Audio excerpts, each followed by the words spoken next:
Chapter 541. Ye Cheng leaned back, a wry smile tugging at his lips as he contemplated the 99 seeds of true meaning.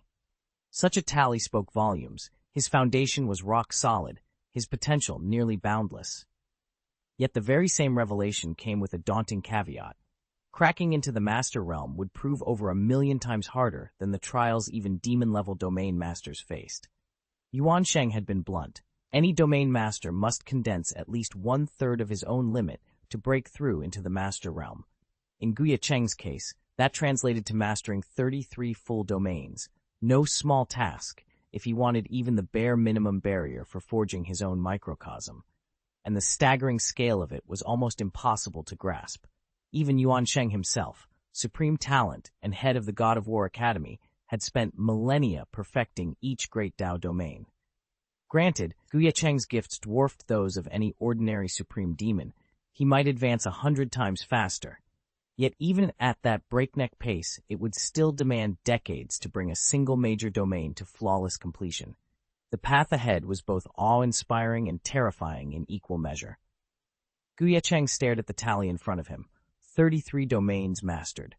On paper, it sounded impressive. He'd poured hundreds of thousands of years into cultivating each one. But in the grand scheme, 33 was barely 1/3 of the full 99 he needed to earn the title of Realm Master. At his current rate, condensing those remaining 66 domains would take another 2,000 years, if he were supremely lucky. More realistically, he'd need at least 3,000 years before he even touched Realm Master territory. To anyone else, that might sound like an eternity, but to Ye Cheng, it was merely a mildly irritating delay. Of course, these were private musings. He'd never dare voice them aloud. His peers would sock him for even hinting that 3 millennia was no big deal. After all, a typical cultivator, no matter how gifted, could barely manage 99 domains in 300,000 years, let alone 3,000. And yet, as frustrating as a 300,000-year delay would be, considering that most domain masters, realm masters, and Tao masters rarely live more than 1,000,000 years, a single era. A 3,000-year lag was practically nothing.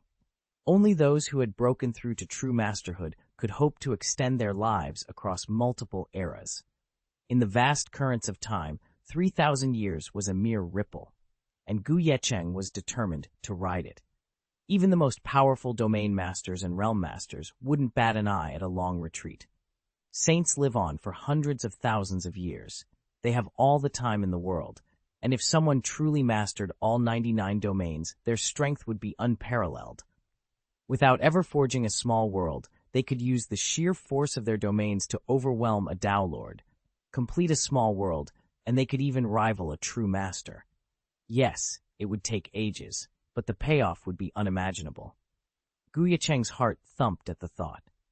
He glanced at the Chaos Dao crystal tucked inside his storage ring, its surface pulsing with raw, primordial energy. The Chaos Dao crystal was the supreme treasure born of primordial chaos, beyond rank or classification. With it, one could birth a Dao Lord in an instant, or elevate an existing Dao Lord to mastery.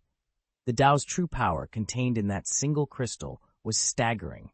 Even before Ye Cheng had broken into the quasi-sage realm and awakened his 9 supreme Dao seeds, he had lacked the capacity to refine something so profound. Now, the possibilities stretched out before him like a vast, untamed cosmos. Ye Cheng felt a thrill of excitement. Finally, he had the means to probe the depths of this Chaos Dao crystal. "Let's see how profound the Dao within really is," he murmured, his eyes gleaming. Without another thought, he drew the crystal into view. Earlier, Lord Yuan Sheng had advised him to wait until he advanced to Domain Lord and challenge the Realm Lord before using it. The reasoning was simple. With Ye Cheng's rare talent, he would soon command multiple disciplines, and the path from newly minted Domain Lord to perfected Realm Lord normally demanded endless divine materials to refine one's personal world, and years more to fully comprehend the Dao that underpins it. The Chaos Dao crystal, however, could bypass all that, accelerating his growth straight to Realm Lord perfection. He could no longer afford to wait.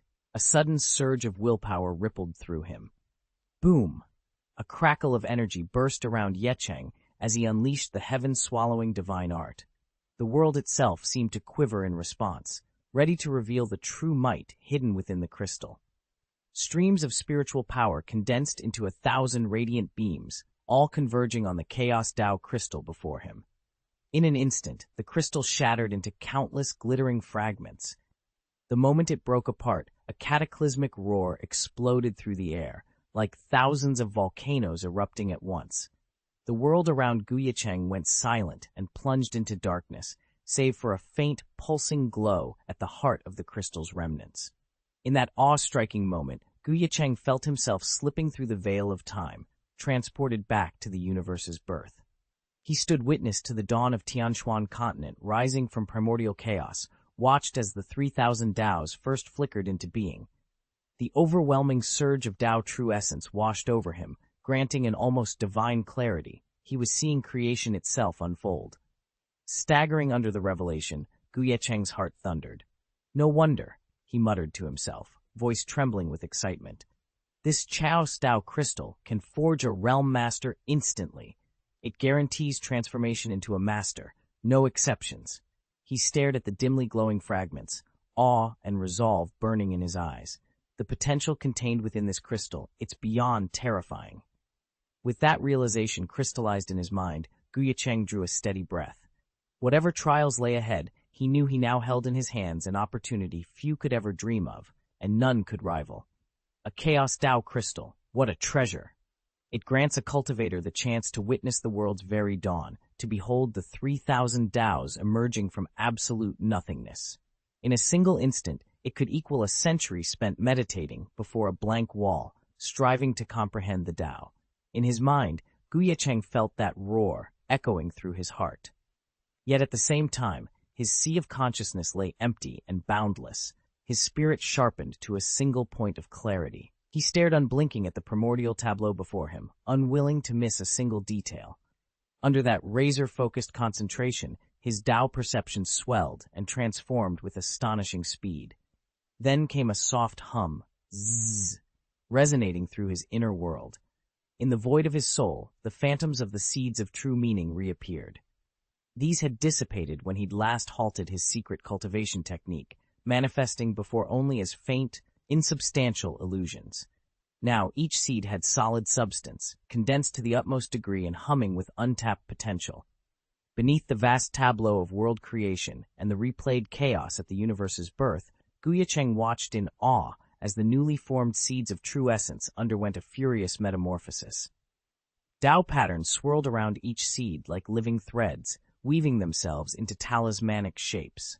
Those talismans then blossomed into elemental projections of the great Tao, hidden thunderheads crackling with raw energy, leaping tongues of flame, pure crystalline springs, and whirling tornadoes that roared with storm-born fury. Alongside them floated spears of burnished gold and iron, so sharp, so cold, that even to gaze upon them was to shiver. One after another, these essence seeds perfected themselves, just as Ye Cheng's first Sword Realm projection had done. Each projection embodied a facet of the Tao, merging seamlessly with its own seed of true essence.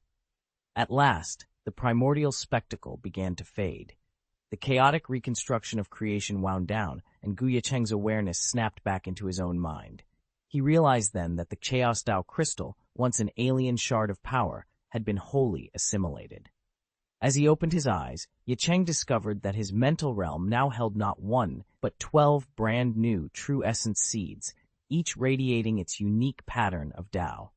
They hovered there, alongside the sword projection he had forged at the very start of his journey, promising even greater mysteries yet to come.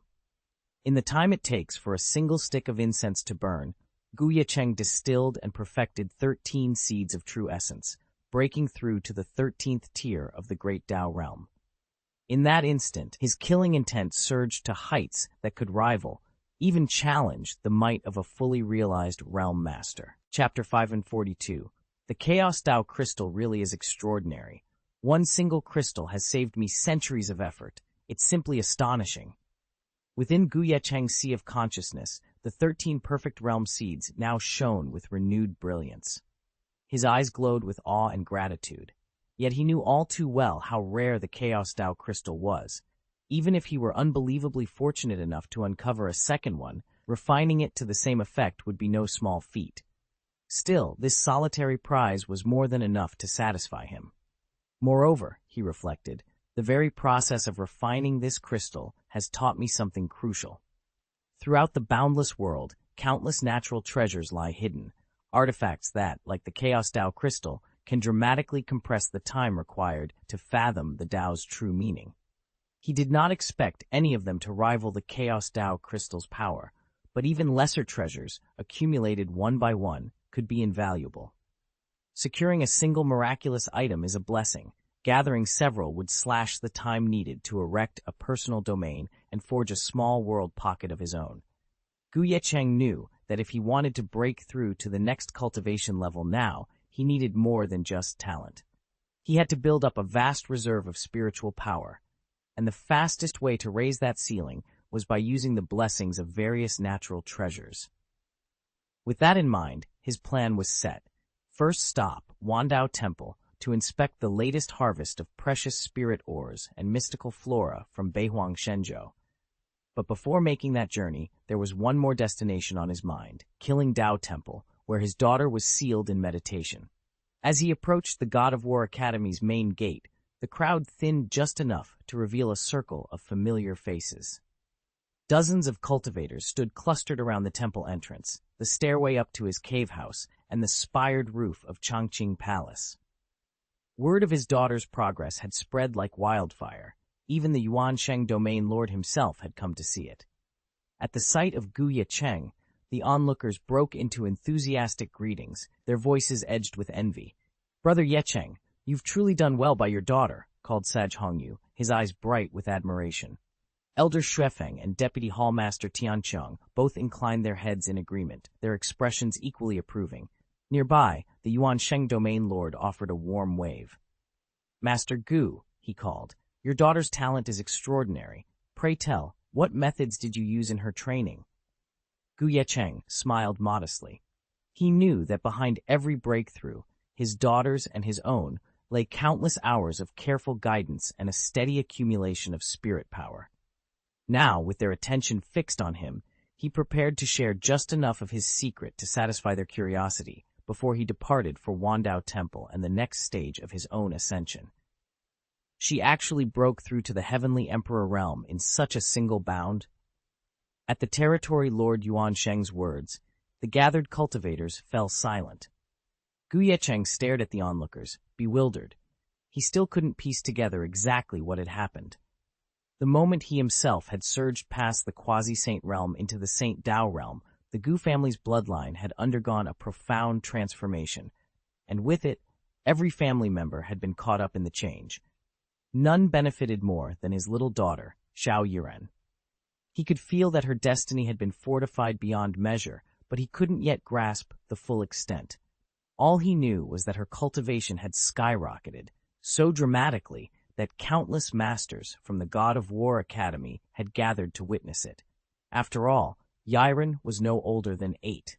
An 8-year-old child stepping into the Heavenly Emperor realm was the kind of miracle that broke every rule in the book. Yuansheng territory, Lord swept his gaze over the silent crowd and raised his hand for emphasis. "Seal it. No one outside may learn of today's events. And let me be absolutely clear. Should any word of student Yiren's advancement spread beyond these walls, I will not hesitate to mete out the harshest punishments against the Academy." With that, he turned, cloak billowing, and strode away, leaving Ye Cheng to stare after him, his heart pounding with equal parts pride and apprehension. The moment the territory lord finished speaking, every face in the room turned solemn. Ye Cheng, however, betrayed no surprise. His long conversation with Lord Yuansheng had begun innocuously enough, just 2 cultivators discussing techniques and breakthroughs, but the domain lords soon shared grimmer news. Both the Chaos Race and the extraterritorial demons had already planted covert operatives across Beihuang Shenzhou. Though their numbers were still small, any encounter between these fiends and young geniuses like Xiaoyiren could easily end in catastrophe. Ye Cheng had stocked Xiaoyiren's arsenal with countless life-saving trump cards, yet he knew there was no true comfort in such precautions. No parent wants their daughter to carry hidden defenses, nor to become a marked target for malice. Grateful for Lord Yuansheng's concern, and mindful of the dangers now gathering on every horizon, Ye Cheng followed him through the grand gates of Chongqing Palace. Inside, Xiao Yiren was emerging from the final flames of her emperor's thunder tribulation, her aura crackling with raw power. Now, she would spend the coming days consolidating her newfound strength, safe for the moment within these ancient halls. As soon as she spotted her father, Ye Cheng, the little girl leapt to her feet, her face glowing with excitement. "Daddy, I knew you'd come!" She'd been eager to share the news of her breakthrough, but the moment she felt the profound changes coursing through her, a new understanding took hold. With a graceful bow, she addressed her father. "Your daughter congratulates you, Daddy, on surviving the great tribulation of the Saint Path and ascending to the quasi-saint realm." Ye Cheng's lips curved into a proud smile as he gently ruffled her hair. At that instant, the system silent until now sprang to life, projecting a translucent window before him. Name: Guyiren Realm, Perfect Heavenly Emperor Destiny, Fire Spirit Emperor Body, First Grade Immortal Life. Description: Evolved from the Emperor Flame Body, this immortal life form has awakened the Fire Spirit Emperor Flame. Born to dominate and suppress all other fires, she possesses unrivaled talent in the fire element, truly a peerless master in the immortal realms. Ye Cheng's eyes gleamed as he studied the readout. His daughter's destiny was extraordinary, and their journey together had only just begun. Inheriting the Fire Spirit Emperor Body, the boundless Fire Spirit Emperor Flame, which could continuously consume any form of divine fire and perfect itself, and a complete scroll of the legendary Fire Spirit Heavenly Art, Xiao Yiren now stood on the brink of transcending even the supreme immortal soldier rank. Ye Cheng studied his daughter's destiny chart and allowed himself a small, satisfied nod. With this monumental boost to her immortal lifespan, her potential had more than doubled, and her combat prowess soared to unprecedented heights. Though she remained at the Heavenly Emperor realm, her sheer martial strength alone could humble a holy king. Were she to unleash the Fire Spirit Emperor Flame in concert with the Fire Spirit Heavenly Art, not a single holy king could stand against her tide of flames. Gazing down at Xiao Yiren, Ye Cheng's pride swelled. He closed his eyes, probing her essence, savoring the limitless future that now awaited her. Ye Cheng watched with quiet satisfaction as his daughter's new Flame Spirit Emperor Fire shimmered around her like a living aura. This Fire Spirit Emperor Flame was the next evolution of the innate Emperor Flame she'd long nurtured in her original Emperor Flame body. Yet in this transformation, the various divine fires she had once absorbed, such as the 1,000-tempered Iron Heart Fire, had been drawn out and set aside. In other words, Xiao Yiren's Flame Spirit Emperor Fire wasn't at its peak power yet. Once she reclaims those separated divine flames and fully merges them back into her spirit, her strength will ascend to an entirely new level. Picturing that moment, Ye Cheng's chest swelled with pride. Across all of Ares Academy, only Hongyu and perhaps one or two of the most formidable Saint Lord instructors might stand a chance against her. The rest, every standard instructor and the common Saint Lords beyond the Academy gates, would be utterly outmatched before the little Heavenly Emperor. A gentle smile curved his lips as he stepped forward. "All right then," he said softly, as if not to startle her. "Daddy won't keep you any longer." With that, he bowed politely to the instructors gathering at the edge of the arena and turned away, leaving Xiao Yiren to continue her solitary cultivation. As he walked off, he was already looking forward to the day she would reclaim those scattered flames and surpass every expectation the world had ever held for her. Very well, from now on, remain in Chongqing Palace and devote yourself to cultivation. Focus on integrating those innate divine fires as quickly as you can. "Father," Ye Cheng replied, eyes bright with determination, "I intend to continue my journey beyond the palace walls, seeking rare natural treasures to accelerate my breakthrough. And if possible, I'd like to visit my brother Daoshuan, see how far he's come in his cultivation." His father nodded. After all, his younger daughter had already awakened her immortal fate, and Xiao Daoshuan's talent was said to rival that of his sister, Xiao Yiren. In fact, Daoshuan's progress far outstripped hers. Even on the days he lagged behind, Ye Cheng's insight told him that his brother's luck and destiny were nothing to scoff at, perhaps even extraordinary. Once he'd ensured his daughter was settled and well cared for, Ye Cheng set out for the Wandao Hall. There, he enlisted the master's help in learning his brother's current whereabouts. Satisfied with what he discovered, he turned his attention to hunting down legendary treasures, like the Chaos Dao crystal, that could greatly enhance his understanding of the Dao and hasten his own advancement. Ye Cheng's exhaustive research had finally borne fruit. Buried deep in the ancient records of the Northern Wilderness Divine Continent was mention of a singular celestial substance, the Wild Crystal. Said to form only at the heart of the continent's strongest spiritual veins, this rare treasure rivaled even the famed Chaos Dao crystal in its mystique.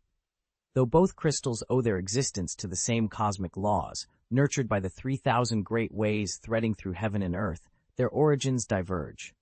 Chaos Dao crystals mature within the vast, perfectly balanced expanse of the Chaos Sea, absorbing its profound, ordered energies. Wild crystals, by contrast, draw upon the raw, untamed puissance unique to the northern wilderness itself. What the wild crystal lacks in refinement, however, it more than makes up for in versatility. According to 10,000 Dao Hall records, 100 wild crystals together can approximate the power of a single Chaos Dao crystal. Even more remarkable, wild crystals can be absorbed and refined again and again, each cycle deepening a cultivator's resonance with the great Dao, a feat the Chaos Dao crystal cannot repeat once its initial refining is complete. All Ye Cheng needed was roughly 1,000 wild crystals. With that supply, he could condense the 99 realms and embark on crafting his own pocket world. The catch was that wild crystals were extraordinarily rare. Across the entire Beihuang Shenzhou, only one region ever produced them in any meaningful quantity, and even then, meaningful meant only a few dozen to a few hundred shards. To make matters worse, that fabled quarry opened its gates just once every 100,000 years. Legends whispered of the most drouse and perilous site in all Beihuang Shenzhou, the Tianhuang Ancient Mine. Chapter 543. The ancient mines of the northern wasteland, divine continent, are unlike any other. Deep beneath each one lies a mighty spiritual vein, known as a ground vein, or, at its mightiest, a dragon vein.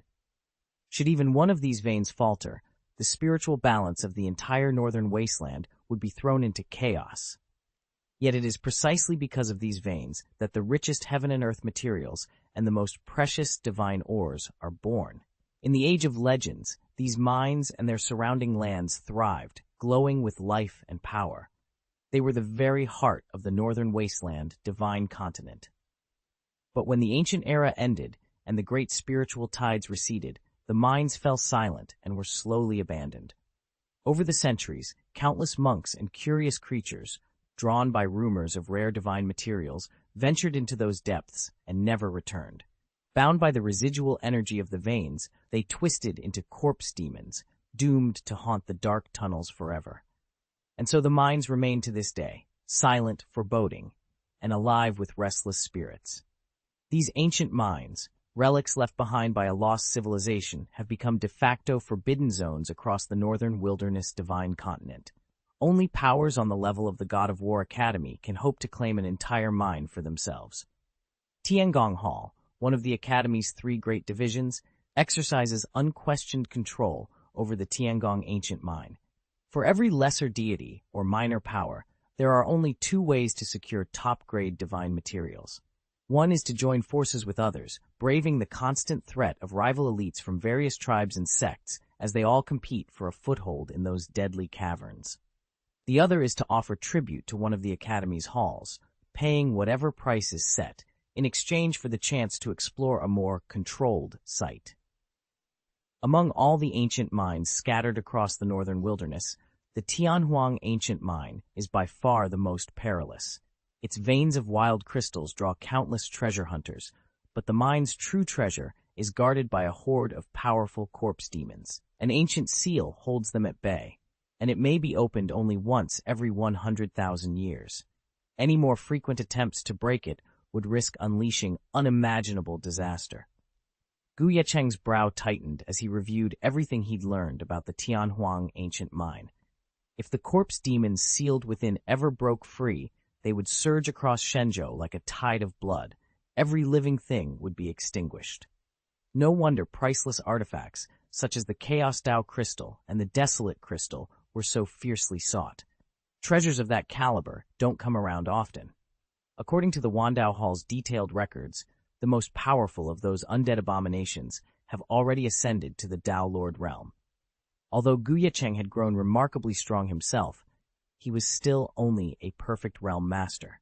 Confronting a Dao Lord-level corpse demon head-on would be courting certain defeat. He allowed himself one small, wry smile. At least I have the Juxian sword formation on my side, he thought. Even if I can't annihilate them, I can keep myself safe. This year marked the 100,000th anniversary of the mine's opening, a once-in-a-millennium event. Naturally, Ye Cheng wasn't the only one drawn by the promise of untold wealth and unparalleled power. Countless cultivators would flock here, hoping to claim a fragment of those legendary crystals for themselves. And though danger lurked in every shadow beneath the mountain, he had resolved not to let this opportunity slip away. Clad in his sword formation array, Ye Cheng prepared to venture into the depths of the Tianhuang ancient mine, where fortune and peril waited in equal measure. The opening of the Tianhuang ancient mine was nothing short of a grand spectacle for all of Beihuang Shenzhou. When its gates finally swung open, the War God Academy, alongside the other two supreme cultivation sanctuaries, Zhenwu Daozong and Wanling Tower, would send their most formidable disciples deep into the mine, hunting for rare treasures and unexpected opportunities. For Ye Cheng, this was the perfect chance to make his mark. He had no intention of bringing Xiao Yiren with him, nor did he plan to drag Yi Ruoshui into what was sure to be a perilous venture. The dangers inside Tianhuang ancient mine far outweigh those of any ordinary ruins, he told himself. I'll be safer going in alone. What he hadn't foreseen was the response from Lord Yuan Shengyu. The moment Ye Cheng voiced his wish to enter unaccompanied, Yuan Shengyu's next words stopped him cold. You will lead the Academy's expedition into the mine. Lead the expedition? Ye Cheng blinked in surprise. Senior, am I allowed to refuse? He forced a laugh, equal parts amusement and exasperation. He'd refused to endanger his own daughter. How could he possibly volunteer to guide a company of fellow students through a place as treacherous as Tianhuang ancient mine? Yet there was no polite way to back out now that the assignment had been made. Yuan Sheng territory, Lord's expression turned solemn as he cut in. There's no bargaining on this mission, Ye Cheng. Think of it as a debt you owe, no more discussion. He ran a hand through his hair, voice heavy with resignation. Our third hallmaster and deputy hallmaster have both retreated into seclusion.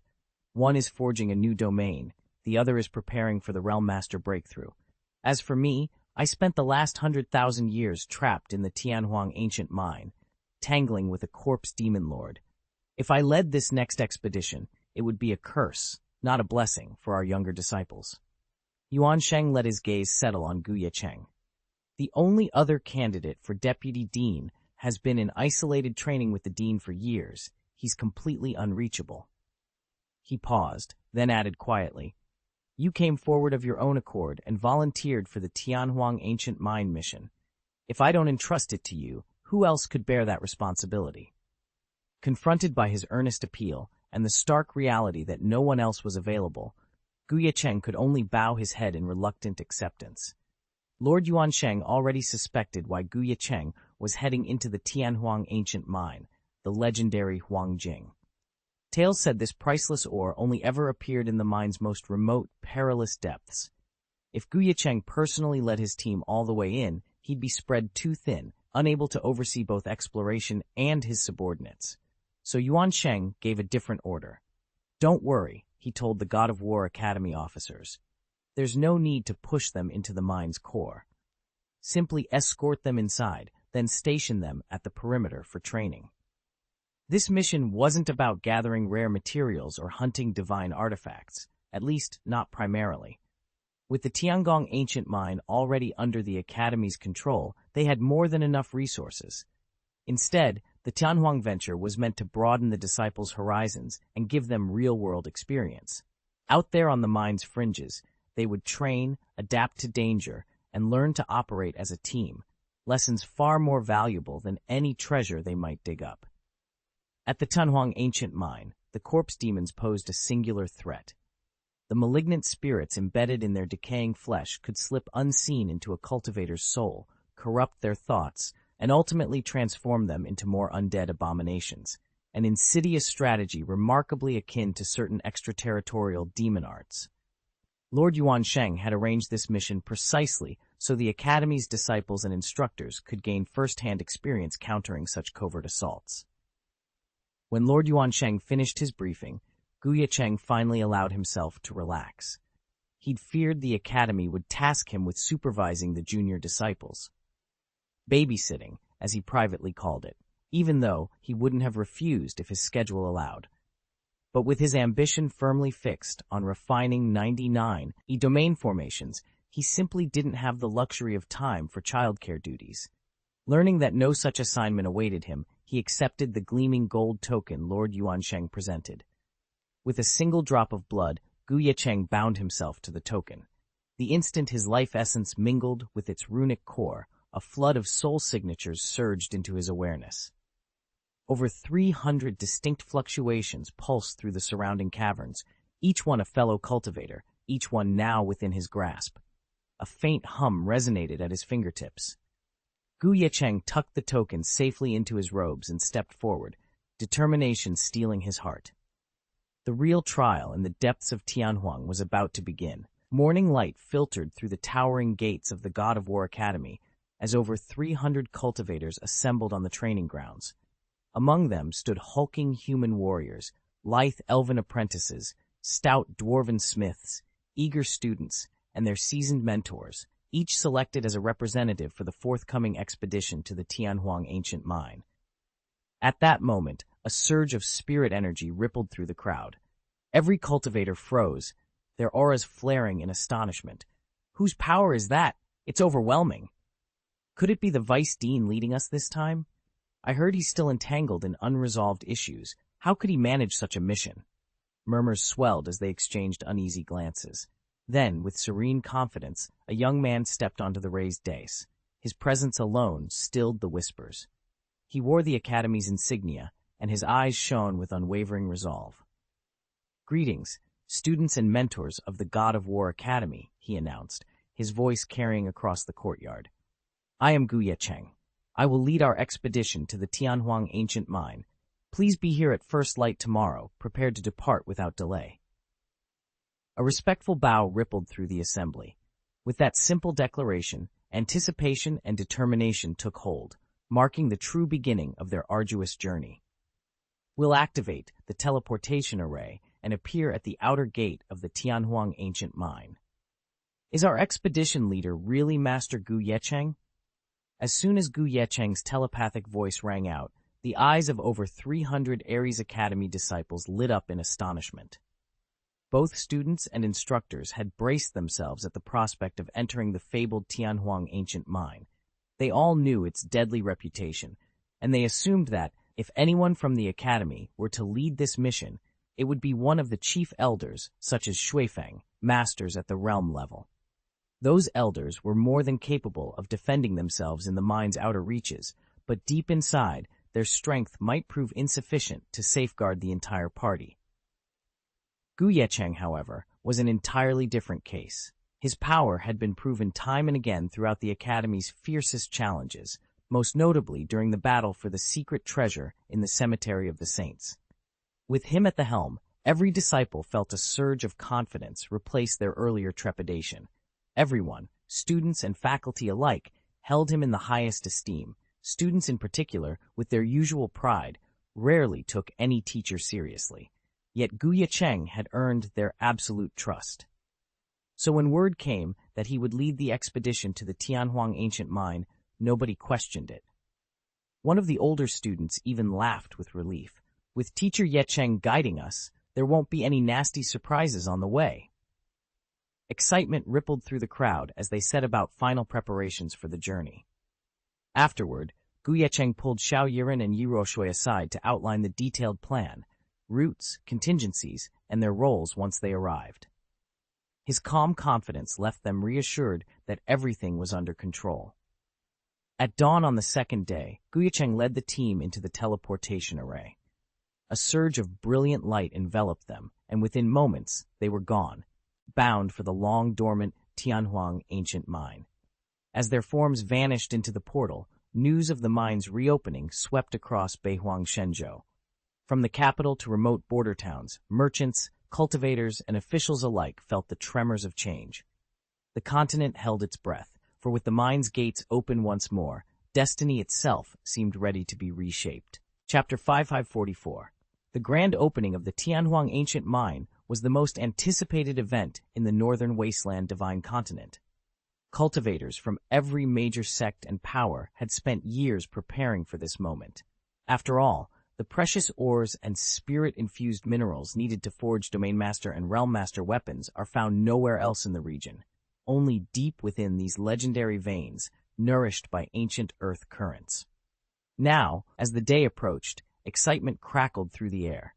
Spirit boats laden with treasure and supplies gathered at teleportation arrays designed to carry them across the vast wasteland. This barren stretch of more than 1,000,000 miles was unlike the lush, spirit-rich territories that dominated the continent. Here, the earth itself hummed with potent, razor-sharp flows of gold and iron energy, resources so fierce they could break weaker cultivation foundations in an instant, yet so valuable they drew the strongest of the strong to risk everything. On one of the spirit boats stood Ye Cheng, his dark robes fluttering in the wind. A rising star among his peers, Ye Cheng had long dreamed of the day he might claim a fragment of Tianhuang's legendary ores for himself. Around him, sect elders discussed strategy, while elite bodyguards tightened their grips on spirit-forged spears and blades. Each cultivator knew that the contest within the mine would be ruthless. Only those with the keenest insight and the swiftest reflexes could emerge victorious. As the teleportation glow enveloped the fleet, Ye Cheng took a steadying breath. Beyond the light lay untold danger and the promise of power beyond imagination. With his heart set on the trials ahead, he prepared to step into the storied depths of the Tianhuang ancient mine. Ye Cheng hesitated at the mouth of the cavern, hand raised as if to shield himself from the invisible storm of energy bristling around him. The air was charged with a razor-sharp spiritual aura, so intensely metallic that to ingest it without a rock-solid cultivation base and an unshakable understanding of the Tao would be like swallowing a blade. Anyone who dared to refine this energy prematurely would not only stall their progress, but risk irreparably gouging their own meridians. He took a careful step forward. The deeper he ventured into the winding tunnels of the Tianhuang ancient mine, the more acute the metallic edge became, and the more convoluted the laws it contained. Outside in the world, ambient spiritual energy is usually neutral, lacking distinct attributes. Only within certain secret realms or around powerful relics does it mutate under the weight of lingering restrictions or residual auras, like the silent, mournful chi of the Cemetery of Saints, where echoes of the departed intertwine with a faint pulse of living vitality. Even so, that realm was tame compared to this place. Here, the spirit energy wasn't merely tinged with metal, it was forged of it, surging through the cavern like molten steel. Every swirl carried new elemental complexities, and every pulse threatened to shred an unprepared cultivator from the inside out. No wonder so many had entered these depths only to emerge broken, or never at all. Ye Cheng drew a steadying breath. His own cultivation formed a fragile barrier between him and the mine's lethal essence, but he'd come prepared.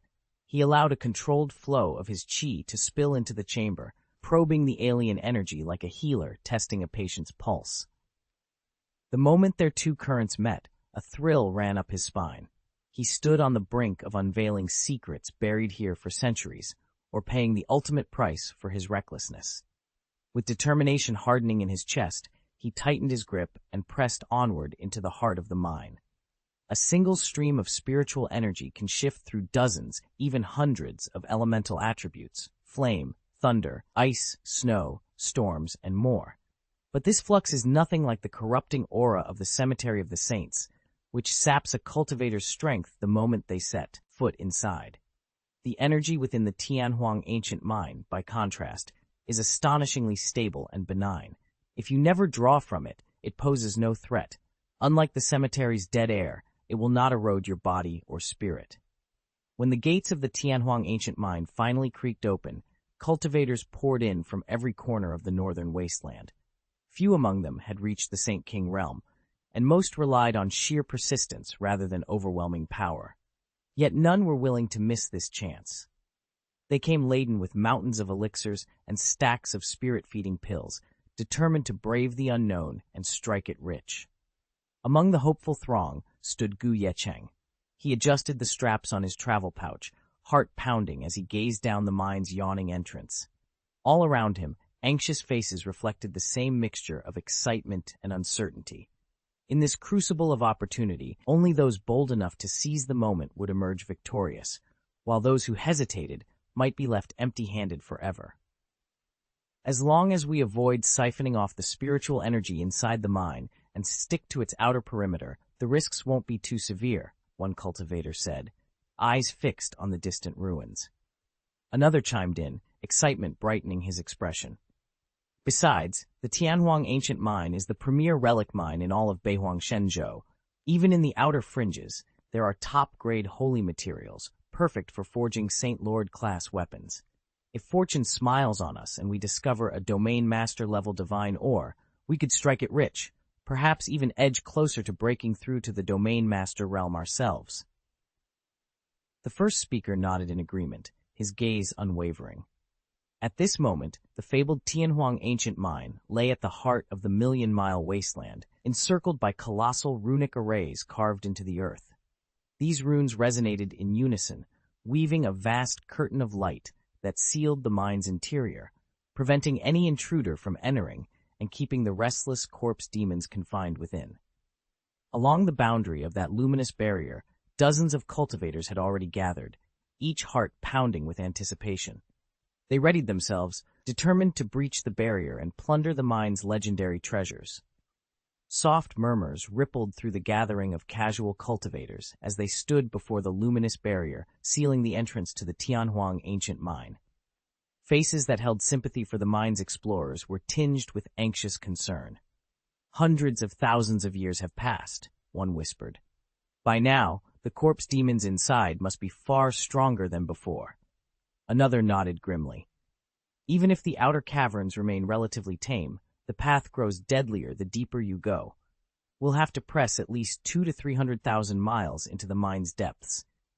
Nearby, a handful of mid-ranked disciples from the Taigu Divine Ancestor Sect and Taigu Divine Sect exchanged equally hushed observations.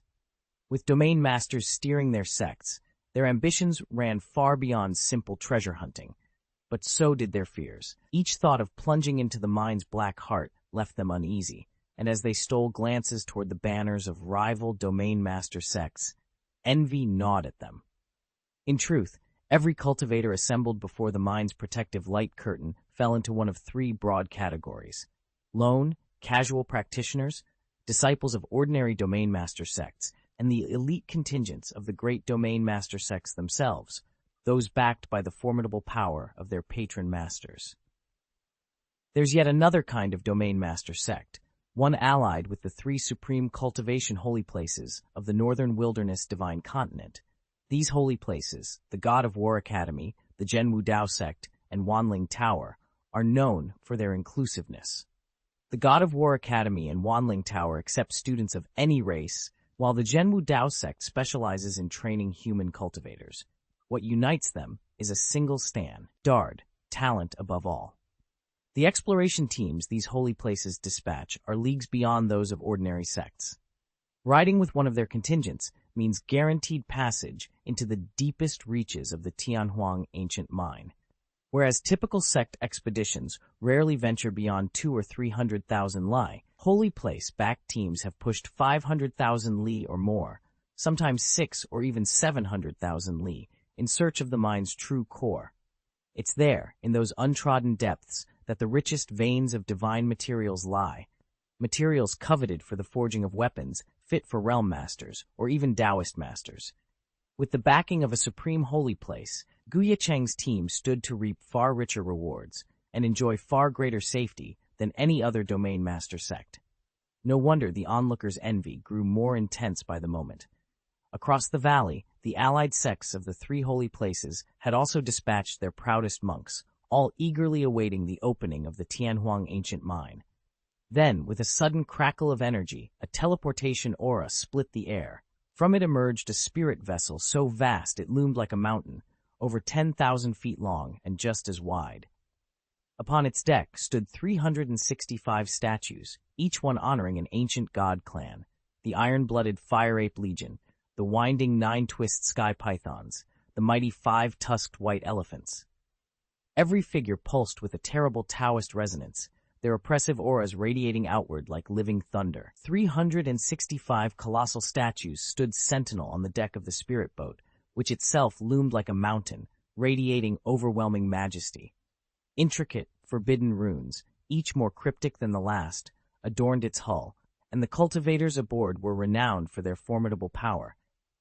If they unleashed the boat's formation in combat, they could effortlessly annihilate a domain master's entire Dao lineage in a single strike. A stunned hush fell over the onlookers before a voice rang out. "Behold the 10,000 spirits sky boat, the pinnacle of Realm Master spirit vessels and the very cornerstone of the 10,000 spirits tower." Another voice added, "Those approaching are disciples of the 10,000 spirits tower, one of the three holy sanctuaries." Murmurs of awe rippled through the crowd. Every pair of eyes was fixed skyward, brimming with reverence. Rumor said the divine materials needed to forge such a vessel were beyond imagination. Even if a domain master sect liquidated every asset, it wouldn't yield a tenth of what's required to build this skyboat. With this skyboat alone, cultivators of the 10,000 Spirits Tower can sail 300,000 lie deep into the Tianhuang ancient mine, and that's only the beginning. A hush fell over the assembled disciples as they gazed up at the broad deck overhead. There stood the 10 chosen heirs of the ancient clans, each one handpicked to enter the legendary 10,000 Spirits Tower, heads bowed in profound respect. At the prow, a formidable figure strode to the fore.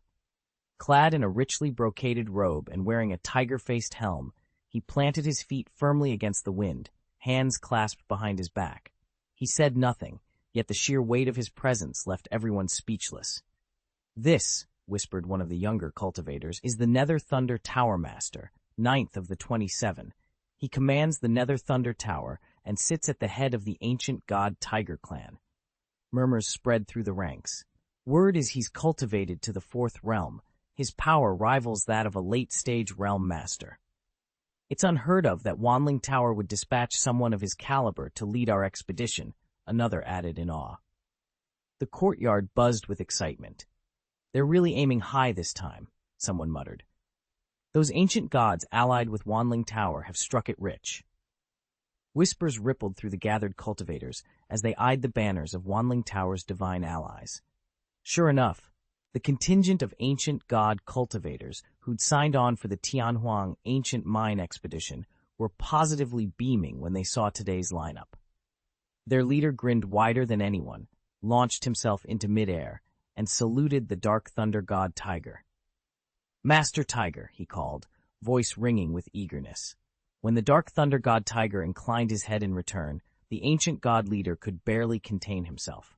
He swept a hand through the air, signaling his followers forward.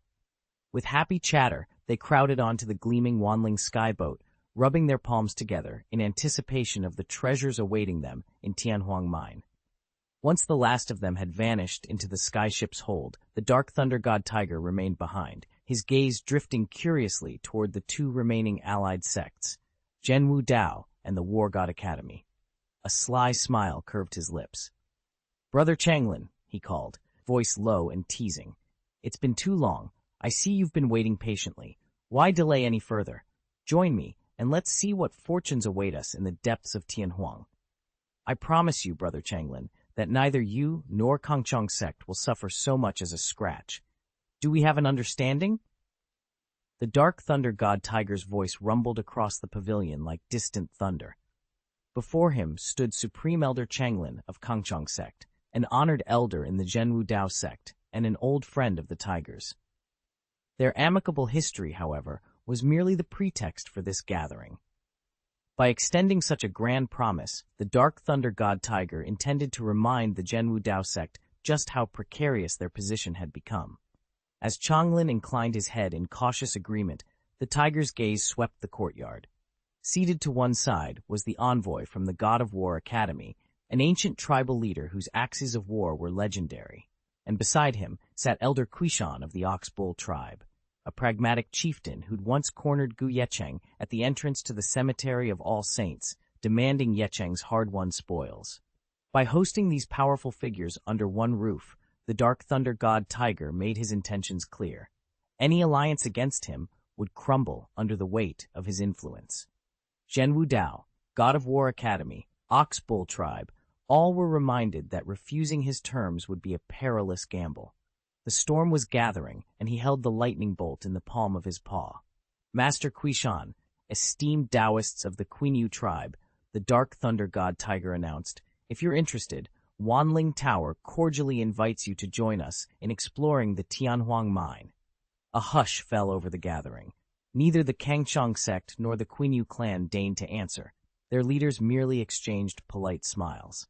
No matter how grand Wanling Tower's offer, or how impressive the Wanling skyboat, they saw no reason to break ties. Their current allies, the God of War Academy and the Zhenwu Dao sect, were every bit as powerful. Even if Wanling Tower held a slight advantage, loyalty was not so easily shaken. Undeterred, the Dark Thunder God Tiger prepared to press the matter further. Winning even one clan away would deliver a crippling blow to the tripartite alliance of Wanling Tower, the God of War Academy, and the Zhenwu Dao sect. Though all three were revered as the supreme holy places of cultivation in the northern wilderness divine continent, their bonds were courteous at best, hardly the unified front they appeared. Before the Dark Thunder God Tiger could speak again, another spirit boat tore through the void and glided to a stop nearby. A frosty voice rang out from its deck, and the tiger's expression tightened. "Dark Thunder God Tiger," the voice said coolly, "our allies need no escort from your Wanling Tower. We're grateful for your offer, but we'll greet them ourselves. Only, do take care of your precious tower." Chapter 545. A frigid voice cut through the clouds, and at once a tall, graceful figure stepped forth from the teleportation vortex. Clad in a flowing white skirt that swept the ground, her feet were as translucent and pure as jade. She hovered amidst the misty heights, radiating an aura as cold and untouchable as a Tian Shan snow lotus. Any who beheld her dared not show the slightest disrespect. Behind her drifted a magnificent spirit boat, its hull engraved with 36 Great Path divine patterns. Each pattern contained the concentrated might of a perfected domain. Should all 36 activate in unison, the vessel's power would rival that of a master who had truly conquered 36 domains, no less formidable than the legendary Wanling celestial vessel. Her origins were as illustrious as her reputation. Within the God of War Academy stood its three great halls, Tiangong, Shadow, and Wanling Tower, the latter comprised of 27 lofty spires. Beyond them lay the 9 heavenly palaces of the Zhenwu Dao sect. She was the sovereign of the 7th heavenly palace, a position reserved for only the most exalted and capable cultivator. "Master Xuanbing, Master Lingxuan!" Several allied leaders of the Zhenwu Dao sect gasped in surprise as Lingxuan materialized before them. Her power was said to rival that of the Dark Thunder God Tiger, and she had already broken through to the 4th realm. Whispers claimed she was even on the verge of forging the 5th realm pillar. Rumors or not, her arrival alone was enough to impress every onlooker. The Dark Thunder God Tiger, having been loudly decrying the reinforcements from the God of War Academy, fell suddenly silent. It glared at Lingxuan for a long moment, then, grudgingly recognizing her might, turned on its heel and began to stalk back toward the Wanling Tianzhou without another word. Just as it reached the edge of the assembly, the air around them pulsed with energy. A low hum built to a crackling roar as a new teleportation formation ignited nearby, drawing every gaze. Whoever, or whatever was coming next, would only add to the tension in the air. "I hear the guest arriving this time is from the Ares Academy." A ripple of excitement ran through the gathered crowd. Who could it be? Which powerhouse are they sending? Probably one of the deputy hall masters, someone suggested. Maybe the Sky Lord, or even the Crocodile Lord. Ha! I wouldn't count on the Crocodile Lord showing up, another whispered. I heard there's been a brutal struggle for power at Ares recently. The Crocodile Lord took a hit. Really? I thought that was all just rumors. Despite themselves, even Ling Xuan of the Zhenwu Dao sect and the Dark Thunder God Tiger from Wanling Tower leaned in to listen. Officially, details of the skirmish between Tiangong Hall and Shadao Hall remained sealed by Lord Yuansheng's decree, not to spare anyone embarrassment, but to protect Ye Cheng. In the same spirit, news of Xiao Yiren's suppressed ascent to the Heavenly Emperor realm had been swept under the rug. All eyes flicked back to the entrance, curiosity brimming. Whoever was coming from Ares Academy, be it the Sky Lord, the Crocodile Lord, or someone else entirely, had every cultivator here eager to see what might unfold next. Everyone outside only knew there was a rivalry between Tiangong Hall and Shadao Hall. Even allies of the War God Academy, like Kuishan of the Quinyu clan, had no inkling of the full story. Their curiosity was palpable as they exchanged glances. Whoosh! The faint glow of the teleportation stream faded, and in its place stood a slender young man, far more unexpected than anyone had guessed. It's you, Ye Cheng. How did you end up leading the War God Academy this time? What was Vice Dean Yuansheng thinking? As murmurs rippled through the crowd, Kuishan was the first to recover his composure. He'd only heard scraps of the conflict between Tiangong Hall and Shadao Hall. From Yong's account, he knew only that Tiangong Hall had failed to reclaim the spoil that Ye Cheng had secured. Naturally, he'd assumed Ye Cheng's talent must surpass even Zhenyu Jinpeng's. And Zhenyu Jinpeng was no ordinary cultivator. His gifts were extraordinary. Yet here stood Ye Cheng, stepping confidently into the arena, proving once more that reputations and assumptions could be overturned in an instant. Ye Cheng's strength, in comparison with the other two supreme sanctuaries represented here today, was all but negligible. Even if he truly surpassed Zhenyu Jinpeng, by a factor of 10 no less, he still could not hold a candle to Ling Xuan or Minglei Shenhu. And what made matters worse, he'd arrived with over 300 monks from the God of War Academy via teleportation array, without so much as a spirit vessel for backup. Fine, his personal cultivation might not measure up, but to bring no auxiliary treasures or defensive wards? How on earth were they supposed to protect their allies, or gain any advantage at all? Without a second's hesitation, Kuishan pivoted and fixed his gaze on the Dark Thunder God Tiger. Fellow Taoist, he called, does the 10,000 Spirits Tower have any vacancies? The Tianhuang ancient mine reopened only once every 100,000 years, an opportunity beyond price. The fighters the God of War Academy had sent simply weren't strong enough to guarantee the Quinyu tribe's safety or success. And so, with cool determination, Kuishan reached out to the other supreme sanctuaries for aid. After all, it was the Ares Academy that had stirred up this trouble in the first place. Kuishan felt no guilt, only confidence in his next move. The Dark Thunder God Tiger froze for a heartbeat, caught completely off guard. Only when Kuishan repeated his invitation did he break into a wide grin, nodding again and again. Fellow Taoist Kuishan, he called, if you're willing to come aboard, how could I possibly lack room? With that, the great tiger leaned down respectfully, welcoming Kuishan and the rest of the Quinyu tribe cultivators onto the waiting Wanling Tianzhou. As Kuishan climbed the gangplank, he flicked one last look at the crowd of onlookers, his voice ringing out. Well, what are you all doing standing there? Come on up! A murmur ran through the gathered disciples. Kuishan's boldness had caught them off balance, but he pressed home his point. I've already warned you about Ye Cheng. His limit is hardly beyond a perfect domain master.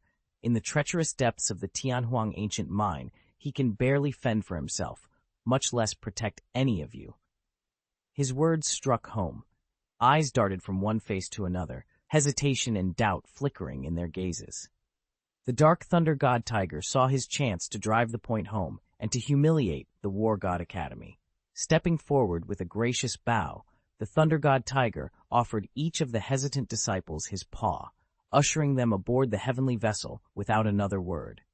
Behind them, Ye Cheng stood in stunned silence, the assembled monks of the War God Academy frozen where they stood, too shocked to offer even a single protest. As they finally gathered their wits, they realized only two allied contingents remained, both detained by exceptional circumstances. Their commanders exchanged helpless glances. "I never imagined the Academy would send just one instructor for an operation of this scale," one leader muttered. What was Domain Lord Yuan Sheng even thinking? The first contingent belonged to the Yanhe Divine Dynasty, humanity's premier Taoist lineage, founded in the perfected realm by an incomparable domain master and renowned across the ages. The second was the Taishuan Linglu clan, one of the 10,000 races, equally ancient and proud. Neither force would, or could, withdraw. The reason was painfully simple. The Yanhe princess and the Taishuan Linglu clan's eldest daughter were both cadets at the God of War Academy. They had been among over 300 academy monks selected to venture into the Tianhuang ancient mine. Now that Ye Cheng, the lone academy instructor leading the mission, proved too inexperienced to guarantee their safety, both houses felt bound to stay. At the very least, they had to protect their heirs. But like this, the benefits of our expedition into the Tianhuang ancient mine evaporate entirely. It's utterly disgraceful. The more they thought about it, the more helpless and even resentful they felt toward Ye Cheng. Princess Yanhe and the Linglu tribe's eldest lady exchanged worried glances. They longed to step forward and set the record straight for their allies, but Ye Cheng hadn't given them permission to speak. Even as the Dark Thunder God Tiger worked to win over the God of War Academy's supporters, the Academy's own monks quivered with the urge to defend their master's reputation. They knew full well how formidable Ye Cheng was. They'd witnessed it firsthand, but whenever they opened their mouths, his silent stare shut them down. What the Thunder God Tiger didn't realize was that his attempt to sway the Academy's allies hadn't sparked Ye Cheng's anger at all. On the contrary, it had piqued his curiosity. Ye Cheng would never have bothered with the fledglings from the God of War Academy if it weren't absolutely necessary, and that was before he even considered this ragtag coalition, not to mention the dirty schemers of the Quinyu tribe. If the Thunder God Tiger could somehow shoulder every one of these headaches for him, he'd be more than happy to hand them off. But in the end, only 2 houses remained committed, and, honestly, that was infinitely better than being swamped by half a dozen quarreling clans. He sensed the stiff tension between Princess Yanhe's 2 daughters and decided not to make things any more awkward. With a single look and a barely perceptible nod, he signaled them to settle their dispute on their own. Both the princess and the Linglu tribe's matriarch visibly relaxed under his unspoken approval. To an outsider, his silence might have seemed indifferent. But anyone who knew Ye Cheng understood exactly what he was doing. With him leading the expedition, the rewards would be substantial, and now that the unreliable allies had peeled off, only the Linglu tribe and the Yanhe Divine Dynasty remained to share the spoils. That meant fewer claimants and a far larger cut for each of them. Chapter 7. The Promise of Greater Riches. Princess Yanhe stood before the assembled clans, her expression calm yet resolute. "If you side with Ye Cheng," she announced, "our 2 families stand to gain far more than we ever did in the Tianhuang ancient mine." A burly G-clan elder snorted. "Far more? Your Highness, you can't be serious. Don't toy with us." From the Ling Pavilion, Madame Linglu folded her hands. "Yes, be frank, Princess. Who is this Ye Cheng? He's only a tutor. Even if he's talented, what kind of power could he truly wield?" A young attendant, cheeks flushed, stepped forward hesitantly. "Your Highness, you don't understand. Mentor Gu's strength is unparalleled. He subdued creatures and opened passageways no one else could." Murmurs rippled through the hall. Rather than calming them, Yanhe's words had only intensified the noble's fears. What if Ye Cheng and his comrades left before the clans could secure his favor? They risked missing out on untold treasures, and no one wanted to be the one left empty-handed. Silence fell as everyone considered the stakes. Wealth beyond imagination lay waiting in the depths of the ancient mine, if only they dared to place their trust in the mysterious tutor called Ye Cheng. Chapter 546. Princess Yanhe and the Linglu tribe's eldest lady wore anxious expressions that sent even the most seasoned warriors of the Yanhe dynasty and Linglu tribe glancing at one another in confusion. Still, out of respect for the 2 noblewomen, they stepped forward to offer reassurance. "Your Royal Highness, please don't worry," one burly guard said. "We're here for good, No one's leaving until the princess is safe. Absolutely, another added. No matter how powerful Mentor Ye Cheng might be, our duty is to stay and protect Her Highness. Although their words rang sincere, the men's unease about Gu Ye Cheng's true abilities was unmistakable. Princess Yanhei exchanged a helpless look with the Linglu lady, but their hearts lightened now that the warriors had pledged their support. Their lingering doubts about Mentor Ye Cheng would soon vanish, they told themselves. Once they stepped inside the Tianhuang ancient mine, everyone would witness his strength firsthand. In the distance, the vast luminescent barrier draped over the entrance to the Tianhuang ancient mine trembled, as if anticipating the gathering of allies and adversaries about to converge upon it. The ancient runes that formed the immense light curtain shivered and dissolved, announcing that the long-sealed Tianhuang ancient mine had finally reopened. 1,000 towering portals, each over 1,000 feet tall, sprang into being, beckoning the gathered monks forward. "The Tianhuang ancient mine is open. Let's move out at once," someone cried. "A once-in-100,000 years opportunity. Don't let it slip by," another added. As the barrier fell away, excitement swept through the assembly. Dozens of monks ignited their spiritual energies and took flight, racing toward the cavernous entrances. Conversation about the War God Academy vanished amid the cheers. Even the Dark Thunder God Tiger and Palace Master Lingshuan marshaled their spirit vessels and pressed on toward Tianhuang, flanked by their loyal disciples. Before they departed fully, both cast one last, appraising glance at the War God Academy's soaring spires. By sending Gu Ye Cheng, the Academy had already made its position clear. They were prepared to stand down in this contest for the Tianhuang ancient mine.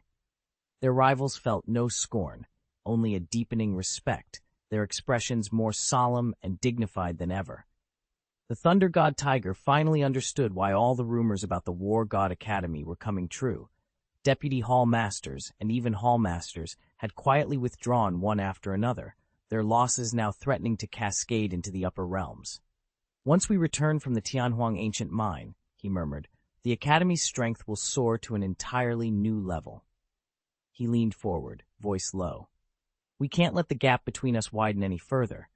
Now that the War God Academy has dispatched a mentor-led expedition, we must plunge as deep as we can into the mine, seize every divine material and treasure we find, and use the hall to close the distance."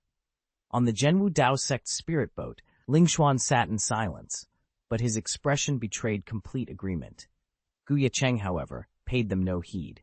His focus was already fixed on the darkness of the mine ahead, where untold riches and dangers awaited. Gu Ye Cheng watched as the seals on the Tianhuang ancient mine shattered open. Wasting no time, he gathered his strength, swept his sleeves through the air, and tore open a sliver of space. In an instant, he ushered his own students and instructors, alongside the contingents from the Linglu clan and the Yanhei divine dynasty, into the arid wasteland encircling the mine. The moment he stepped onto the cracked earth, Ye Cheng felt the land's unique spiritual resonance wash over him. He raised an eyebrow, a glint of excitement in his eyes. "I understand now why the Deputy Dean insisted we bring every expert we could muster from the God of War Academy," he murmured. "This place is a training ground beyond compare." Here, beneath the swirling dust and shattered pillars, lay not only the restless corpses of demon beasts, but also a remarkably complex and intense spiritual atmosphere. Those who dared to draw upon these ambient energies would endure great pain and strain, but that very ordeal acted like a forge, refining and purifying one's own spiritual core. As the raw power churned around them, a cultivator's foundation could be honed to unparalleled sharpness. Ye Cheng glanced back at his companions, their faces lit by torchlight against the desolate backdrop. This would be more than a test of strength. It would be a crucible forging their spirits. With a calm nod, he led the way deeper into the wasteland, ready to unlock the Tianhuang ancient mine's greatest secrets. As soon as Gu Ye Cheng set foot inside the Tianhuang ancient mine, he could feel the place working on his spirit. The longer one remained here, the more impurities in one's spiritual power were purged, and the greater the reward. Although the mine's energies were wild and intermingled, refining them granted precious insights into the Tao, accelerating cultivation and sharpening the mind. Ye Cheng knew these boons might be of little consequence to himself at his level. But for the more than 300 disciples from the War God Academy, and the contingents from the Yanhei Divine Dynasty and the Linglu clan who had journeyed with him, it was nothing short of a miracle tonic. Sure enough, as he paused at the cavern's threshold, he felt the ripple of movement behind him. Every cultivator was already drawing in the mind's spiritual currents. Yuan Sheng, the domain lord, had suggested they simply wait on the periphery. Yet now that Ye Cheng held the reins of leadership, he refused to waste a single moment. He needed to give his people purpose, and in this extraordinary environment, purpose would find them. You don't need to train here. Conserve your spiritual power. Stay in my space and just follow me. Ye Cheng's voice was soft but decisive. Without waiting for replies, he swept his sleeve in a graceful arc, folding everyone into his private pocket dimension. In the next instant, his figure blurred as he accelerated, and when he reappeared, they were already within 100,000 miles of the Tianhuang ancient mine. As soon as they crossed that threshold, the surrounding spiritual energy grew denser and more intricate. A sharp metallic aura, half gold, half iron, pulsed through the air with increasing intensity. Yet Ye Cheng showed no sign of hesitation. While he guided them forward, he turned to the instructors from the God of War Academy who accompanied him. So, he asked, all previous teams stopped their exploration around the 700,000-mile mark, correct? That's right, one instructor confirmed, nodding gravely. No one has been able to push beyond that boundary, until now. Everyone talks about venturing past the 700,000-mile line, but in truth, we're all still skirting its edge. No need to overdo it, Ye Cheng. The Killing Dao Hall instructor who spoke was one of Ye Cheng's staunchest admirers and greatest warriors. He'd witnessed Ye Cheng's formidable talent, but feared his friend was pushing himself too far. Ye Cheng merely offered a confident smile and a dismissive wave. Don't worry, I know exactly where my limit lies. With that reassurance, Ye Cheng resumed his forward charge. Even within the stifling tunnels of the Tianhuang ancient mine, his escape speed remained undiminished. Before long, he surpassed the 700,000-mile threshold with ease and plunged even deeper into the mineral veins. Only then did he finally relax his hold on the spatial sleeve, allowing his companions to step out.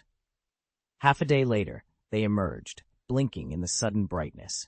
As their eyes adjusted, they turned in unison, taking in the alien landscape around them.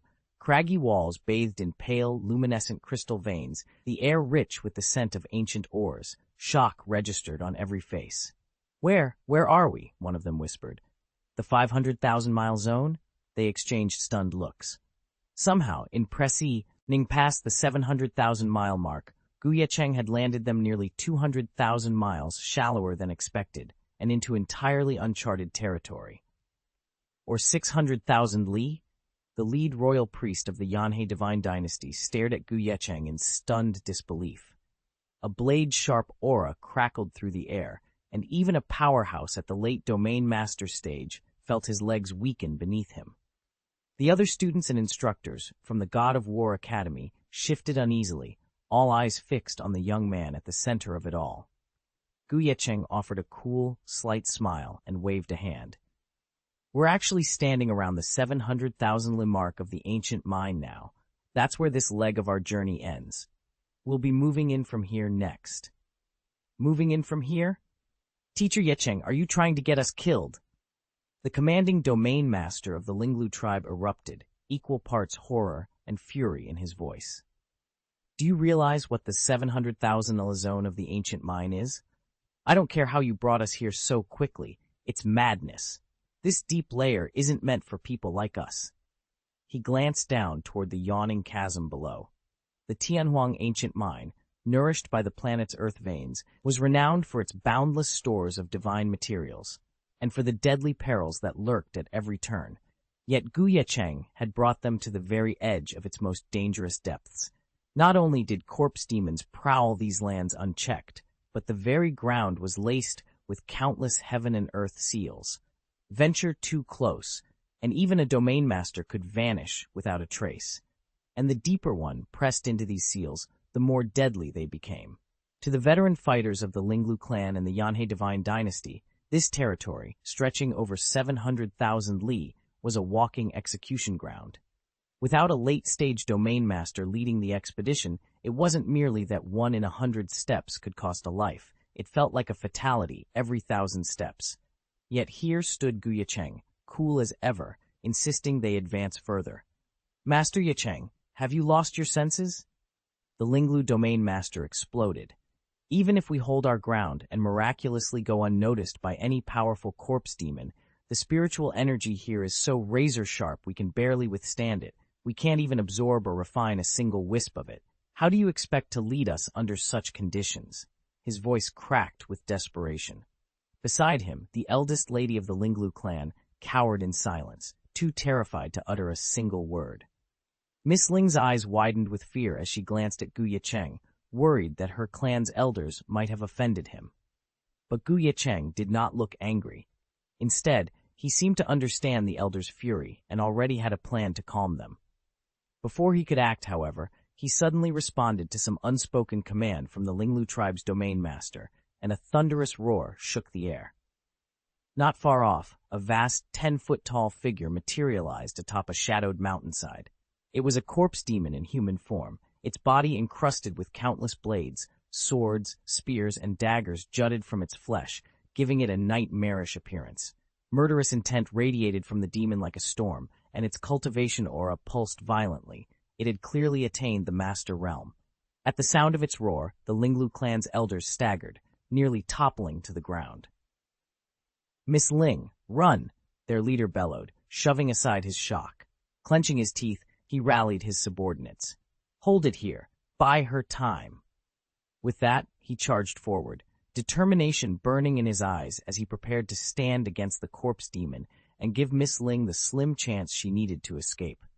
Before the elder could even react, Ye Cheng was already in motion, his form a blur of lightning and moonlight. The Linglu clan elder felt his vision swim. By the time he cleared his head, the so-called Invincible Realm Master-level corpse demon lay pierced through the chest by Ye Cheng's word. In a heartbeat, its corpse disintegrated into a fine ash, drifting away on the wind. The only thing left behind was a single magic crystal, tumbling to the earth and catching the sun's rays in a mysterious, almost sentient glow. Chapter 547. In a single fluid motion, Ye Cheng's sword flashed through the air, and the Realm Master-level corpse demon collapsed in an instant.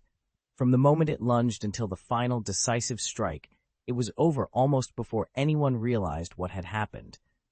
To the assembled elders of the Linglu tribe and the worshippers of the Yanhei Divine Dynasty, it was nothing short of astonishing. They had never imagined Ye Cheng's power could be so overwhelming. One strike to fell a first-stage Realm Master corpse demon. That kind of prowess placed him at least at the mid-stage of the Realm Master realm. Even compared to the two champions the Zhenwu Dao sect and the Wanling Tower had sent, Ye Cheng showed only the slightest edge of distance, hardly enough to doubt his ability to hold this 700,000 territory single-handed. "More than enough," murmured the Linglu elder to his companion, eyes still fixed on the fallen demon. With the backing of the 3 supreme sanctuaries, the various Realm Master-level sects had safely penetrated the ancient mining region 700,000 miles away. By all agreements, aside from the War God Academy's fixed share, the remaining haul would be pooled and divided equally among the parties. But now, with Ye Cheng's display of sheer strength, everyone felt far more confident about guarding these treacherous lands and securing their rightful rewards. The 3 supreme sanctuaries, the War God Academy, the True Martial Dao sect, and the 10,000 Spirits Tower all share one crucial limitation. Each can shield only a fixed number of allies within a fixed radius. No matter how many disciples or retainers they amass, their protective barrier never extends beyond a 10,000-mile circle centered on its leader. Within that boundary, exploration moves faster and more zones can be scanned, but in the end, the total spoils uncovered remain roughly the same. It follows, then, that the larger a sanctuary's roster of allies, the smaller each individual share will be when the treasure is finally divided. Ye Cheng knew this better than anyone. Although his own cultivation rank trailed behind many, He had deliberately limited his circle of support to just two noble houses, the Yanhei Divine Dynasty and the Linglu clan. When the time came to split the rewards, his faction's portion would far exceed what most would receive under those overcrowded sanctuaries. As the leaders of the other two sanctuaries exchanged silent, envious glances, Ye Cheng reached out and plucked the crystalline core from the corpse demon's remains. Its pale blue light pulsed in his palm, and in that instant, new currents of understanding stirred within his mind. Crack! With a single decisive motion, Ye Cheng crushed the crystal core. Instantly, a torrent of energy burst forth, pure, condensed life force drawn from the Realm Master-level corpse demon itself. The potency rivaled that of a top-tier treasure pill reserved for masters, yet as the energy escaped, the very void around them quivered. It felt as though thousands of razor-sharp sword chi had erupted, slicing through the air and puncturing reality with innumerable pinpricks. Everyone nearby paled. This energy is so razor-sharp. How are we supposed to absorb it? Someone stammered. Even the instructors and students of the God of War Academy, who had eagerly ventured into this 700,000 li domain in search of divine materials and demon cores, were struck speechless. Murmurs rippled through the crowd. Not even Palace Master Lingxuan or Lord Mingleihu could handle energy this vicious without pain. They had thought this territory a treasure trove, rich with rare ores, potent spirit herbs, and best of all, the chance to harvest crystal cores equal in value to supreme-grade pill ingredients. Now, faced with Ye Cheng's unleashed power, their excitement turned to dread. Not one dared step forward as the blade-like energy continued to radiate outward, tearing at the ether and promising nothing but danger for any who dared approach. Everyone standing nearby fell, silent, struck by how naive their earlier assumptions had been. Yes, those energy crystal cores had formed over countless years, condensed by the corpse demons within the ancient Tianhuang mine. But at their heart, they were nothing more than crystallized spiritual energy drawn from the mine itself. Even after being tempered by demon chi, the finest cores still crackled with a razor-sharp potency. In theory, one could absorb and refine them, but doing so would require at least a decade of painstaking solitary cultivation just to dissolve their residual sharpness. Inwardly, every cultivator admitted the same thing. Spending 10 years refining a Realm Master-grade pill wasn't worth the payoff when genuine divine materials awaited elsewhere. No one voiced their doubts. Everyone, that is, except Ye Cheng. As the final shard of crystal core shattered, he closed his eyes and reached out with his awareness, carefully tasting the lingering edge of its chi. His eyes snapped open, alight with determination. Boom! A hush fell as Ye Cheng activated his swallowing sky divine art. His aura twisted inward, folding his form into an invisible vortex, an onyx black hole hungrily devouring the scattered crystal fragments. In an instant, every last particle vanished into his inky maw, leaving nothing but a faint echo of power in the air. When the crystal core shattered, its unleashed energy surged straight into Ye Cheng. Under the stunned gazes of cultivators from the Linglu clan, the Yanhei Divine Dynasty, and even the elite disciples of the War God Academy, he absorbed every last bit in only a few breaths. To them, this was a core no one but a late-stage Realm Master could handle, yet here it was, merging effortlessly with Ye Cheng's own life force. Their covetous stares went utterly unnoticed, not out of indifference, but because he was drawing on their very willpower as well. A subtle tremor ran through his meridians, and his dantian compacted with newfound solidity. He let out a low, murky exhale, then swept his eyes across the assembly's astonished faces. A faint, confident smile curved his lips as exhilaration swelled in his chest. The refinement was complete, and he could feel it. His spiritual power reserves had just leaped by a full point. Under normal circumstances, breaking into the Saint Realm would demand the combined strength of at least 1,000 perfect-level domain masters. Yet this single Realm Master's crystal core had already bridged nearly 10% of that immense gap in one fell swoop. For Ye Cheng, it was an unexpected and exhilarating breakthrough. Ye Cheng's pulse raced. With his newly mastered sky-swallowing art, he could scour the depths of the Tianhuang ancient mine, hunt down the demon corpses left behind, and consume their crystalline cores to replenish his own cultivation. Here, the centuries-long slog through the realms could be compressed into mere moments. His progress would surge forward like never before.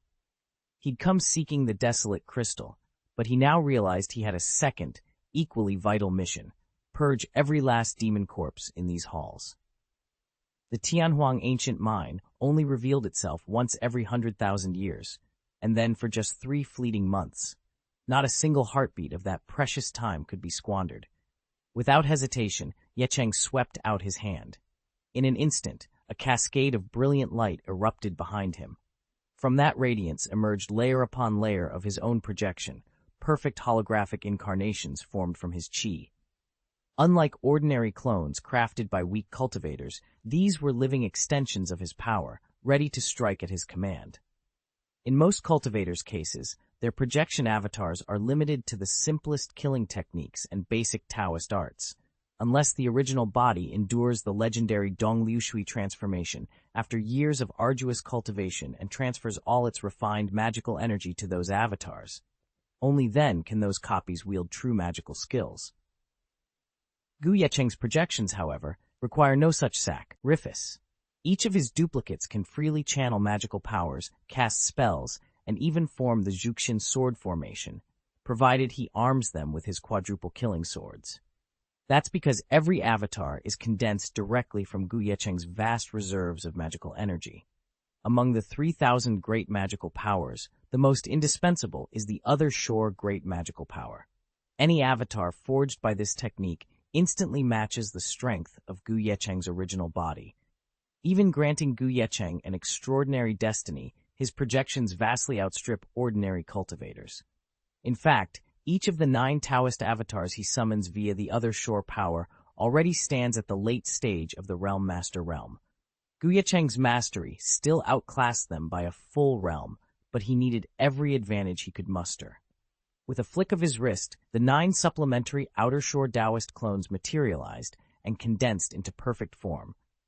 As soon as they stood ready, 36 Domain Lord-grade killing swords shot from Ye Cheng's sleeves, assembling neatly into 9 clusters at the feet of each clone.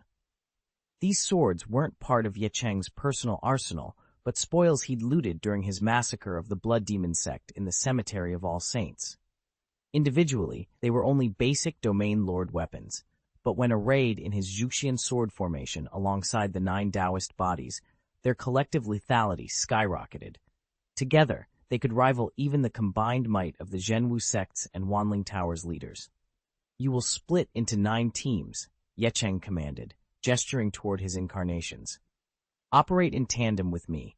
Sweep this area for corpse demons, prospect for mineral veins, and gather any divine materials you find." One clone volunteered at once. "I'll push deeper into the territory to scout ahead." With no further questions, Ye Cheng finalized his orders. The 9 squads dispersed in perfect formation, and he prepared to plunge into the heart of the domain himself. But the moment Ye Cheng finished speaking, the students of the God of War Academy and the junior warriors of both the Linglu clan and the Yanhe Divine Dynasty grew visibly uneasy. Master Ye Cheng, a student from the God of War Academy, ventured hesitantly, "If you leave us and only send your incarnations to lead the team, I'm not sure it'll be safe enough." After all, an incarnation's power far surpasses that of its original body. Even warriors like Ling Xuan or the Dark Thunder God Tiger, when they detach an incarnation, see their combat prowess fall back to only early Realm Master level. Admirers of Ye Cheng though they were, none believed he could override such fundamental limits. Before the murmurs could grow any louder, instructors from the Academy, the Yanhe Divine Dynasty's worshipper, and the Linglu clan's elder each raised a hand in unison. "Enough," they said firmly. "Master Ye Cheng has his reasons." Their eyes then drifted to the 9 Tao incarnations Ye Cheng had assigned, powerful entities all, and they bowed deeply. "Brother Ye Cheng, you have our full confidence," they declared. "We will carry out your orders to the letter." "Please, go on and explore," the elder called out with a reassuring smile. "We won't interfere." Ye Cheng inclined his head in acknowledgement, returning their courtesy with a subtle smile of his own. No further explanation was needed. These masters had already sensed the extraordinary aura radiating from his body. With a soft exhalation, he unfurled his spirit and under the astonished gazes of the assembled cultivators, slipped into the shadowed mouth of the Tianhuang ancient mine. Once he disappeared from sight, the group's hushed restraint broke all at once. A young disciple piped up, eyes wide. "Teacher, why didn't you stop him? Shouldn't we question him before letting him go alone?" "Exactly. Why send only the teacher's incarnation in there?" Another student chimed in, voice buzzing with curiosity. The teachers exchanged indulgent glances, then turned to the Lin, Glue tribe elder, and the Yanhei worshipper standing nearby. The elder raised a hand in a calming gesture. "Put your minds at ease," he said. "He's under our protection." Still, as they diverted their attention back to the scene before them, every pair of eyes was drawn to the 9 Taoist forms hovering around Ye Cheng's empty spot. These weren't the usual illusory projections cultivated by most masters. They were vivid, almost tangible, shimmering like spirits caught between two worlds. Even the most seasoned disciples felt their breath catch at the sight. If this was what an incarnation of Ye Cheng could produce, it was clear why the elders had shown him such deference. A hush fell over the grand hall of the God of War Academy as a mentor stepped forward, his voice calm yet resonant. "This apparition, so insubstantial, so erratic, seems drawn from another realm, merely observing our world. To give such a phantom true form, there is only one path." He let the tension mount before revealing the secret. That path is the heritage of our human race, the other shore great magical power. Aligned with the 3,000 paths and commanding 3,000 potent magics, it is unrivaled in its life-preserving prowess. Murmurs rippled through the assembled students. The mentor paused, then added, "By mastering this power, one can condense a Tao body capable of contending with deities themselves. Are there any questions?" Before anyone could answer, the hazy figure split into 9 distinct incarnations. Each glowed with a fierce, harmonious energy. At their center stood Ye Cheng, his expression serene yet utterly commanding. Shock silenced the hall. Every student stared, mouths agape, as the sheer force of Ye Cheng's mastery and the might of the other shore great magical power was laid bare before them. Chapter 548, The Great Magical Power of the Other Shore, the fully condensed Other Shore Tao body. "Master Ye Cheng, how many trump cards do you have up your sleeve?" A collective gasp rippled through the assembled students.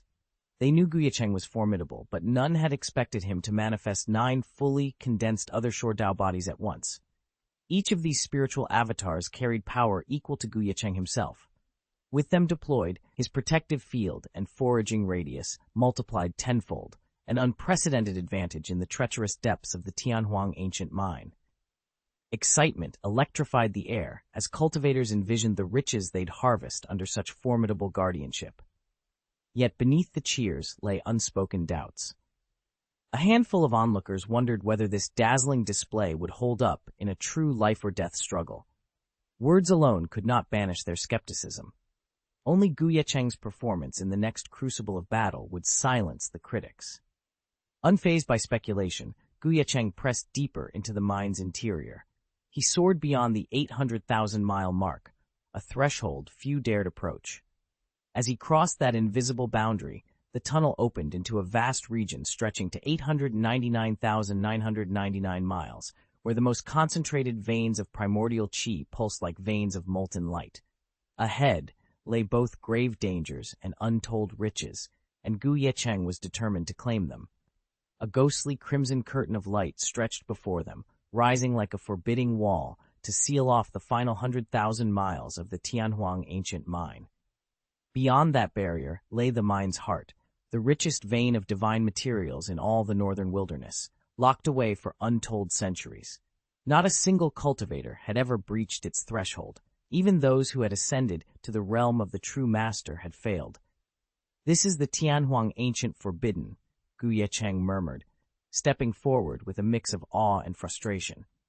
Legends say that Saint Yuanwu himself and the Tianhuang true immortal attempted to cross this boundary, and both were repelled by its power. Clutching the edge of his inherited treasure map, left behind by Saint Yuanwu in his abandoned mansion, Ye Cheng traced the shimmering lines that led to this very spot.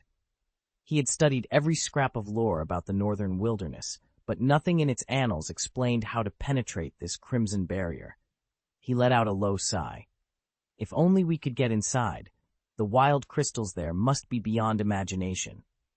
Around them, lesser veins of crystalline ore still glinted in the rock face, but none matched the fabled bounty locked within the last 100,000 miles. As the light curtain pulsed with silent power, Ye Cheng knew their greatest challenge lay just beyond its glow, and that breaching it would demand every ounce of ingenuity and courage they possessed. After 3 months of probing the depths of the Tianhuang ancient mine, every expedition team combined had excavated just a few hundred raw crystals, at most 20 or so per sect. Pooled together, that haul might barely fuel Ye Cheng's breakthrough into the next realm. Ye Cheng lay in his meditation cave, turning possibilities over in his mind. The peculiar crimson light curtain that sealed the mine's inner sanctum was no ordinary trap. It was an advanced illusion array. Even the mightiest cultivators found themselves lost within its shifting halls. Any attempt to skirt its boundaries only cost precious time better spent hunting for crystals. Legends told of Tianhuang Zhenxian, the sect's founder, who once reached the realm of master. He had attempted to penetrate the cave's defenses long ago, and though his power rivaled that of immortal realm beings, he ultimately failed to dispel the array. Ye Cheng, by contrast, had only just achieved the perfect realm, and he knew his current strength wasn't enough to overcome the same barrier. Still, he refused to stand idle. Drawing a slow breath, he rose to his feet. "I can't just wait here," he murmured. "There must be another way past this illusion, some subtle flaw I've overlooked." With resolve hardening in his chest, Ye Cheng stepped toward the crimson light, determination burning brighter than any crystal reward a successful breakthrough might yield. From now on, I'll patrol this entire 800,000-mile territory, hunting corpse demons, gathering divine materials and wild crystals, and probing for any weakness in that light curtain. If I find an opening, I'll strike. If not, I won't let it slow down my other gains. Ye Cheng made up his mind and set to work without hesitation. Over the past days, his strength had grown substantially, especially after absorbing the Chaostao crystal and breaking through into the 13th realm. He now stood on an entirely new level, where a typical domain master, no matter how powerful, could only project their will to a radius of 10,000 feet, roughly 100 miles. Ye Cheng could extend his domain to 36,000 feet, nearly 300 miles, with a mere thought. The instant his consciousness swept across that expanse, any movement or corpse demon within 300 miles would be detected, and then crushed by the overwhelming pressure of his domain. Such efficiency in slaughter was nothing short of terrifying. Over the past 10 days, Ye Cheng had slain 5 Realm Master-level corpse demons and over 100 Domain Master-level ones. As for the Saint-level fiends, from quasi-saints all the way up to Saint Lords, their numbers swelled into the tens of thousands. He harvested every one of their energy crystal cores and refined them, steadily accelerating his cultivation. Now, deep within the sprawling 870,000-mile Tianhuang ancient mine, Ye Cheng sat cross-legged atop a rich vein of ore. His great sky-swallowing divine power pulsed through him like a silent tide. Beneath him hovered hundreds of crystal cores, each glowing with divine light and laced with razor-sharp metal filaments. One by one, they surrendered their stored energy to his body. Drained dry, they shattered into ash the moment their power was exhausted. The sheer volume of qi he absorbed, enough to occupy a realm master for decades, was refined in the time it takes an incense stick to burn halfway. When the final crystal core flickered out, Ye Cheng opened his eyes, closed them again inwards for a moment of introspection, and then broke into a satisfied smile. This place truly is a supreme treasure trove, Ye Cheng thought, eyes shining with anticipation. He had originally calculated that breaking into the Saint Realm would take at least 2 to 3 years. To speed things up, he'd need to hunt down rare divine materials, like those hidden deep within the Tianhuang ancient mine, trade with the great sects and powerful clans for spiritual medicines, refine them into precious pills, and then consume them to build up his reserves. Even under the best circumstances, he'd expected a year or 2 of relentless effort. Yet now, thanks to this mine, it seemed he could gather enough crystal cores in just 5 to 7 days to attempt the breakthrough. and he could remain here for over 2 months, harvesting resources without interruption. Of course, each successive leap in cultivation would demand ever greater supplies. But after he entered the Saint Realm, those needs would only grow steeper. Still, within the walls of the Tianhuang ancient mine, his progress was nothing short of explosive. It felt as though he'd strapped himself to a rocket, soaring upward in enormous, exhilarating bounds. Ye Cheng let out a low whistle of satisfaction. Refining a day's worth of energy crystal cores. It's like I've trained for months, maybe even years, out there. With that thought in mind, he kept his focus and pressed onward, directing his power toward the mineral vein beneath him. Boom! The ground trembled, and the earth cracked as he unleashed his domain. One after another, the divine materials and spirit-rich ores were torn free from the rock. Ordinarily, these treasures lay deep underground, dead by their own consciousness, and even high-ranking masters must resort to special techniques just to mine them. But inside Ye Cheng's domain, all such resistance was nullified. The moment his sphere of influence enveloped the deposit, it drained away the ambient spiritual energy the veins needed to maintain their defenses. Deprived of that power, the once sentient ores behaved like nothing more than mundane rock. In minutes, millions of kilograms of divine iron spiritual ore surged together, coalescing into a single, gleaming mass. It stretched out like a slumbering dragon of metal, its scaled surface shining faintly in the dim grotto light, easily 1,000 feet from snout to tail. Ye Cheng surveyed his haul with a triumphant grin. Today's work would set him leagues ahead of any rival cultivator. Ye Cheng wrenched the iron vein free from the earth, and, with a single thought, sent it spinning into his storage ring. He had poured months of effort into reinforcing that ring before venturing into the cemetery of the saints, enchanting it not only to imprison living creatures, but also to expand its internal capacity to terrifying proportions. 1,000-foot-long deposit of divine iron ore was no challenge. He'd even stashed away an entire mountain range spanning millions of feet without breaking a sweat. Yet, as he let the ring shrink back to its palm-sized form, a pang of humility struck him. In the cultivation world, his mighty storage ring was still a child's toy compared to the small worlds forged by realm masters. The moment a cultivator solidifies their domain, they can birth a pocket dimension that spans 1,000,000 feet or more. And masters like Yuan Sheng, each commanding multiple domains, crafted realms so vast they could cradle planets, perhaps even whole star systems within them. Ye Cheng shook off the envy. There would be time to chase that level of power in the future. For now, the cemetery of the saints awaited, and he had treasures aplenty to unearth. With a final nod to his enchanted ring, he turned and strode deeper into the silent expanse, every step echoing his resolve to rise beyond mortal limits. Ye Cheng surveyed the contents of his storage ring, a pleased smile tugging at his lips. In just 10 days, he had slaughtered countless corpse demons and made remarkable strides in his cultivation.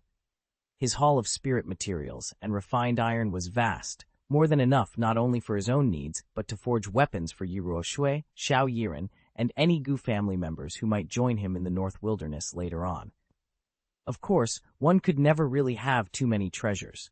But despite the abundance, one prize still eluded him: wild crystals. Over the past 10 days, he'd unearthed more than a dozen mineral veins, yet not a single pure wild crystal. Instead, he'd only managed to collect about 900 kilograms of raw wild stone, the unrefined form of the crystal. Like spirit stone before it, wild stone needed extensive smelting. Hundreds of kilograms of it would barely yield a single finished wild crystal. That shortage ate at him more than he cared to admit. This calculation all depends on possessing the heavenly refining sacred body. Only with its divine blessing could Ye Cheng wield unequaled skill in both weapon forging and pill alchemy.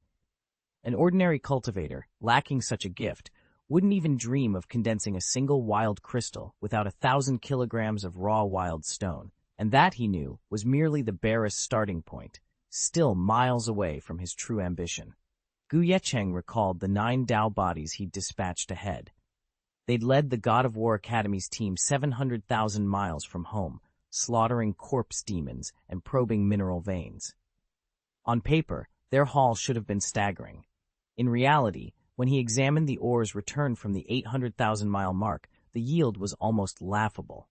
Sure, the Tao bodies operating beyond that frontier might have added a little more, but it wouldn't nearly close the gap.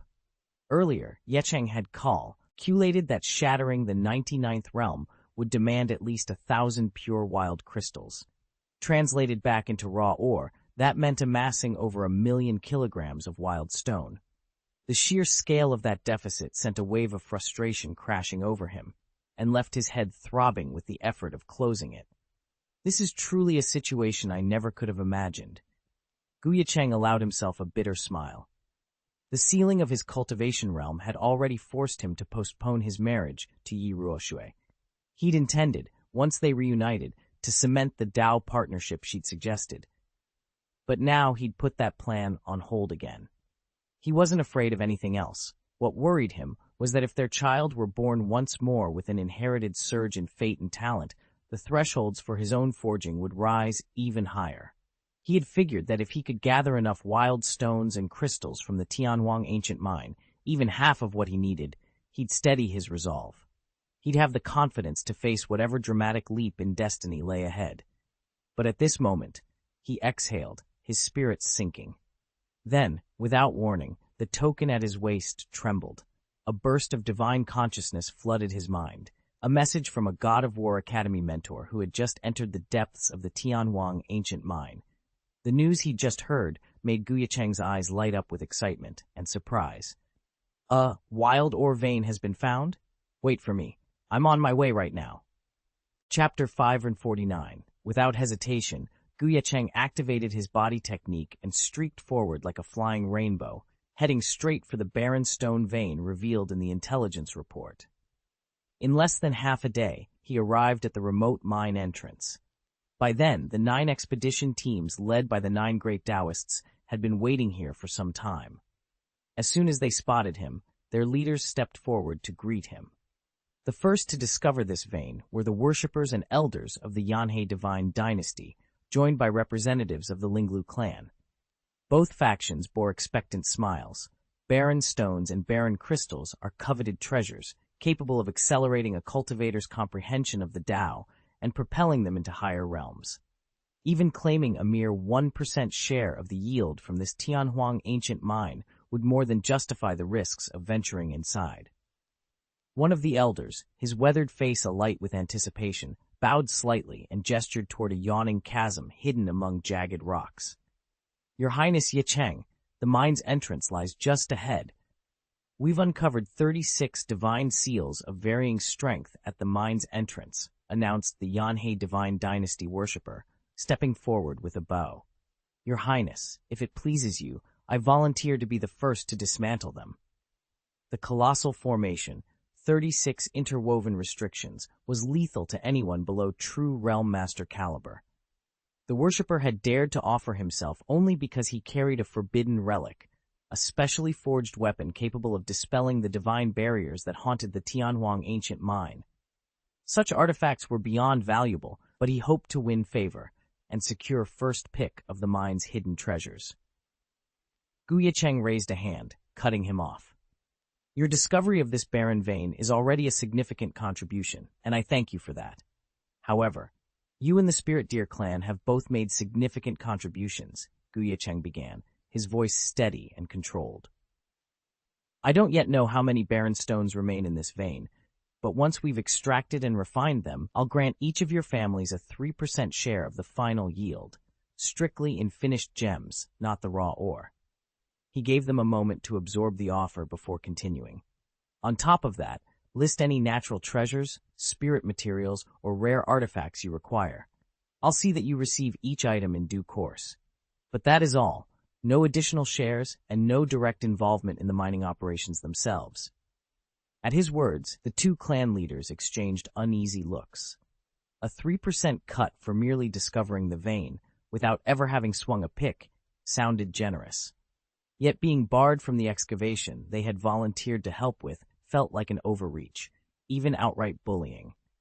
Still, when they recalled Ye Cheng's prowess, and how, over the past few days, they had shadowed his Tao body across this sprawling 700,000 territory, uncovering hidden caches of treasure, they dared not protest.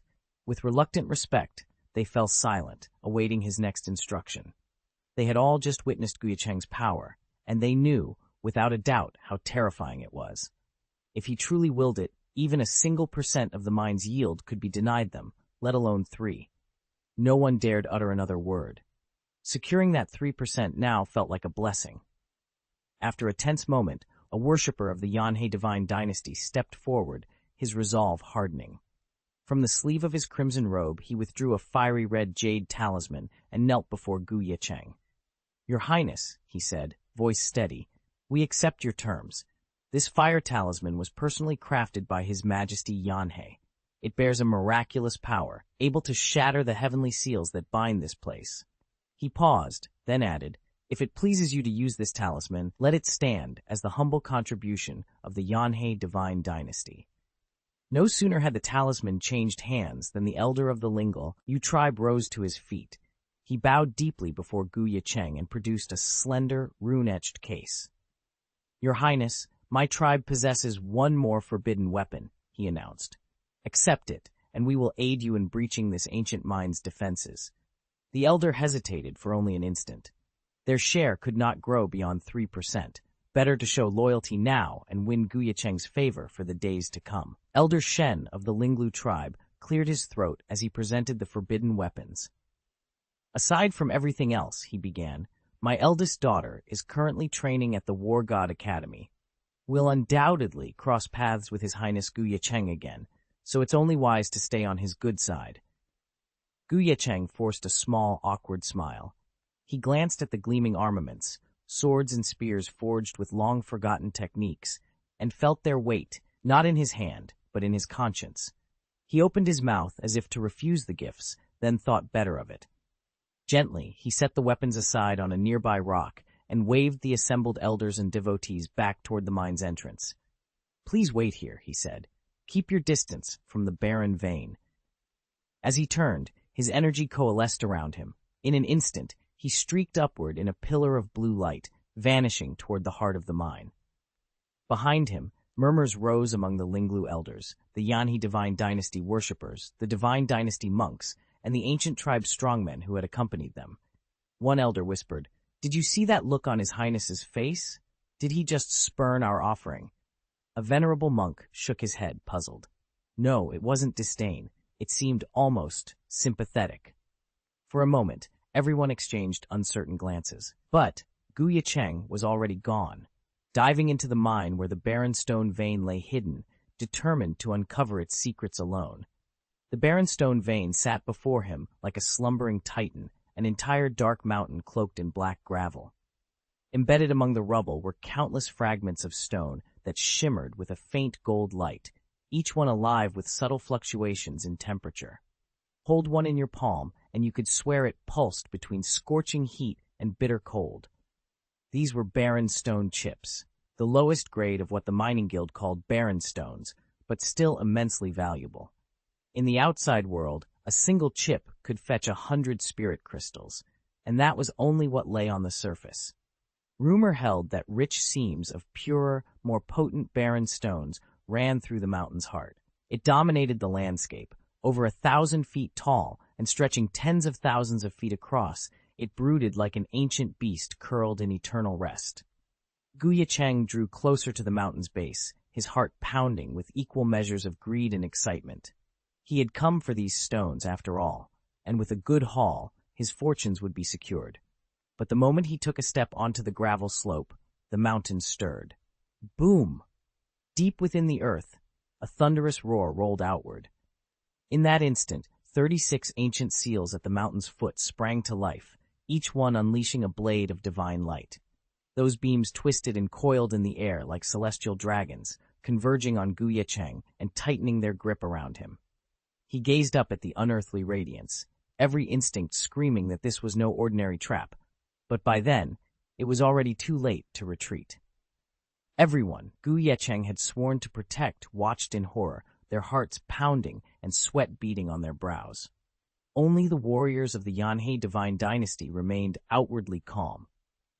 They had faced the 36 layers of divine light before, and believed that His Majesty's fire talisman hand-forged by the Emperor himself, could not only withstand the onslaught, but even rebound the rays, shattering the mountain-guarding seal in a single strike.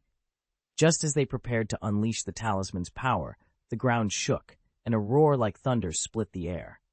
At the foot of Bell, Ak Mountain, directly above Ye Cheng's head, a far more terrifying marvel took shape.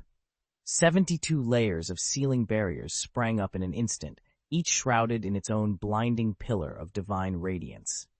Every beam was as fierce as the 36 draconic lights had been when merged at the mountain's base. In a heartbeat, 108 layers of shimmering wrath exploded outward, flooding the sky and shaking Black Mountain to its core.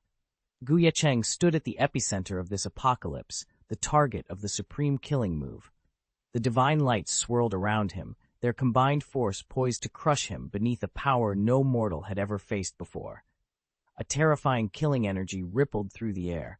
Even a grandmaster, someone at the peak of the master realm, would risk falling victim to this disaster the moment they stepped inside. How is this possible? One of the cultivators from the Xianxia divine dynasty whispered, eyes wide. The forbidden killing arrays at both the mountain's summit and its base, they're actually resonating with each other. He wasn't the only one taken aback. The strongest fighters of the Linglu clan, too, stared in horror. None of them had suspected that this barren stone mine concealed such lethal traps. Only now did they understand why Ye Cheng had been so adamant about barring them from entry. It wasn't to keep them from hauling off too many waste stones or monopolizing the quarry's resources.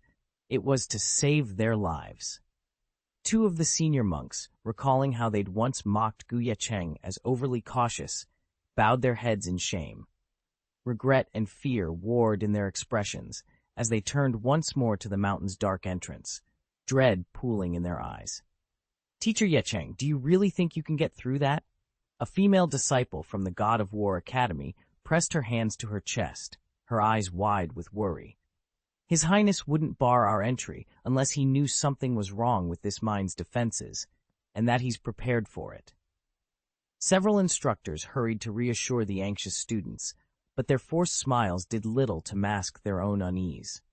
All of them stared at the mine's entrance, where 108 forbidden formations had just flared to life in perfect unison. A roaring tide of divine light surged outward, ready to drown and obliterate any intruder. The sight was so overwhelming that even the bravest hesitated. Then, as tension peaked, a sharp metallic cry split the air. Clang! A single beam of swordlight arced through the massacre of radiant energies, carving a clean path straight to the heart of the spellwork. When the light dissolved, Ye Cheng stood at the center of the fractured seals, completely unscathed. Shock rippled through the onlookers. Against all odds, he had broken through. His breathing never wavered, as if shattering the barrier before him were no more difficult than lifting a finger. Just when everyone expected Ye Cheng to step into the mine and begin his exploration, he froze at the entrance. He paused, staring deep into the yawning tunnel, then, in the blink of an eye, reappeared beside the group. A ripple of surprise passed through the assembled officers. Someone cleared their throat and asked, "Your Highness, what do you have in mind?" Chapter 550. Ye Cheng's form shimmered as he shattered the seals and instantly reappeared before the group. Wide-eyed, they stared at him in stunned silence. "Something's off in that mine," he said quietly, his gaze drifting back to the looming Black Mountain. A glint of surprise crossed his face. By breaking through more than 100 restrictions, he had extended his consciousness deeper into the barren stone mine, and what he discovered was astonishing. Beneath that 10,000-foot peak lay a labyrinth of veins pulsing with divine ores, and the mine's barren stone reserves alone topped hundreds of thousands of kilograms. It was a treasure trove beyond imagination, but it was fiercely guarded. At its heart slumbered a corpse demon whose power had ascended to the realm master's perfection level, making it a match even for Ye Cheng himself. Surrounding it were countless second-grade corpse demons, each one a deadly threat. Ye Cheng paused, letting the weight of the revelation sink in among his companions. This was no ordinary extraction operation. They were standing on the threshold of a domain overflowing with wealth, but beset by enemies whose strength rivaled their own. The real challenge was only just beginning. Ye Cheng stared into the yawning mouth of the abandoned mine. "If we don't clear out whatever's inside," he warned, "we'll never mine these veins safely." His companions exchanged uneasy glances. The God of War Academy's instructors had hoped for nothing more dangerous than a handful of wild stones. Instead, Ye Cheng spoke of powerful corpse demons prowling the tunnels. The news hit them like a thunderbolt. "Maybe we should scout elsewhere," one instructor suggested hesitantly. "We might still find pockets of untouched ore above ground."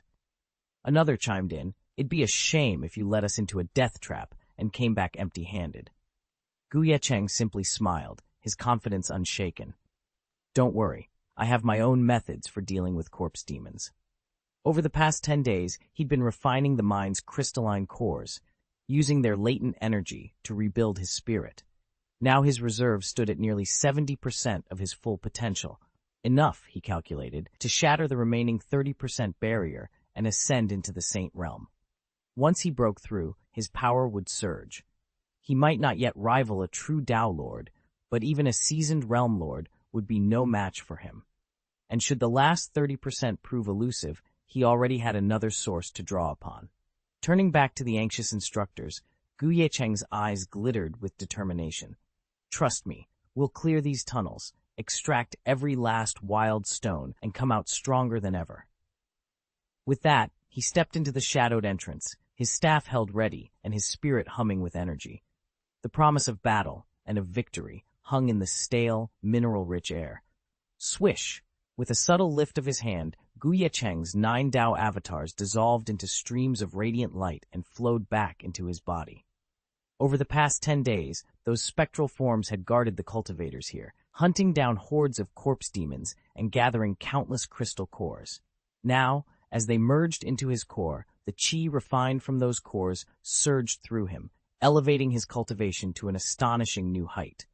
A hushed gasp swept through the assembled cultivators as they sensed his sudden leap in strength.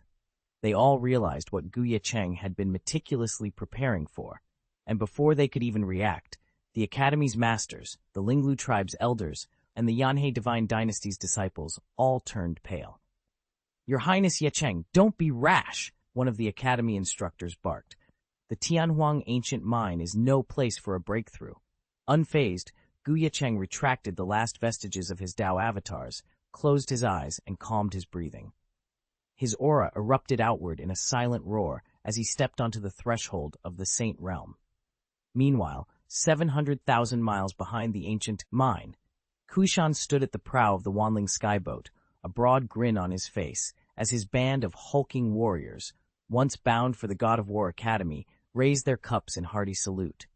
For the past 10 days, under the impenetrable protection of the Wanling Tower, they had reaped one rich harvest after another. Their proudest achievement came just a few days ago when, with the aid of the Nether Thunder God Tiger, an honored envoy of the Wanling Tower, they breached the ancient seals on a long-forgotten vein.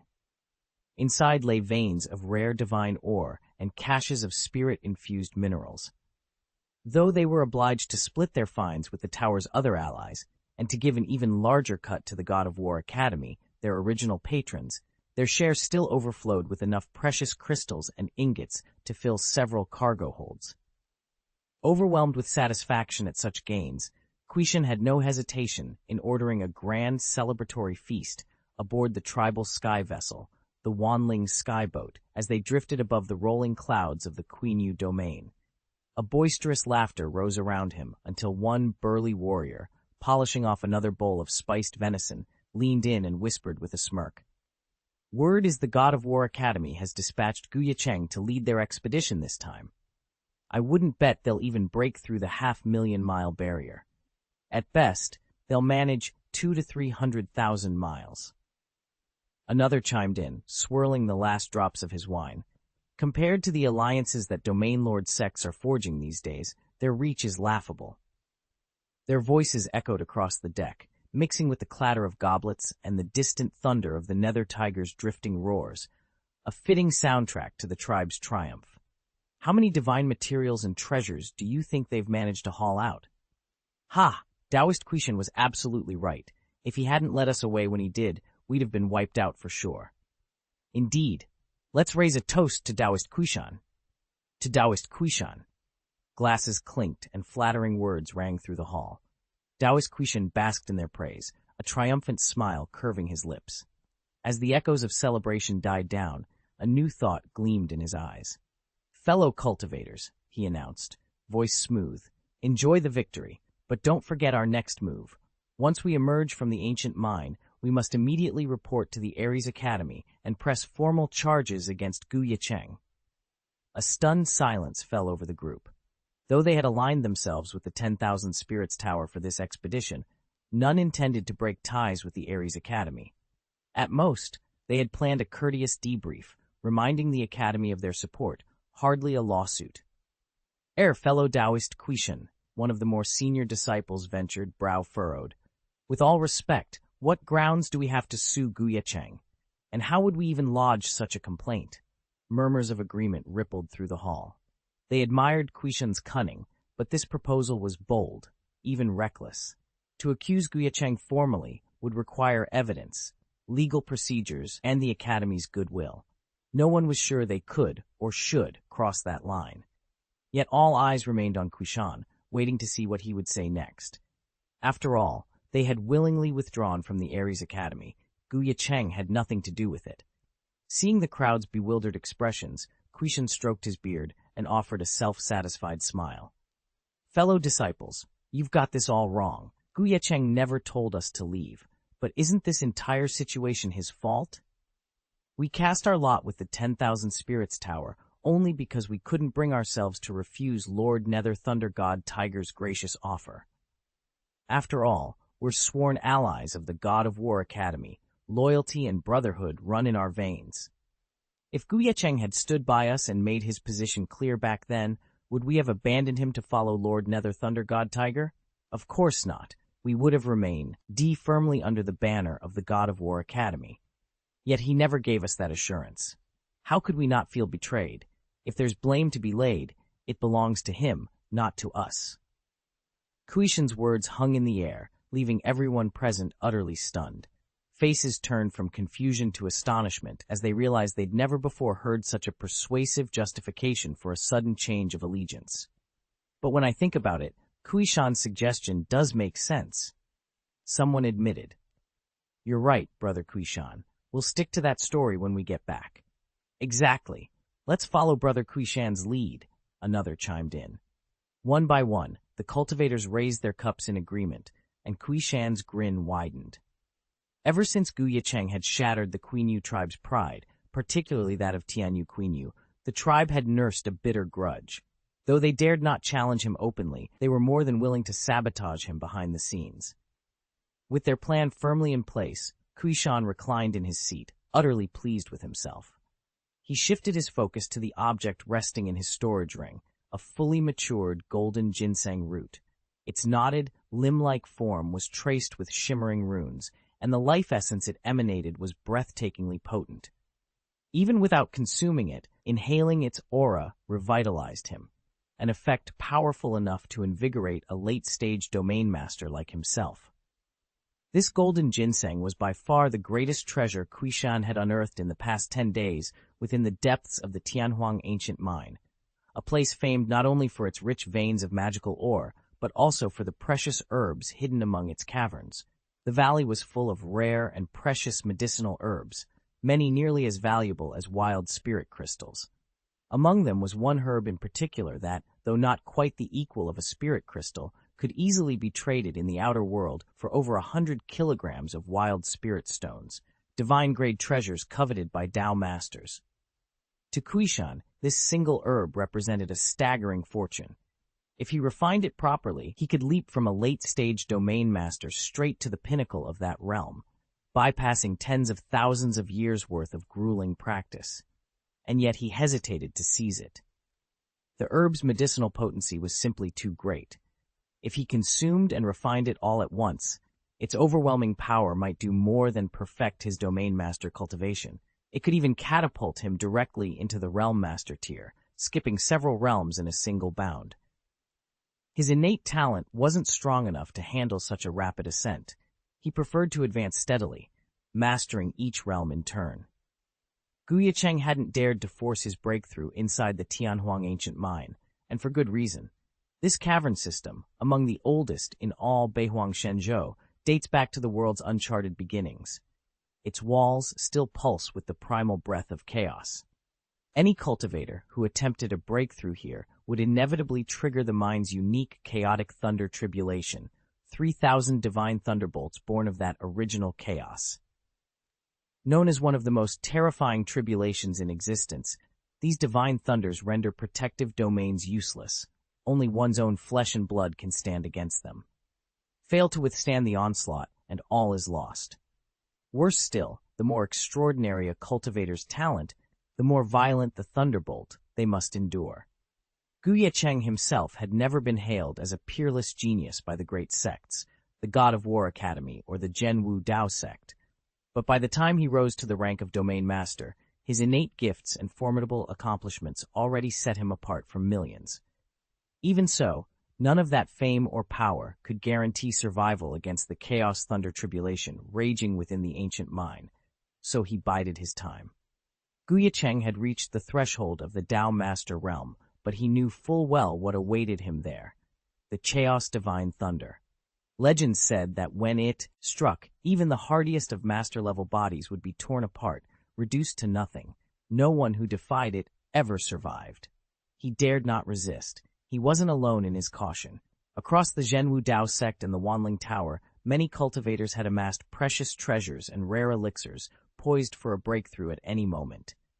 Yet when it came to braving the fabled tribulation of the Tianhuang ancient mine, none dared take the plunge. Not one. Tonight, Kushan and his companions sat in high spirits, feasting and laughing as though the coming storm were a distant myth. Then, without warning, the sky tore itself open. Crack! Crack! Crack! Crack! A thunderclap rolled across the heavens, shattering the stillness.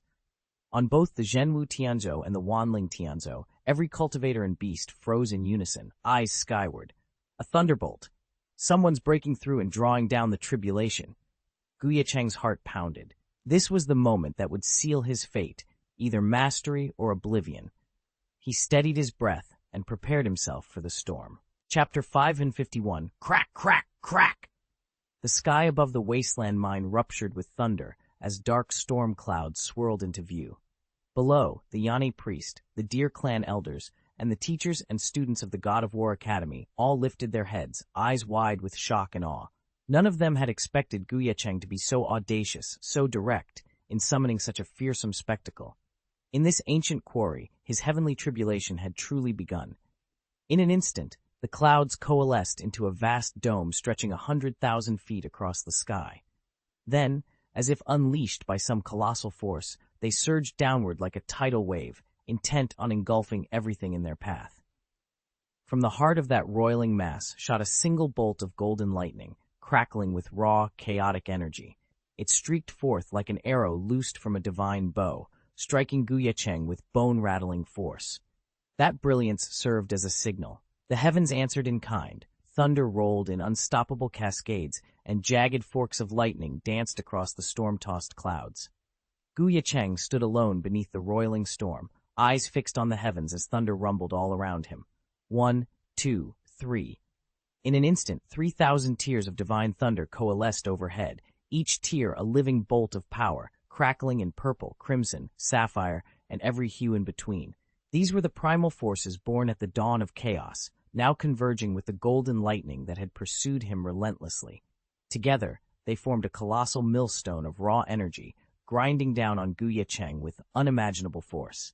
The ultimate evolution of chaos divine thunder, the Chaos Mill! Someone whispered in awe.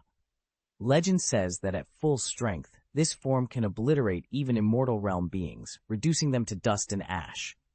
All around him, cultivators froze in shock. Through the churning clouds of lightning, they could scarcely make out Ye Cheng's figure, only glimpses of his outline as the storm swirl raged on. Yet the mill continued to spin, reminding everyone that he still stood, barely against that cataclysmic assault. The very thought was impossible. How could a single mortal survive the might of the Chaos Mill? And yet, there he was, enduring the storm where gods themselves might falter. "Your Highness Ye Cheng?" Can you really survive this? High above the cloudsy peak, the tempest raged.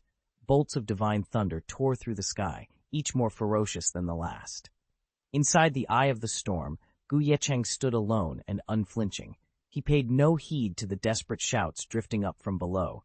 His every sense was fixed on the chaos mill swirling above him. That ancient artifact spun faster and faster, and with every rotation it condensed raw chaos divine thunder into a searing bolt that plummeted earthward. In just a few heartbeats, dozens of these crackling strikes had formed, each crack of celestial energy illuminating the gloom. Where other cultivators would have been reduced to ash, Ye Cheng simply inhaled the thunder's roar. Drawing on his heaven-swallowing divine technique, he opened his mouth to the storm and let the bolts surge into him. One after another, he absorbed them into his body, channeling their power into his sea of consciousness. What mortal geniuses called a death sentence, Ye Cheng welcomed as the greatest elixir. Far from injury, each bolt of chaos divine thunder became nourishment for his spirit, feeding the furnace of his understanding. 3,000 divine strikes fell upon him like untamed crystals, and with every impact, his comprehension of the great Tao deepened, his cultivation vaulting forward in triumphant leaps. In that storm-racked chamber of the heavens, Ye Cheng stood unwavering. No longer the underdog, but the very eye of the tempest, mastering its fury and transforming it into his own path to transcendence. Ye Cheng's heart pounded as the chaos mill spun faster and faster. With every revolution, bolts of chaos divine thunder exploded down in a furious barrage, and with each strike, his strength surged. Boom! The ancient mechanism seemed to feed on his resolve, its gears whirring as dozens of thunderous blasts cracked the void at once, rather than the single layer of lightning he'd grown accustomed to. The sheer intensity of the onslaught would have crushed a lesser cultivator. Even Ye Cheng's heaven-devouring grand divine power, honed to a fearsome pitch, wavered under the storm of celestial energy. Still, he stood firm, eyes blazing with determination. His muscles tensed, veins shining with raw qi as he prepared to endure yet another wave of destruction. In the chaos thunder tribulation, all manifestations of the great Tao are sealed and isolated, Ye Cheng reminded himself. No spiritual arts can pierce this storm, only the strength of the flesh can prevail. A fierce smile curled his lips. Then let it be so, he drew in a deep breath, centering himself amid the crackling lightning and roaring thunder. Great immortal body, reveal your might. With that command, his aura burst outward in a blinding radiance. The boundaries between skin and qi dissolved as his physical form swelled with immortal vigor, ready to absorb the next deluge of chaos divine thunder and transform it into his own power. But Ye Cheng was different. Blessed by the great immortal body, his grasp of the true meaning of the great Tao, his own Tao domain, stood on equal footing with the chaos 3,000 great Taos that comprised the thunder tribulation. Ordinarily, that tribulation could sever a cultivator's Tao domain, but it was powerless against him. 13 realms, release. At Ye Cheng's low command, 13 sword domes materialized behind him, each one a realm unto itself, each echoing with the supreme law of the blade. Their power surged into him, amplifying his already fearsome heaven-swallowing art to an even greater ferocity. Boom! In an instant, a legion of void vortices, no, thousands of them, snapped open like black holes across the sky. From those chasms poured the chaos god thunders, each bolt more violent than the last. Yet every strike was like a pebble tossed into the sea, barely a ripple on Ye Cheng's domain. One by one, the thundering storms were drawn into his vortexes, instantly refined and absorbed into his being. With each bolt he consumed, Ye Cheng's comprehension of the Tao deepened. Mortal minutes stretched on, and as the 15th minute waned, his figure wavered under the weight of new power. Behind him, where 13 realms once stood, a 14th realm now blossomed into being, proof that his cultivation had broken through to a higher plane. In this realm, countless wind blades whipped through the air, coalescing into a titanic tornado that seemed to prop up the sky itself, a clear sign that Ye Cheng had ascended to the 14th level of the wind domain. Then came the 15th, the 16th, the 17th. One after another, all 3,000 Chaos God Thunders were drawn in and refined by Ye Cheng. Finally, the 100,000-foot thundercloud and the ancient Chaos Great Mill dissolved into nothingness. As the storm clouds scattered, Ye Cheng's domain behind him blazed from its initial 13th level all the way to the 21st, a leap of 8 whole levels. This Chaos Thunder Tribulation is truly an incredible tonic, he thought, marveling at the torrent of power coursing through his veins. With a simple gesture, he withdrew his domain and watched the last of the thunderheads disperse, reluctance flickering in his eyes. Absorbing those 3,000 divine thunders had proven every bit as potent as devouring a Chaos Dao crystal, and without any loss of effect. Yet this monumental breakthrough also brought something important back to Ye Cheng's mind. Ye Cheng had originally estimated that 10 Chaos Dao crystals, or at most 1,000 wild crystals, would be enough to forge all 99 domains. Now, however, he realized he'd gravely underestimated the challenge. Each new domain he mastered demanded a higher level of Daoic perception than the last. His recent experience with a Chaos Dao crystal proved the point. The first time he refined one, he surged to the 13th realm. This time, under the same conditions, he climbed only as far as the 8th.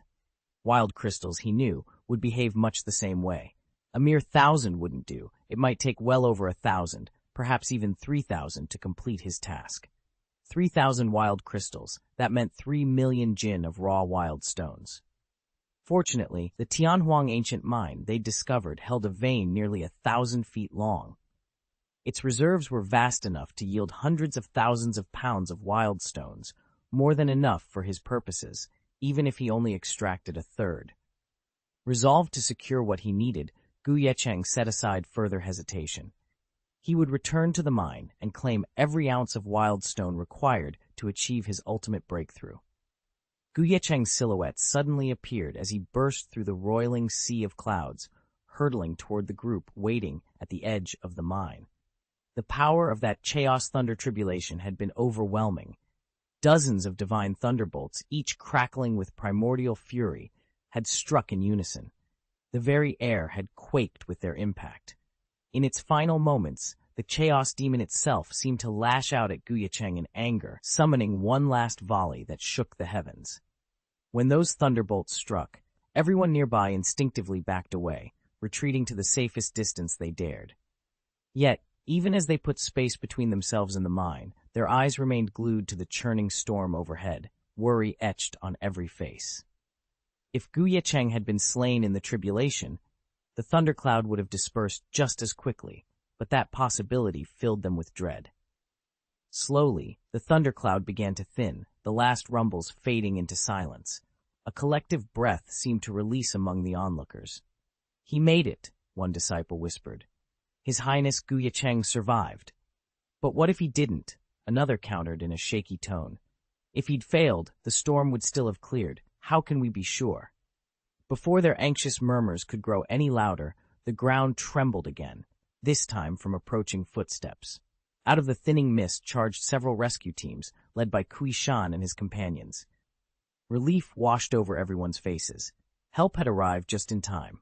Ye Cheng, battered by celestial lightning yet unbroken in spirit, landed at their side, ready to face whatever came next. A crackling drum of thunder rolled across the sky, wrapping the entire valley in its electric wrath. The assembled cultivators shifted uneasily. None of them believed a fellow practitioner was undergoing tribulation here. Instead, they were convinced that some extraordinary artifact had manifested, drawing down heaven's lightning upon it. Spurred by that possibility, they redoubled their efforts, racing toward the source of the disturbance. Within minutes, they arrived at a desolate stone quarry carved into the mountainside.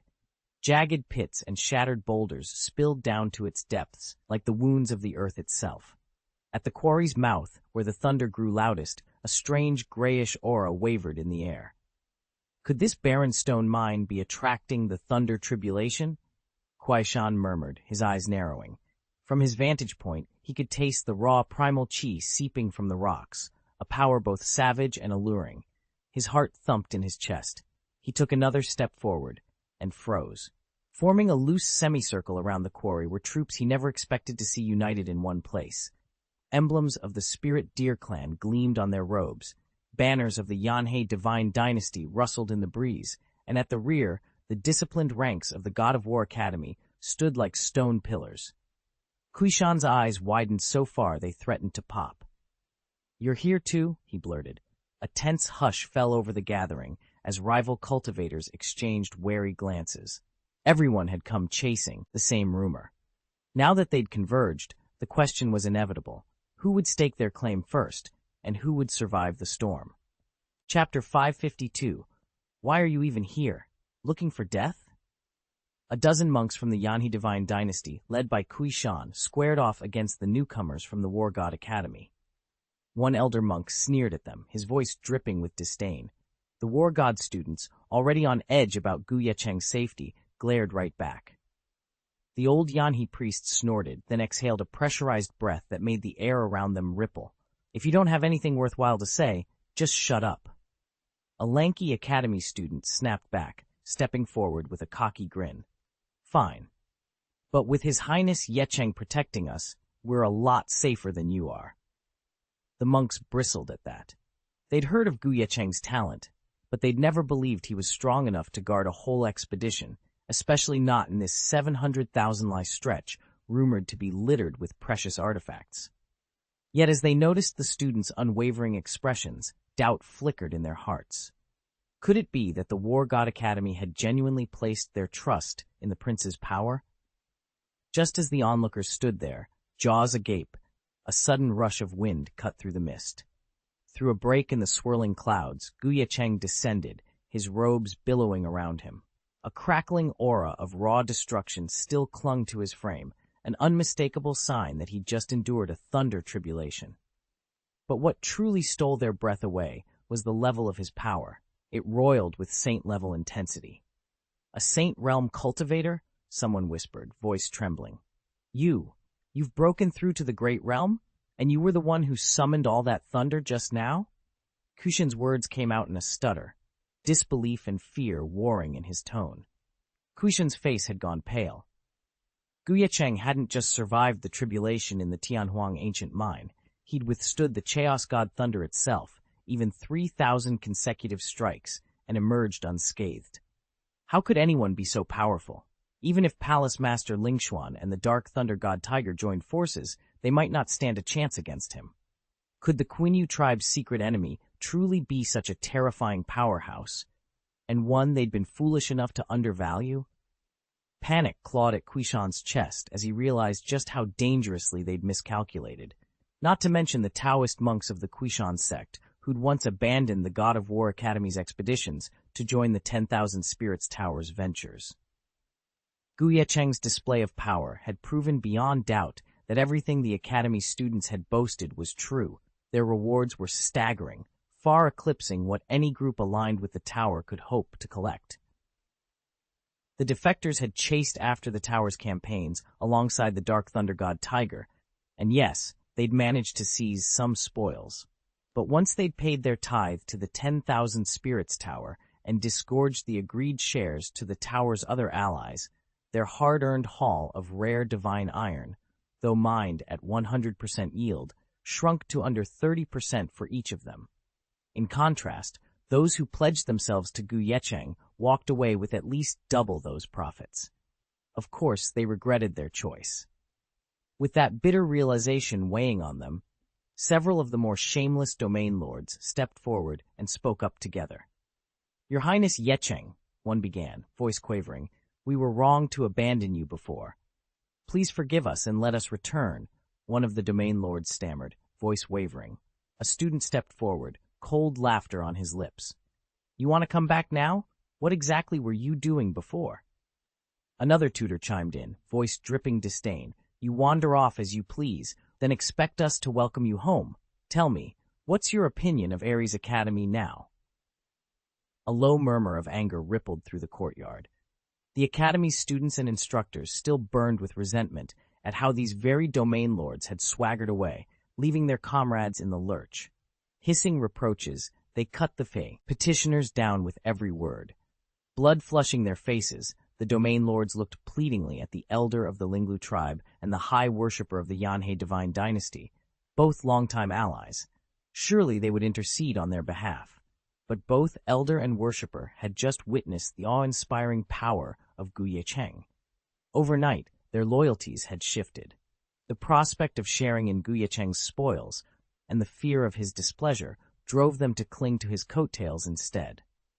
If the old domain lords regained entry, any future treasures from Linglu or Yanhe would be divided yet again.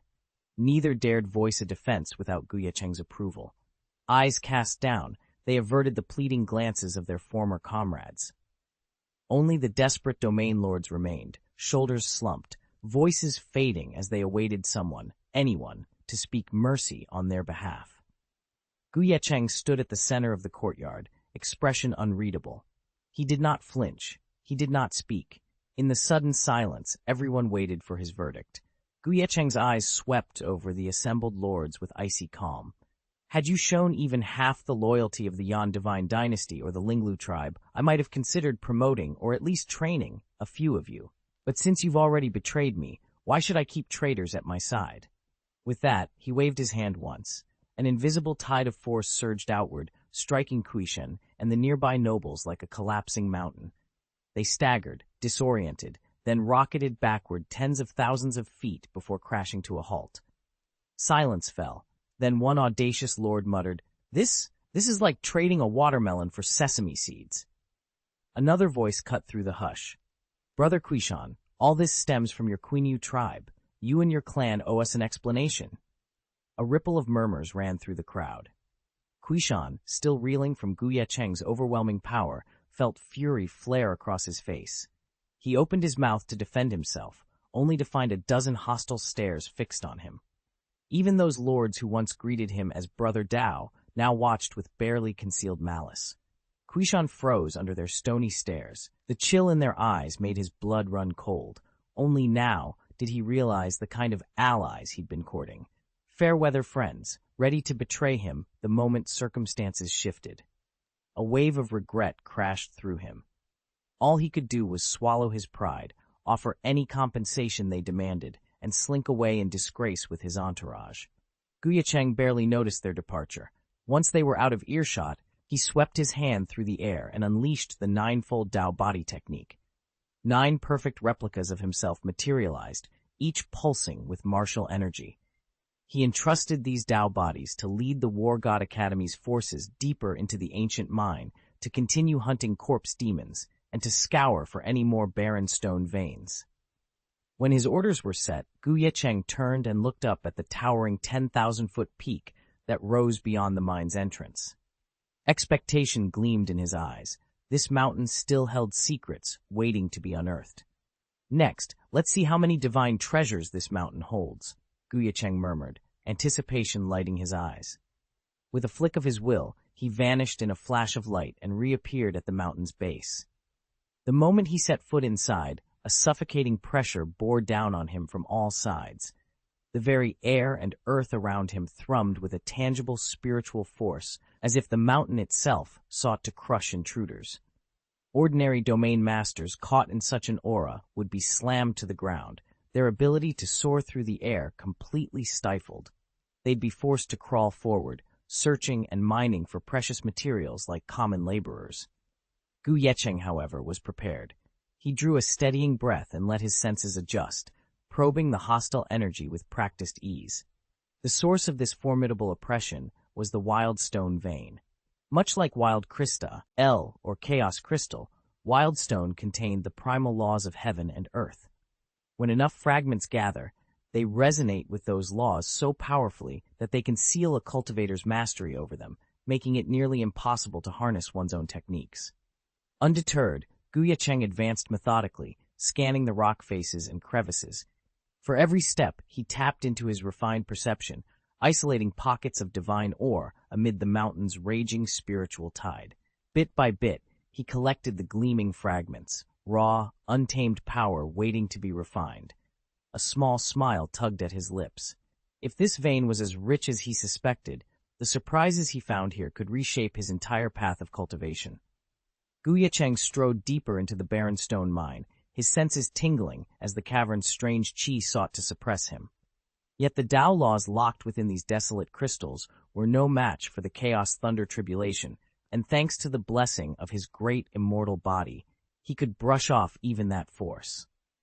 In truth, the mine's aura had no real hold on him. But the mine's inhabitants were another story. A throaty growl reverberated through the tunnels, and one by one, the corpse demons lurking in the darkness awoke. They had been spawned here, where rich ore veins interlaced with precious divine materials, their fierce spiritual energy breeding ever more powerful undead. This barren stone vein was unrivaled in potency, and its horde was breathtaking. Thousands of corpse demons thundered toward him, their rancid breath and snapping jaws filling the passage with terror. Even the weakest among them had already attained the Saint King realm. As they closed in, Ye Cheng's eyes narrowed, the air crackling with the promise of battle. Ye Cheng didn't even flinch, as more corpse demons poured in from the Saint Lord realm, and hundreds more surged at him from the Domain Lord realm, roaring in unison. To him, they were no stronger than a swarm of ants. With a mere flick of his fingers, thousands of sword lights blossomed like a meteor shower, indiscriminately cleaving through the horde. In that single breath, every corpse demon lay in ruins. Calmly, Ye Cheng collected their crystal cores. With the heaven-swallowing great divine ability at his command, he absorbed and refined them instantly, converting their energy into vital resources for his next breakthrough. Since ascending to the Saint Realm, his strength had grown exponentially, but so had the demands on his cultivation. Before, crossing into the Saint Realm required the perfection-level Tao fruits of 1,000 Realm Lords. Now, to leap from early Saint to middle Saint, he'd need far more. At minimum, he would have to absorb the perfection-level Tao fruits of 10,000 Domain Masters, such an astronomical requirement, yet that was the price of true power in the Saint Realm. But Ye Cheng stared at the shadowed foothills of the mine before him. His eyes showed no fatigue, only fierce, exultant light. With the weaker corpse demons already slain, the mine's greatest horde had at last been fully roused. 100 of them stood there, each exhaling an aura so potent it felt like a world unto itself, weighty, solemn, majestic. Every one of these fiends had reached the Realm Master level. Any single corpse demon among them could stake a claim to a mine in the 700,000-mile hinterlands around the Tianhuang ancient mine. Many were even more fearsome. Their strength rivaled that of 10 or dozens of Realm Masters at the initial Tao fruit stage, their cultivation soaring into the middle stage of the Realm Master realm. And leading them all was one towering figure in gleaming golden battle armor. With broad, sweeping wings and the fierce head of a python, it was a sky-winged divine python reborn in undeath. Only its pupils, 2 flickering orbs of ghost fire, betrayed its corpse-like transformation. Otherwise, it was indistinguishable from its living brethren. Ye Cheng's eyes locked onto the most formidable of the corpse demons, a perfect realm mast, or in gleaming golden armor. Slaughtering these abominations wasn't just about clearing the mine. It was about harvesting their crystal cores, each one capable of boosting his cultivation to new heights. A thunderous roar thundered through the cavern, and ghost fire ignited in the demon's pupils, their fury palpable. At the golden-armored leader's command, 100 Realm Master corpses levitated in unison, each one birthing its own miniature world. Like falling stars, 100 small spheres converged on Ye Cheng, hurtling toward him with cataclysmic force. The mine itself trembled. Barren stone had never felt such pressure. The earth cracked and groaned as if it might shatter into 1,000 chasms beneath the weight of those 100 small worlds. Ye Cheng steadied himself, preparing to meet the onslaught head-on. As Ye Cheng waged fierce battle against the tide of World Master corpse demons deep inside the mine, 2 skyboats silently drifted toward its outer rim. On the deck of the lead vessel, a lone figure stood with his hands clasped behind his back, staring down into the churning darkness below with equal parts regret and envy. If it weren't for the God of War Academy's arbitrary assignments, if only Ye Cheng hadn't bungled his deployment, he seethed under his breath. He shook his head. We've let the greatest prize slip through our fingers. Chapter 553. Perched on the decks of 2 massive skyboats, the leaders of the Zhenwu Dao sect and Wanling Tower exchanged grave looks.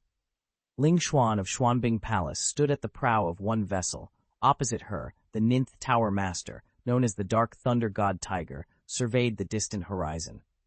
Behind them, the finest warriors from both holy places waited in tense silence. Before their eyes rose the dark mountain, its craggy slopes streaked with golden stone chips that caught the light like scattered embers. Ling Xuan's eyes gleamed with desire, but a flicker of unease shadowed her expression. The dark thunder god tiger's striped form bristled in agreement. "That peak must be crawling with corpse demons," Ling Xuan said in a low voice. "I'd wager there are masters at the perfection tier down there." The tiger's growl rumbled across the decks. "Even if we deploy both skyboats and unleash our highest-grade weapons, we may not prevail." Ling Xuan tightened her grip on the carved railing. This operation, the Tianhuang Ancient Mine Expedition, was organized by the God of War Academy, wasn't it? If they'd taken it seriously, sent a genuine powerhouse to lead the team, and provided an extra skyship, then the three of us combined might already have claimed the mine. She fell silent, eyes fixed on the flickering gold far below, tempting fortune and deadly danger in equal measure. Dark Thunder God Tiger's amber eyes darkened as he paced the deck of the Wanling skyboat. "Why did we let this chance slip through our fingers?" he growled. Ling Xuan gave him a sidelong glance. "Who says we did? The God of War Academy isn't obliged to send their best skyboat, or even their strongest warrior. They only needed to dispatch someone of comparable power." He shook his head. "It's just a shame they chose Ye Cheng." Before Dark Thunder God Tiger could retort, a thunderous crack echoed from the mountain behind them, like two storms colliding. Both of them snapped to attention. "What in the nine heavens?" Ling Xuan's voice trailed off as he leapt forward to steer the skyboat toward the roar of power. Moments later, they swept over the ridge and looked down. There, on a rocky plateau, ringed by swirling mists, stood Ye Cheng, alone, defiant, and beset on all sides by 100 world masters and their corpse demons. Each enemy had conjured a miniature world of its own, jagged peaks, spinning constellations, blazing suns. These tiny realms converged on Ye Cheng like a crushing galaxy, sealing him in their gravitational pull. Yet Ye Cheng stood unmoving, his dark robe billowing as he gathered his chi. Lightning crackled around his outstretched hands, illuminating his stern features. Even from above, his aura blazed like a living star. Dark Thunder God Tiger's eyes glowed with renewed urgency. "He's holding them off, but for how long?" Ling Xuan tightened his grip on the helm. "We'll find out soon enough. Let's move."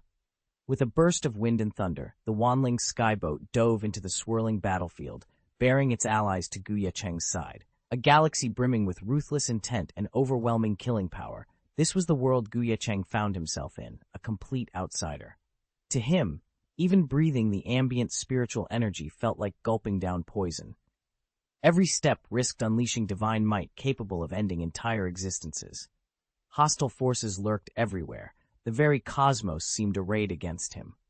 Two late-stage world masters, renowned for their imperturbability, now furrowed their brows and trembled at the scene unfolding before them. But Ye Cheng's face remained serene. He lifted a single hand and spoke in a calm, unwavering voice. "Domain, open." The moment the words left his lips, the void reverberated with a titanic boom. Behind him, space itself rippled and expanded into a colossal domain shaped like a divine sword. Its radiance scorched the darkness as it stretched more than 100,000 feet in every direction. In an instant, that blade domain sliced through over 10 miniature worlds, their denizens, demons, armies, the lifeless husks of those who'd fallen, were all obliterated. Even the precious crystal cores at their centers shattered, then were plundered, absorbed and refined by Ye Cheng's domain. Each liberated essence fused into his cultivation, elevating his power on the spot. Thunder God Tiger and Palace Master Ling Xuan stared in utter disbelief, as if they'd just seen a ghost. Ye Cheng's domain, a force meant to encompass and annihilate 100 small worlds, had obliterated more than 10 of them in a single instant. How incredibly potent was his domain! Both Thunder God Tiger and Ling Xuan were no pushovers. Each had already condensed a fourth domain, and Ling Xuan had even begun forging a fifth. At full power, the best they could muster was the destruction of one relatively weak small world per strike, one forged at the very early Realm Master stage. Yet here stood Ye Cheng, who, without launching a single visible attack, simply manifested his domain and vaporized over 10 small worlds at once. The gap between their strengths was stark. Who is this man? Lingxuan's voice trembled as he met his fellow master's eyes. Their gazes snapped to Ye Cheng and widened once more in shock as they finally recognized him. It can't be. The instructor from the God of War Academy? Is his power really this terrifying? Both masters sucked in a ragged breath, the air around them crackling with awe and dread. Ye Cheng paid them no mind. At first glance, his domain looked like nothing more than a vast sword realm, but in truth, it contained every one of the 21 realms he had ever opened. When he chose to manifest it before the world, it took on the form of a sword domain, its destructive potential beyond anything the others could muster. Even the miniature worlds conjured by early and mid-stage realm masters' corpse demons disintegrated at the edge of his power, and those summoned by perfected realm masters fared no better. With a single thought, Ye Cheng let the domain swell to its full size. Thousands of sword beams sprang into being, their lights coalescing into a roaring river of blades. Wherever he swept, one tiny world after another collapsed into dust. The very air trembled under the force of his onslaught. Nothing could stand against him. Ye Cheng had already plundered and absorbed the crystal cores from the bodies of the original hosts, and now his cultivation and aura skyrocketed once more. In the time it took an incense stick to burn, he had utterly destroyed all 100 corpse demons. This is the work of a mentor-level instructor from the God of War Academy? Someone gasped. Incredible. Absolutely incredible. Not only the Nether Thunder God Tiger and Palace Master Lingxuan were left speechless, every cultivator under their command, from the 10,000 Spirits Tower to the true martial Dao sect, stood agape. They watched in stunned silence as Ye Cheng calmly extracted and refined the crystal cores even as he crushed the demons' bodies.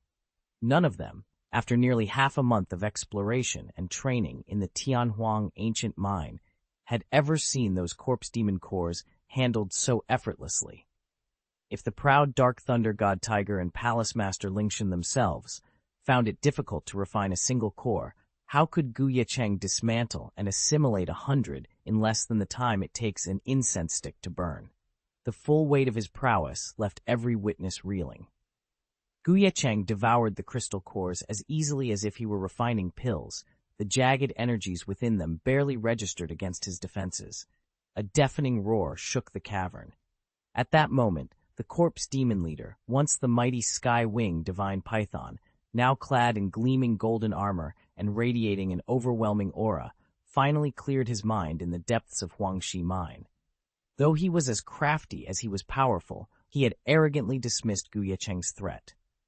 Confident in his own forces, he had sent dozens of Realm Master-class subordinates, backed by over 100 World Lord-class corpse demons, to eliminate the lone cultivator. He believed those legions would make short work of Ye Cheng, but he had vastly underestimated his opponent's true strength. Before he could even react, every last one of his minions had been throttled into submission and swept up as the cultivator's next meal. Fury roared through the demon leader's chest. "You wretched human," he bellowed, eyes blazing. "You will pay for this insult. You have angered the great being." The corpse demon's roar shook the heavens. Behind him, a miniature universe, dozens of times grander than any ordinary realm, materialized in blood-red splendor. This was no mere star, like those other World Lord corpses conjured. This was a blazing blood sun, pulsing with inexorable, murderous intent. At their master's command, the crimson orb exploded into being and hurtled toward Ye Cheng. Thud! The impact rocked the ground where Ye Cheng stood. Far above, on two soaring skyships, the Dark Thunder God Tiger and the Lingxuan Palace Master exchanged glances, swallowed hard, and struck in unison. Each invoked his own domain to envelop their vessels in protective wards, then spurred their ships into a lightning-fast retreat, widening the gulf between themselves and the smoldering mine. The Blood Sun's destructive power was simply too overwhelming for them to withstand. Not even the combined might of the two supreme holy places could hope to survive a direct strike from that Blood Sun pocket realm. Its mere collapse would create an aftermath too terrible to bear. Yet while the others hurried back to guard the skyboat, Ye Cheng did the unthinkable. He stood his ground. He made no attempt to dodge or withdraw. Instead, he summoned the full potency of his domain and let it crystallize into a colossal, blinding swordlight. Then, defying the very force of the Blood Sun world, he hurled himself into its oncoming power. Crack! A thunderous sound split the air. The eyes of the Dark Thunder God Tiger, the Lingshuan Palace Master, and every other onlooker went wide with shock. The invincible Blood Sun world, once as untouchable as a burning star, was severed cleanly in two by Ye Cheng's swordlight, as effortlessly as cutting through tofu. Chapter 5 and 54. Ye Cheng's sword blazed with astonishing brilliance and razor-sharp precision. In a single thunderous strike, he cleaved the Blood Sun pocket realm in two, obliterating both the miniature world and its master, the perfect realm corpse demon. The shattered pocket realm collapsed into a swirling crimson mist, leaving behind only one object, a pulsating crystal core. Quick as lightning, Ye Cheng snatched up the core and forced it into his dantian. This was no ordinary treasure, but the life fruit of a perfect realm master, its spiritual power alone rivaling that of thousands of early perfect realm cultivators. Combined with the demon crystal cores he had previously ingested and refined, a torrential surge of energy roared through his body, driving his cultivation to the very brink of its limit. Boom! In that instant, Ye Cheng shattered the bottleneck at the mid-saint stage. His realm broke through explosively, and his aura, already formidable, magnified more than tenfold, radiating an overwhelming pressure that made the air itself tremble. Although Ye Cheng had yet to reach the true mid-stage Dao Lord realm, his power already eclipsed that of most early-stage Dao Lords. Onlookers could barely believe what they'd witnessed. Heavens, one murmured. What sort of cultivation method is this? The sky-swallowing art's devouring and refining capacity is utterly astounding. I'm more curious about his true strength, another whispered. In an instant, he reduced the crystal core of a perfect realm master's corpse demon to nothing. His reservoir of spirit force, like an endless ocean, must be unrivaled. Aboard the Wanling and Zhenwu sky vessels, two of the realm's most formidable figures, Lingshuan Palace Master and Minglei Shenhu, trembled as they stared at Ye Cheng. With the perfect realm corpse demon slain by his hand, every lethal barrier sealing the desolate stone mine collapsed. Gripped by his overwhelming aura, the mine's defenses could no longer function. What had once been an inescapable death trap now lay wide open, its hidden treasures exposed to any daring cultivator who ventured inside. Lingshuan, the Dark Thunder God Tiger, and the assembled elites of the true martial Dao sect and Wanling Tower all glared at the desolate stone quarry with eyes blazing, but none dared take the first step inside. Let's move on, one of the sect disciples urged. Hanging around here will only bring us trouble. Agreed, another chimed in. This mine may be valuable, but it's clearly out of our league. Even the Dark Thunder God Tiger forced a bitter laugh. The War God Academy really pulled one over on us, playing the fool so they could strike at just the right moment. We've all been duped. On the surface, the War God Academy, the true martial Dao sect, and Wanling Tower seemed to be on friendly terms, but beneath that veneer lay fierce rivalry. Had they known how powerful Ye Cheng truly was, neither the Zhenwu Dao sect nor the Wanling Tower would have dared to show their hands so openly, or risk letting him explore the mine unimpeded. Their greatest mistake was underestimating him. Neither the Dark Thunder God Tiger nor Lingshuan had taken the War God Academy seriously, yet the Academy had emerged as the day's undisputed victor. Lingshuan offered no reply to the Dark Thunder God Tiger's dismissive tone. Instead, she replayed Ye Cheng's astonishing display of power in her mind. Even if they'd suspected his playing the pig to eat the tiger ruse from the start, neither she nor the Dark Thunder God Tiger would have dared stand in his way once his true strength was revealed. What truly preoccupied her, however, was the mystery of his origins and the far-reaching consequences of having such a powerhouse on the War God Academy's side. I still can't fathom where the Academy unearthed a warrior like Ye Cheng, she admitted softly. Our own Zhenwu Dao sect boasts several rising stars, little Dao Xuan included, but none come close. The gap in age, cultivation, and sheer power is simply too vast. Lin Xuan was mulling this over when a sudden hush fell across the desolate stone quarry. Then, boom, boom. Two earth-shattering roars thundered toward them from the distance. Ye Cheng wasted no time. With the corpse demon driven off, he could finally unleash his full strength. Under his command, his spiritual power coalesced into 1,000 colossal hands, each nearly 100 feet long, bathed in golden light like divine avatars. They tore through the mountainside, heaving boulders aside as though they were but pebbles. One by one, the spectral hands unearthed veins of divine ore and spiritual iron. Within moments, they'd amassed millions of kilos of ore, the golden glow of the divine materials flickering with Taoist arcana. Refined, this haul would be enough to forge hundreds of sect master-grade weapons, and perhaps even a handful of world master relics. Yet neither Ling Xuan nor the others paid the slightest attention to the glittering stockpile. Even Ye Cheng himself barely glanced at it. Their eyes were all drawn to the cavern's yawning depths, where his divine consciousness probed and spread like a living thing.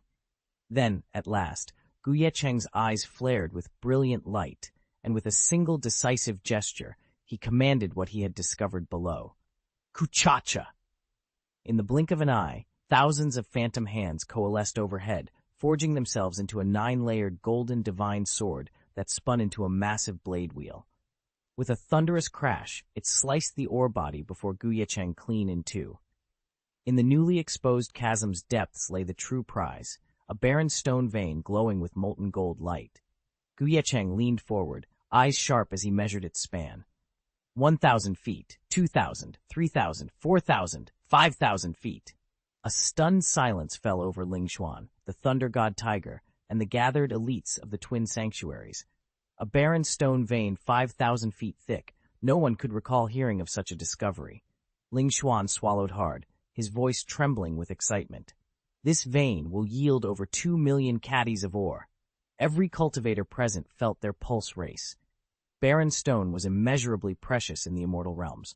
A single, flawless boulder could fetch 1 million spirit crystals and 100 fairy crystals on the open market. From 2 million caddies of raw ore, one could refine at least 1 million caddies of pure stone and carve roughly 30 million individual gems, worth a staggering 3 billion immortal crystals. 3 billion immortal crystals. The sheer scale of that fortune set every heart ablaze with desire. The Sky Crocodile clan, ranked among the top Taoist sects of the ancient gods, barely musters 500 or 600 million immortal crystals in total assets. By contrast, the mine Ye Cheng has just opened is easily worth half that sum. If he chose to offer this vein as a reward, I can't even imagine how many ancient gods or domain master sects across all of Shenzhou would throw their lives away fighting on his behalf and helping him crush the Sky Crocodile clan. But that would be a tremendous waste of wealth. Ye Cheng lifted a hand to his chin, surprise still flickering in his eyes. In his earlier estimate, the vein contained only a few 100,000 kilograms of wild stone ore. After the necessary offerings and the painstaking refinement process, he'd expected to recover perhaps 200,000 to 300,000 kilos of wild stone, enough to fashion 200 or 300 wild stone crystals. At most, that haul might yield 2 or 3 Chaos Dao crystals. He never dreamed the vein would stretch a full 5,000 zhang.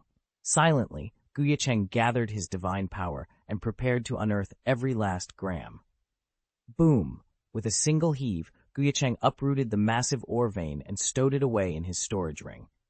Over 2 million pounds of barren ore lay secured, ore that couldn't be refined on the spot like crystal cores, but would require a proper smelting site and ritual sacrifices to prevent any loss. Ling Huan, the palace master, and his companions exchanged glances.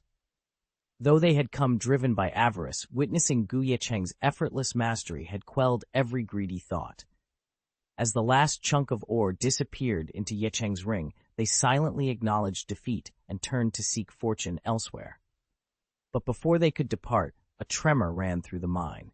From the depths of the cavern, inside the great chasm Ye Cheng had carved earlier with his sword wheel, a dark, divine light suddenly flared. The very void around them quivered, as if reality itself were being rewritten. Everyone froze. Something unimaginable was stirring in the mine's heart.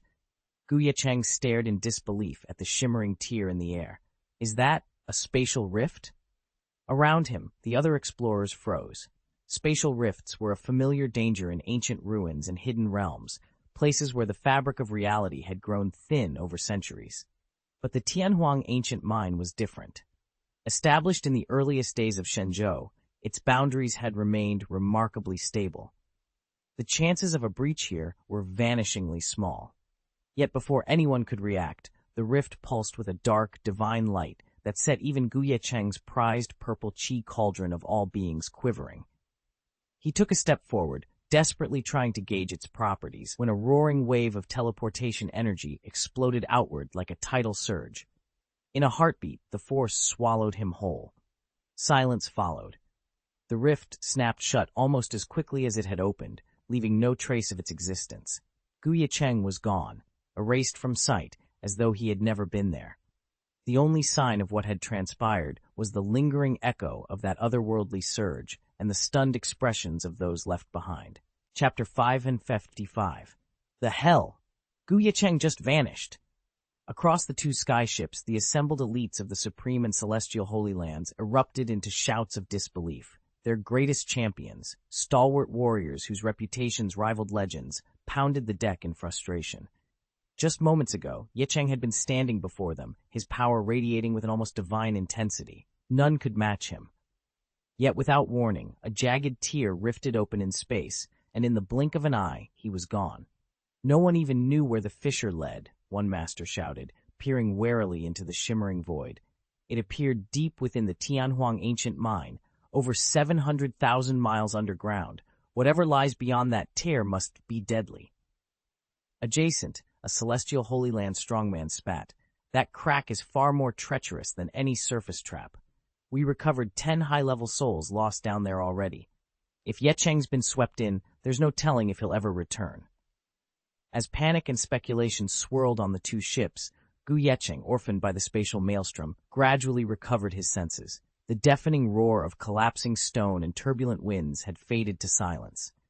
He blinked against harsh sunlight, then sat up on a rocky ledge overlooking a vast alien landscape.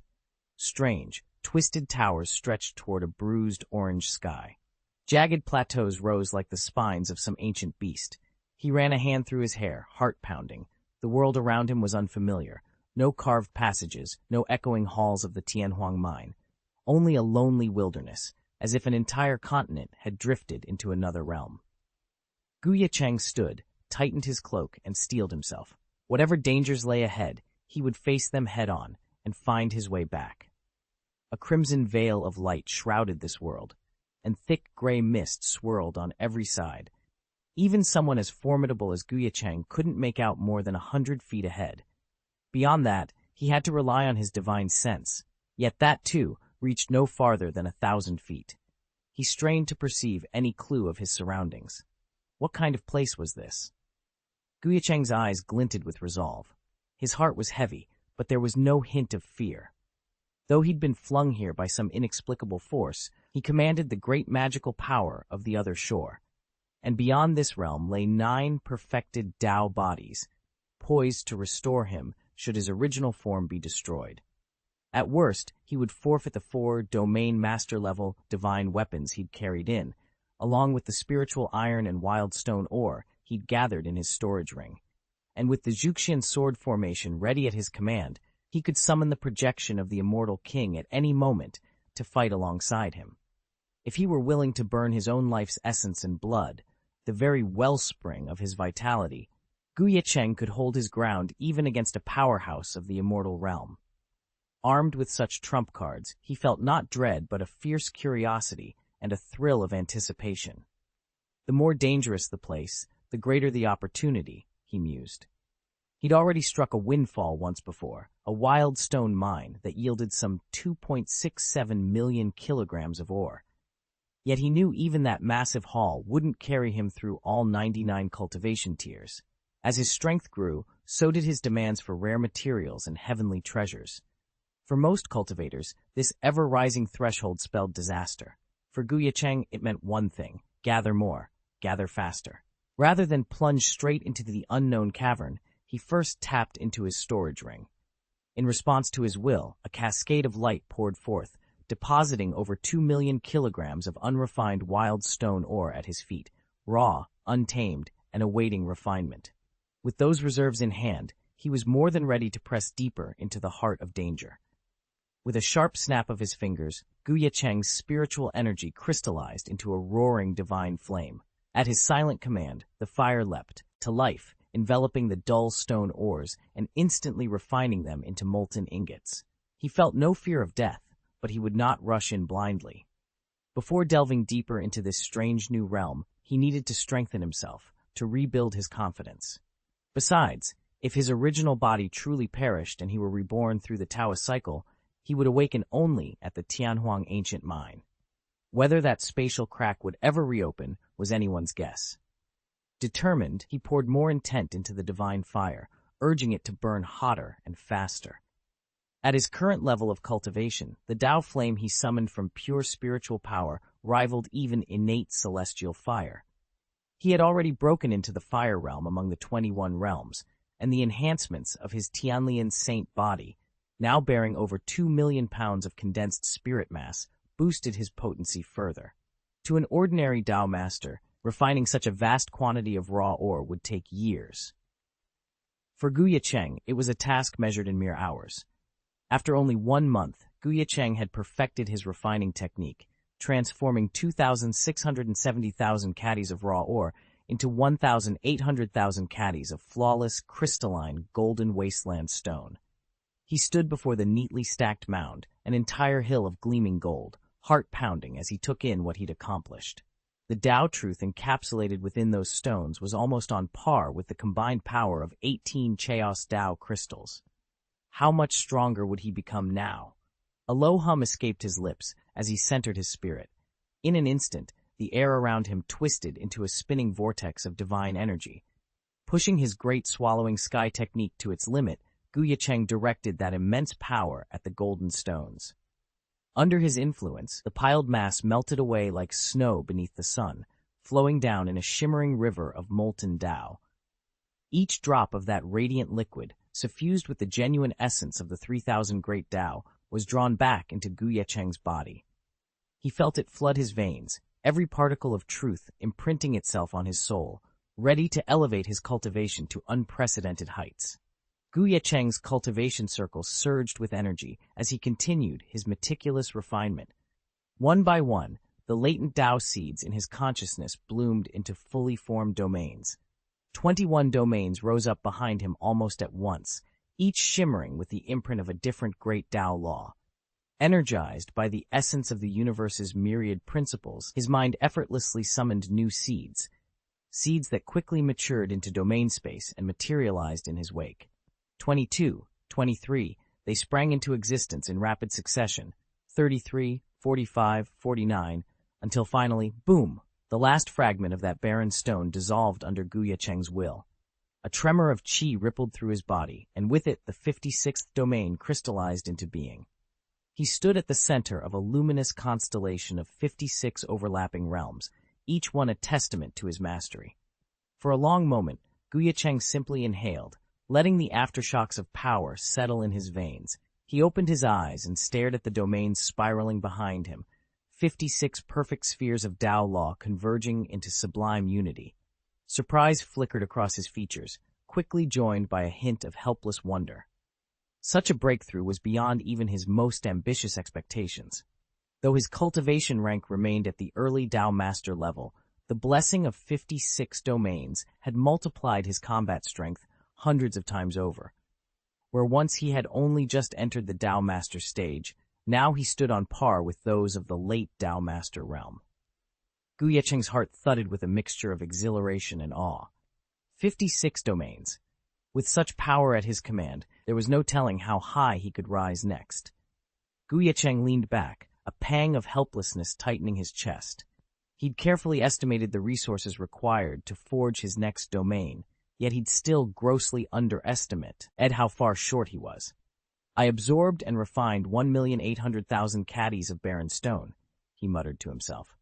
That's equivalent to 18 Chaos Tao crystals, and it only boosted my domains from 21 to 56.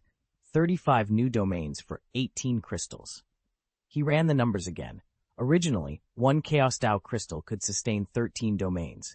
Now, even an entire crystal barely yielded 1.5. And once his total surpassed 50, each additional domain devoured almost a full Chaos Dao crystal's worth of material. 100 barren crystals, plus 100,000 caddies of barren stone every time. 33 more levels remained before he could claim all 99 domains. At his current rate, he'd need over 3 million caddies of barren stone, almost 5 million caddies of raw ore. And that calculation assumed the cost wouldn't climb further with every new breakthrough, which was impossible. He closed his eyes. The gap between what he had and what he needed yawned wider than ever. Yet there was no turning back. Ye Cheng ground his teeth as he ran the numbers one last time. 5 million jin, even 8 million jin of barren stone ore might not cut it. Maybe 10 million wouldn't suffice. His one consolation was that he'd already condensed 56 realms within himself. Though not yet perfect, this foundation could, in a dire emergency, serve as the seed for a temporary small world. Of course, if he delayed any longer, even that last resort would slip through his fingers. Shaking his head to clear away the calculation's clutter, he summoned his divine fire. Sapphire blue flames roared to life around him, bathing the cavern in an otherworldly glow. Under that purifying heat, he began sacrificing the precious divine materials and spirit irons he'd painstakingly gathered. Over the past 10 days in the Tianhuang ancient mine, he'd combed every passage, even stripping a barren stone vein dry at the end of his expedition. In return, his haul now boasted a hefty stock of Realm Master-grade treasures. Still, Ye Cheng knew raw resources alone wouldn't be enough.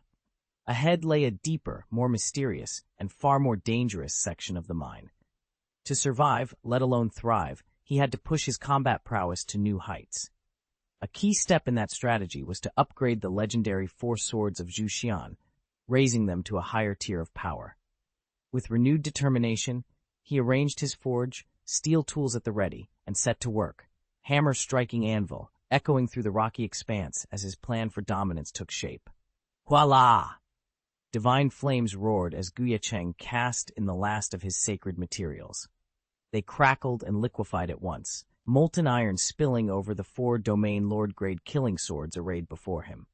With each pulse of his sacrificial intent, the Dao patterns etched into the blades grew ever more precise and luminous. Domain lord weapons, like the cultivators who wield them, must forge their own domains. Typically, a weapon of that tier can condense only 1 domain, and only a precious few can sustain more. Yet these 4 swords, discovered in Yuanwu's mansion, each bore 9 domains at their limit. Such power was more than a match for most Realm Lord weapons.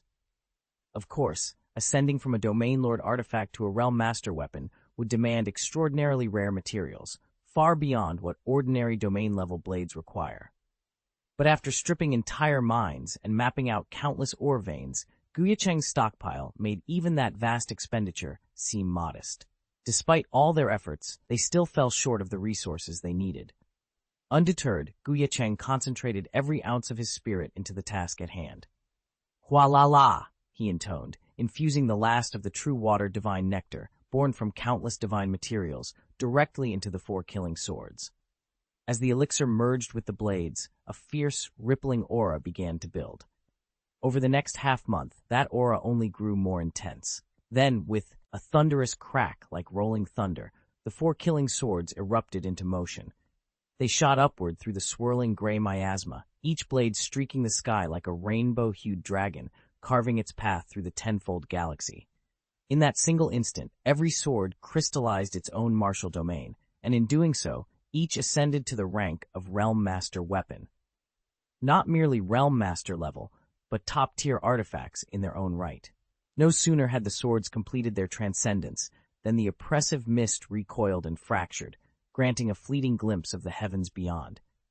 Seizing the opportunity, Ye Cheng unleashed his spiritual consciousness and activated the 56 domain blessings. His vision expanded, cutting through 10,000 miles of space in a single, piercing sweep.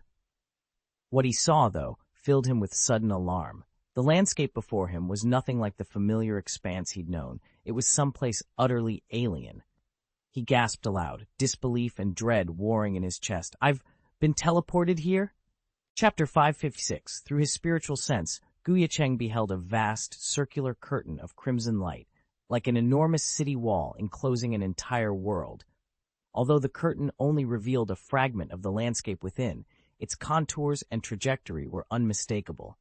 In an instant, he realized where he stood. I'm inside the Tianhuang Ancient Forbidden Zone, he whispered to himself.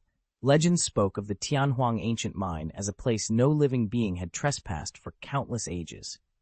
He had always coveted entry to its core, the final 100,000 lie, where spiritual energy concentrated more densely than anywhere else. Yet whenever he'd ventured into the mine, no passage had surfaced that led inward. And now, by sheer chance, a spatial rift had ripped open beneath him during his latest excavation, flinging him straight into the heart of the ancient mine. A thrill ran through him. This was the opportunity of a lifetime to explore the very center of the Tianhuang Ancient Mine, where the world's vital qi swirled most powerfully. With his heart pounding, Ye Cheng steadied himself. Whatever trials awaited inside, he knew he had just crossed a threshold that many had dreamed of, but none had ever survived. Ye Cheng stood at the edge of the cavern, his heart pounding with excitement. For untold millennia, this hidden valley had guarded its wealth of divine materials, veins of sacred iron, caches of raw wildstone, without a single cultivator daring to venture inside. But now, it was all his for the taking. He glanced at the makeshift calendar he'd scratched into the rock wall. 2 months remained before the gate to the outer world sealed permanently. Even if he came away with only a few million pounds of wildstone ore, it would be a fortune beyond imagining. But he refused to settle for less.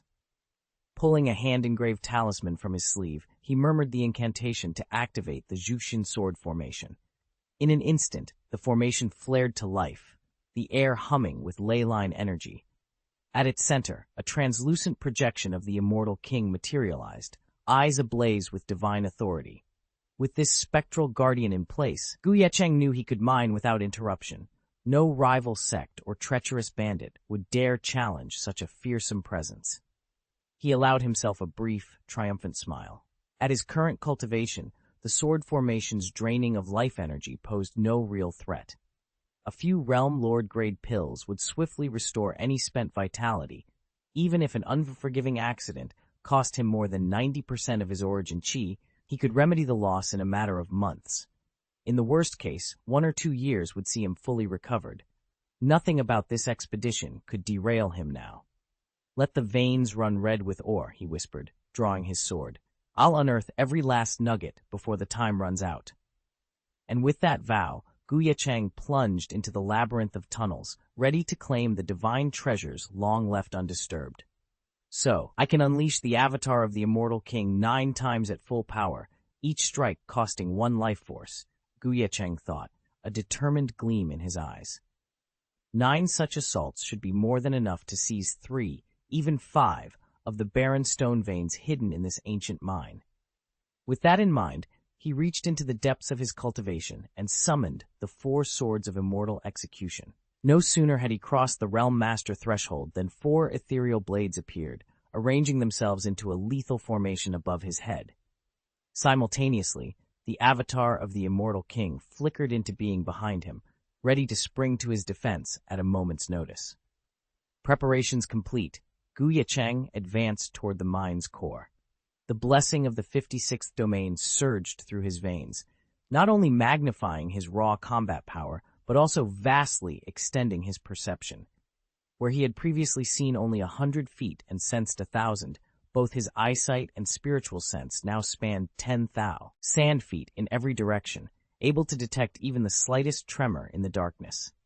However, as Ye Cheng picked his way deeper into the mine, an uneasy tingle ran down his spine. The heart of the ancient cavern was nothing like he'd pictured. It felt completely dead. Though traces of spiritual energy still clung to the walls, they gave off a stifling emptiness, as if the earth itself were holding its breath. He struggled to draw on even the faintest spark of power.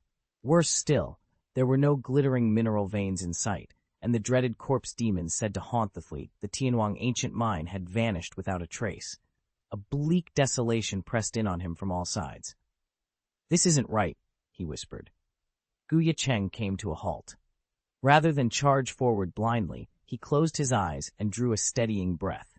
He unleashed all 56 of his spirit domains, each one magnified by the power of his great accomplishment immortal body, and wove them together into a single, razor-sharp awareness. Almost instantly, the gray veil that had dulled his vision began to lift. Shapes and contours that had been hidden in the gloom snapped into clarity, secrets of the mind now impossible to conceal. The spiritual energy of this world isn't ownerless. Something is drawing it toward the very heart of the ancient mine. After a heartbeat, Ye Cheng opened his eyes and stared into the shaft's depths, a spark of revelation in his gaze. No wonder he'd always struggled to draw and refine the land's spiritual energy. He'd sensed a barrier, but assumed it was caused by that ever-present gray mist. Now he knew the truth. Through his spiritual perception, he'd discovered a vast, secret formation at the mine's core, spanning hundreds of miles, that siphoned every ounce of spiritual energy from the surrounding land and funneled it deep underground. That was why, across countless generations, not a single speck of divine power or a trace of condensed ore had ever surfaced here. Ye Cheng muttered, tightening his focus. At any moment, he could call upon the projection of the immortal king. He remained poised and ready, determined to uncover whatever lay hidden in the mine's darkest depths. Ye Cheng focused his mind, channeling spiritual energy into his blade. In an instant, he blurred into a streak of sword light, slicing deeper and deeper into the heart of the ancient mine. Outside, word of his disappearance had thrown the God of War Academy into turmoil. It had been 10 days since Ye Cheng vanished beneath the earth. The Academy's guardians, battle-hardened monks stationed at the mine's entrance, grew restless. After dispatching the undead sentinels that lurked in the mine veins, they expected he'd finished his work long ago. Even if the veins proved meager, it wouldn't account for such a lengthy delay. Master Ye Cheng should have returned by now, muttered one monk, pacing the cavern's rim. Just as unease spread among them, 2 ornate skyships drifted into view, their lanterns swaying in the dusk wind. On board were envoys from the Zhenwu Dao sect and the Wanling Tower, accompanied by Shan and several other allies of the God of War Academy. They landed softly on the stone plateau, concern etched on every face. All eyes turned toward the mine's yawning maw, waiting for news of the young cultivator who dared to venture where few had survived. The great hall fell silent under the watchful eyes of Ares Academy's envoys.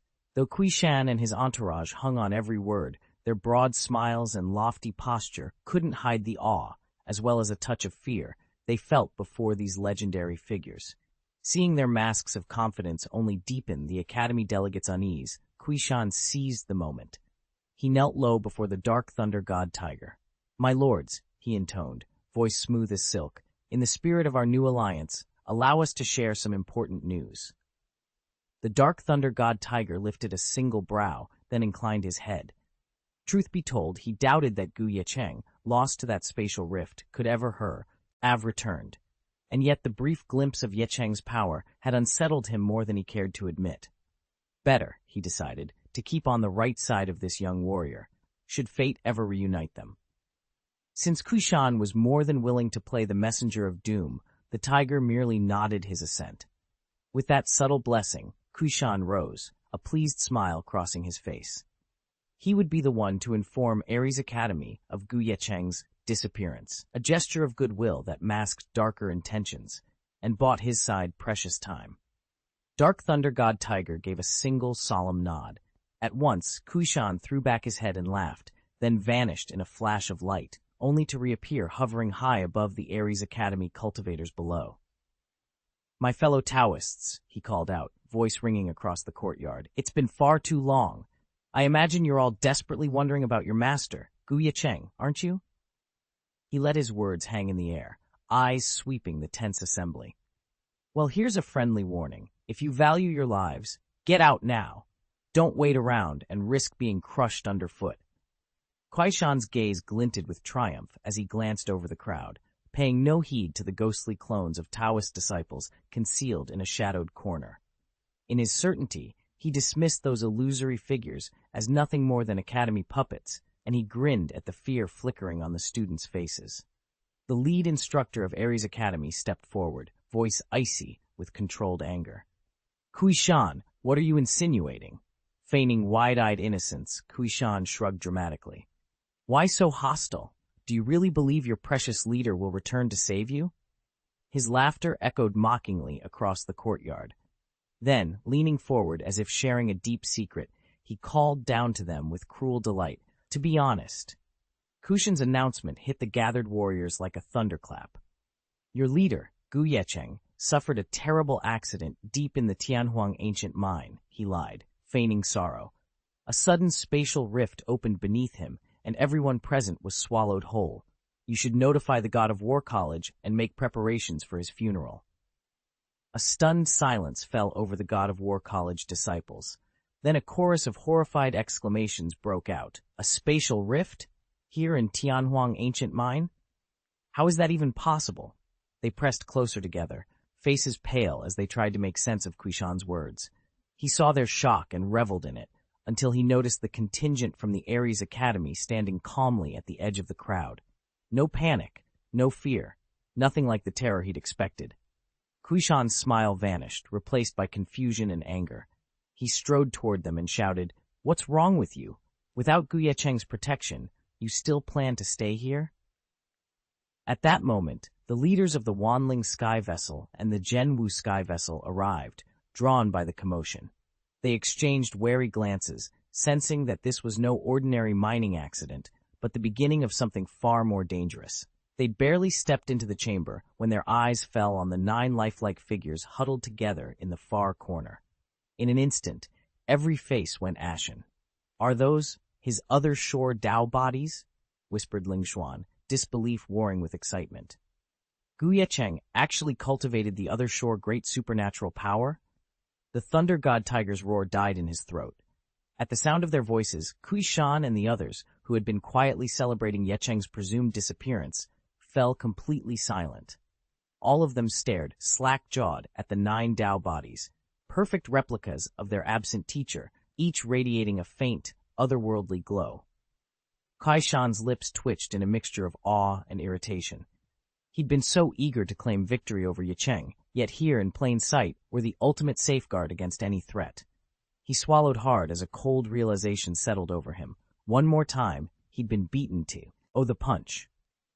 Teacher Ye Cheng may be in danger, he muttered through clenched teeth, but don't look to me for his fate. The one who commands these bodies holds the final say. Around them, the instructors of the God of War Academy exchanged relieved glances. For all their concern over Ye Cheng's personal safety, these 9 immortal vessels were a guarantee they couldn't ignore. A few of them couldn't resist smirks as they glanced at Kuishan, whose earlier triumph now seemed more precarious than ever. In that charged silence, the true power of Ye Cheng's other shore Dao bodies became unmistakably clear. He had not vanished. He had only retreated, perhaps to strike again. Don't worry, Taoist Kuishan, the academy instructor said with a weary drawl, surveying the mockers who had been taunting Ye Cheng. We'll tell teacher Ye Cheng every detail, word for word, the moment he returns. Those words hit Kuishan and his cronies like a bucket of ice water. Their laughter died on their lips, replaced by a chill dread. Unbeknownst to them, Ye Cheng was already miles away, oblivious to the chaos his name had stirred. Guided only by his spiritual sense, he pressed deeper into the earth's breast, following the faintest currents of qi. After a swift, determined ride, he emerged into the ancient mine's most secret heart, a cavern so vast that spiritual energy pooled there like a living storm. He stopped cold. Before him lay an ocean of ruins, shattered walls, collapsed palaces, and prostrate columns strewn across a landscape that stretched as far as the eye could see. This was the place where all the world's qi had gathered, and then been abandoned. At the boundary between light and shadow, half buried in dust and detritus, stood a fractured stone stele. Its surface was cracked and worn, all but 3 characters defaced by time. Gently, Ye Cheng drew his sword and used its tip to lift the slab free. He brushed away centuries of grime until the remaining inscription gleamed in the dim light. 3 ancient characters. A surge of awe and unease rushed through him. What disaster had consumed this civilization? What trials lay beyond this silent monument? He exhaled slowly. Whatever secrets this place held, there was no turning back now. Three enormous characters, their strokes soaked crimson by the blood of some unseen, unfelt creature, blazed before him. Nantianmen. Chapter 557, Nantianmen. One of the legendary gates to the fairy realm, its very name conjures visions of divine passage. And yet here it stood, inexplicably planted the Tianhuang ancient mine. Ye Cheng felt a tightening in his chest. If this monument truly was the fabled Nantianmen, then what lay beyond could only be the lost court of fairy kind. He swept his gaze across the expanse before him. Dominating the ruins was a colossal palace, its broken spires still hinting at former majesty. Encircling it were 9 smaller celestial halls, each once grand in its own right. Beyond those lay thousands of lesser pavilions, scattered like stars across the desolate plain. Though time had reduced them to crumbling walls and toppled pillars, their remaining outlines spoke of a boundless splendor. Ye Cheng drew a steadying breath, forcing his racing heart to calm. He closed his eyes and summoned his spiritual senses, probing the air, the stones, even the lingering echoes of power in this place. After a moment, he opened his eyes, a new set of questions reflecting in their depths. Ye Cheng sensed immediately that these ancient ruins were the focal point where every current of spiritual energy in this vast 100,000-mile realm converged. Yet strangely, the moment the energies poured in, they vanished, dissipating into nothingness as if the river of power, upon reaching its mouth, simply dissolved instead of merging with the sea. He shut his eyes and activated his domain blessing, sending his awareness rippling outward in search of answers. A few faint traces stirred in his mind, hints of some hidden mechanism at work, but no matter how hard he pressed, the trail went cold. Unlike his earlier forays, today's probing revealed no secret passage, no ley lines, no clues to the energy's final resting place. All he could wonder was the anomaly buried somewhere within these silent ruins? Opening his eyes, Ye Cheng hovered a few feet above the cracked stones. He expelled a controlled burst of spiritual force, letting it anchor him to the ground with careful steadiness, then stepped forward through the broken archway. No sooner had his footfall echoed across the chamber than a sudden jolt pinged through his consciousness. An unexpected trump card deep in his sea of mind had just awakened. Buzz, buzz. A soft vibration pulsed at the edge of his awareness, as if the ruins themselves were responding to his presence. And in that moment, Ye Cheng realized that the true mystery was only beginning to unveil itself. Buzz! A melodic vibration thrummed inside Ye Cheng's chest. The purple chi cauldron of all living beings, an artifact forged from the combined auras of every race and spirit in the northern wilderness, had awakened. Ye Cheng froze for a moment, then forced his focus inward, attuning himself to the cauldron's resonance. Through its power, he detected a strange energy fluctuation emanating from deep beneath his feet. It originated in the heart of the ruined heavenly palace, in its vast, forgotten underground halls. Without hesitation, Ye Cheng's figure blurred into a streak of rainbow light, plunging through the earth in a single, fluid motion. Seconds later, he emerged in a colossal cavern, its high ceiling obscured by shadows. Scattered pillars of rock gleamed with veins of gold, converging on a massive, hidden formation at the chamber's center. This was the core of the Tianhuang ancient mine, the largest spiritual energy vein known on the northern wilderness divine continent, and here the aura pulsed with incredible intensity. Ye Cheng hovered just above the golden latticework, letting the cauldron's hum guide his senses. Every pulse of energy felt like the heartbeat of the land itself.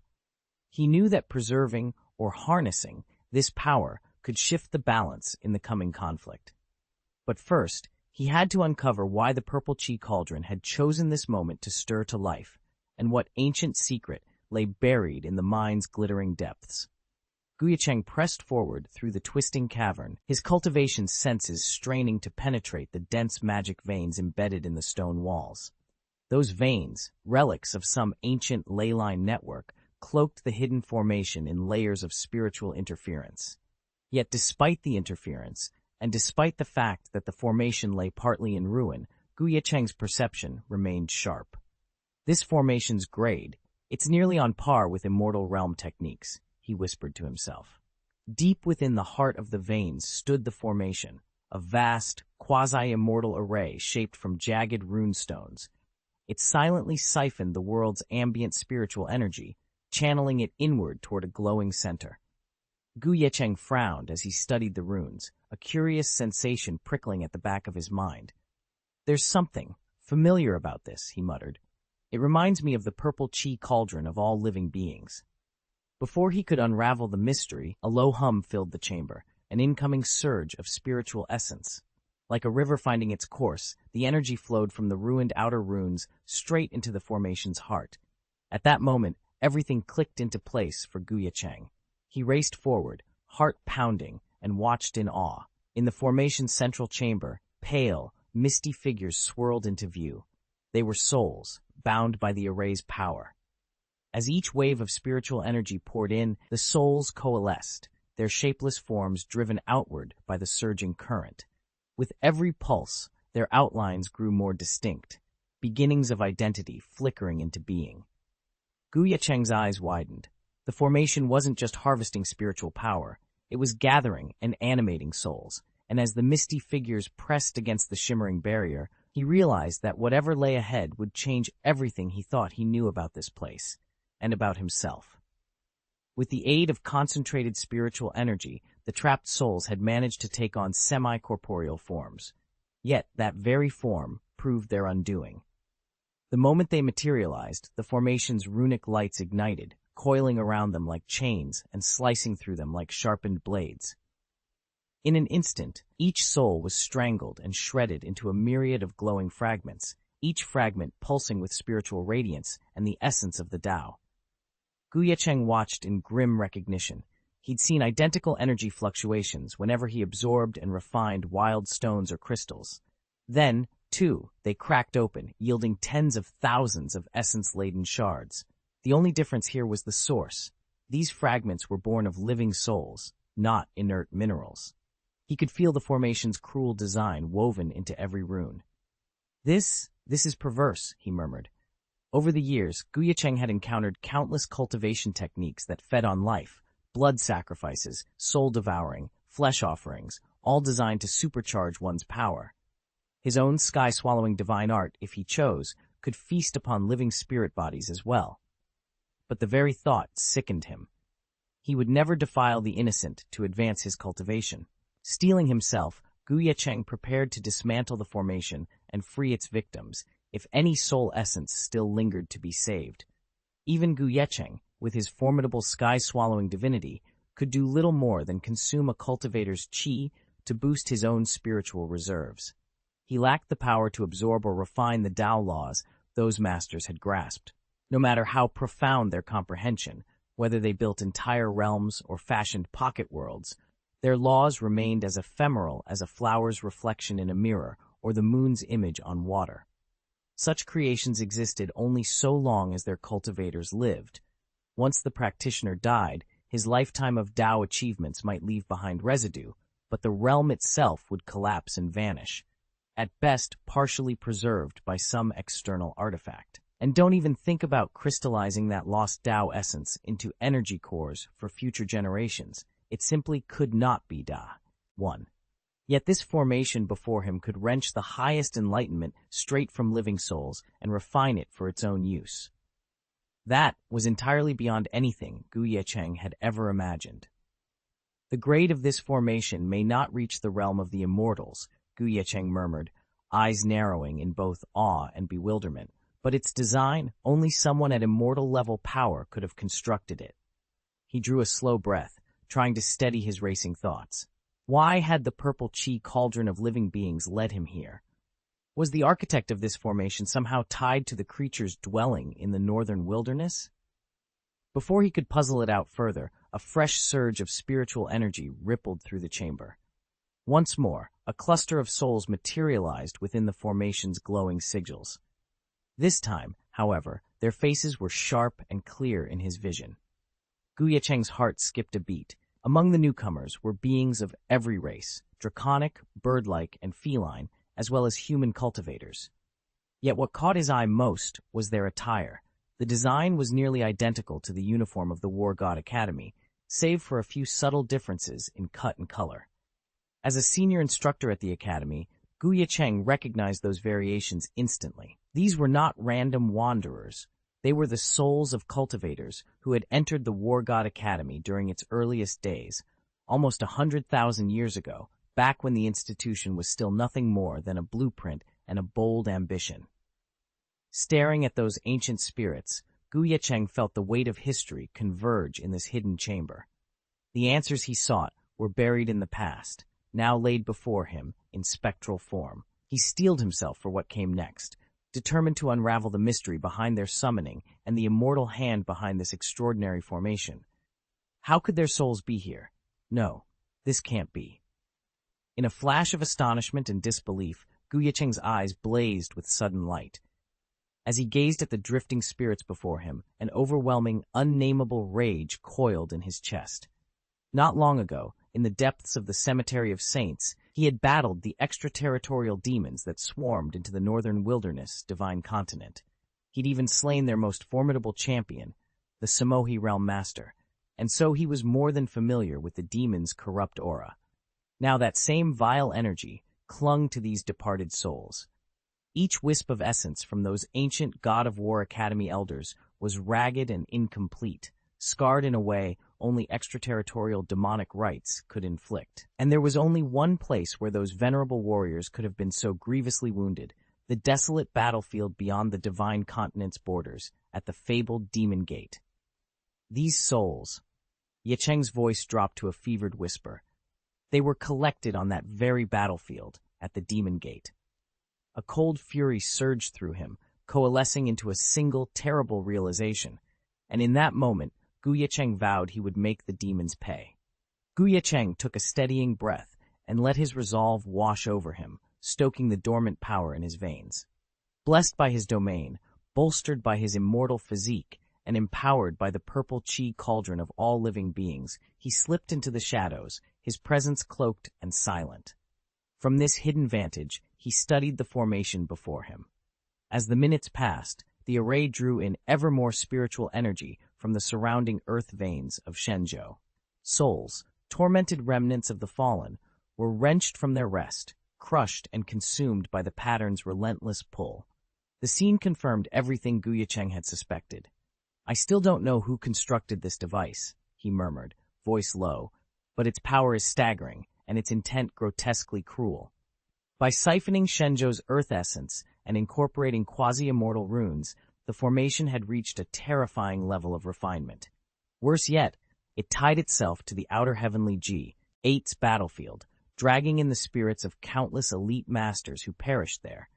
Under the array's grinding influence, their souls were reduced to spiritual nourishment, fueling its ever-growing potency. Ye Cheng's gaze snapped to the formation's heart, where a dense, golden radiance pulsed like a beating heart.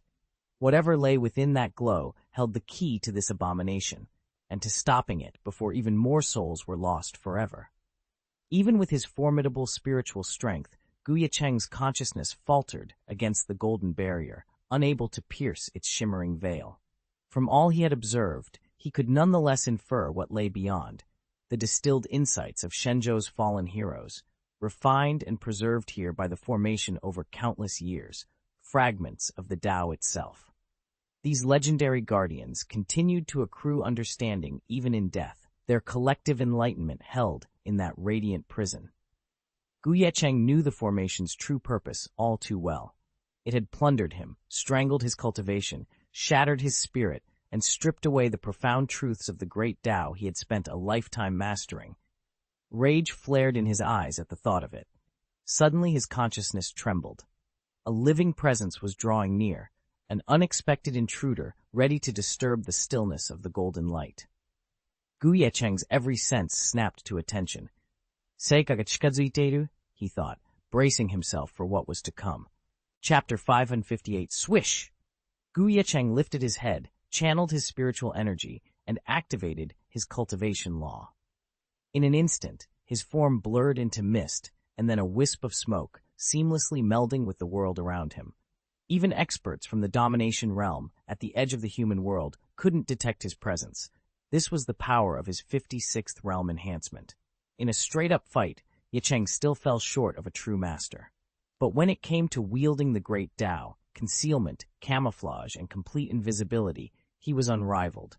Most Domination Realm cultivators seldom mastered more than 30 complete layers of the Great Tao, at best matching his own abilities. They were utterly blind to the heavenly blessing that shrouded him. Once fully hidden, Ye Cheng directed his attention toward the point where the strange creature had landed. That was the core of the formation. Beneath the heavenly palace lay a hidden formation molded into 9 tiers of jagged mountains and ridges. Within each layer, spirits, strangled and refined, had their Tao insights siphoned off and sent skyward to a glowing golden orb at the formation's center. Encircling that orb, on a broad stone ring, 9 faint auras drifted down like wisps of smoke. To any ordinary cultivator, even those who had broken into the Domination Realm, the source of those auras would remain a complete mystery. Ye Cheng felt only one thing, an intense, crystal-clear energy so potent it eclipsed the spiritual flux he'd encountered anywhere in the northern wilderness divine continent. Beyond its strength, however, he sensed something more elusive.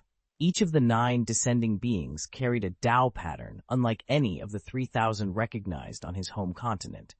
And, most disquieting of all, a subtle current of familiarity stirred within his chest. Ye Cheng frowned, focusing every ounce of his perception on the hovering ring. Wait, he murmured, as a sudden insight began to dawn. Ye Cheng felt his heart skip a beat as he met the gazes of the 9 creatures before him. A cold light glinted in their eyes, an eerie familiarity that sent a shock through his mind. The aura they emanated was identical to the primordial 3,000 Tao laws sealed within the Chaos Tao crystal. When these beings had descended, they had carried spiritual energy from heaven and earth that far surpassed anything in Shenzhou. Their cultivation levels, too, bore the unmistakable mark of those ancient Taos. That meant one thing: neither the 9 creatures nor the formation that bound them originated from Shenzhou. They had been crafted by forces from the celestial realm above. A flash of murderous intent ignited in Ye Cheng's eyes.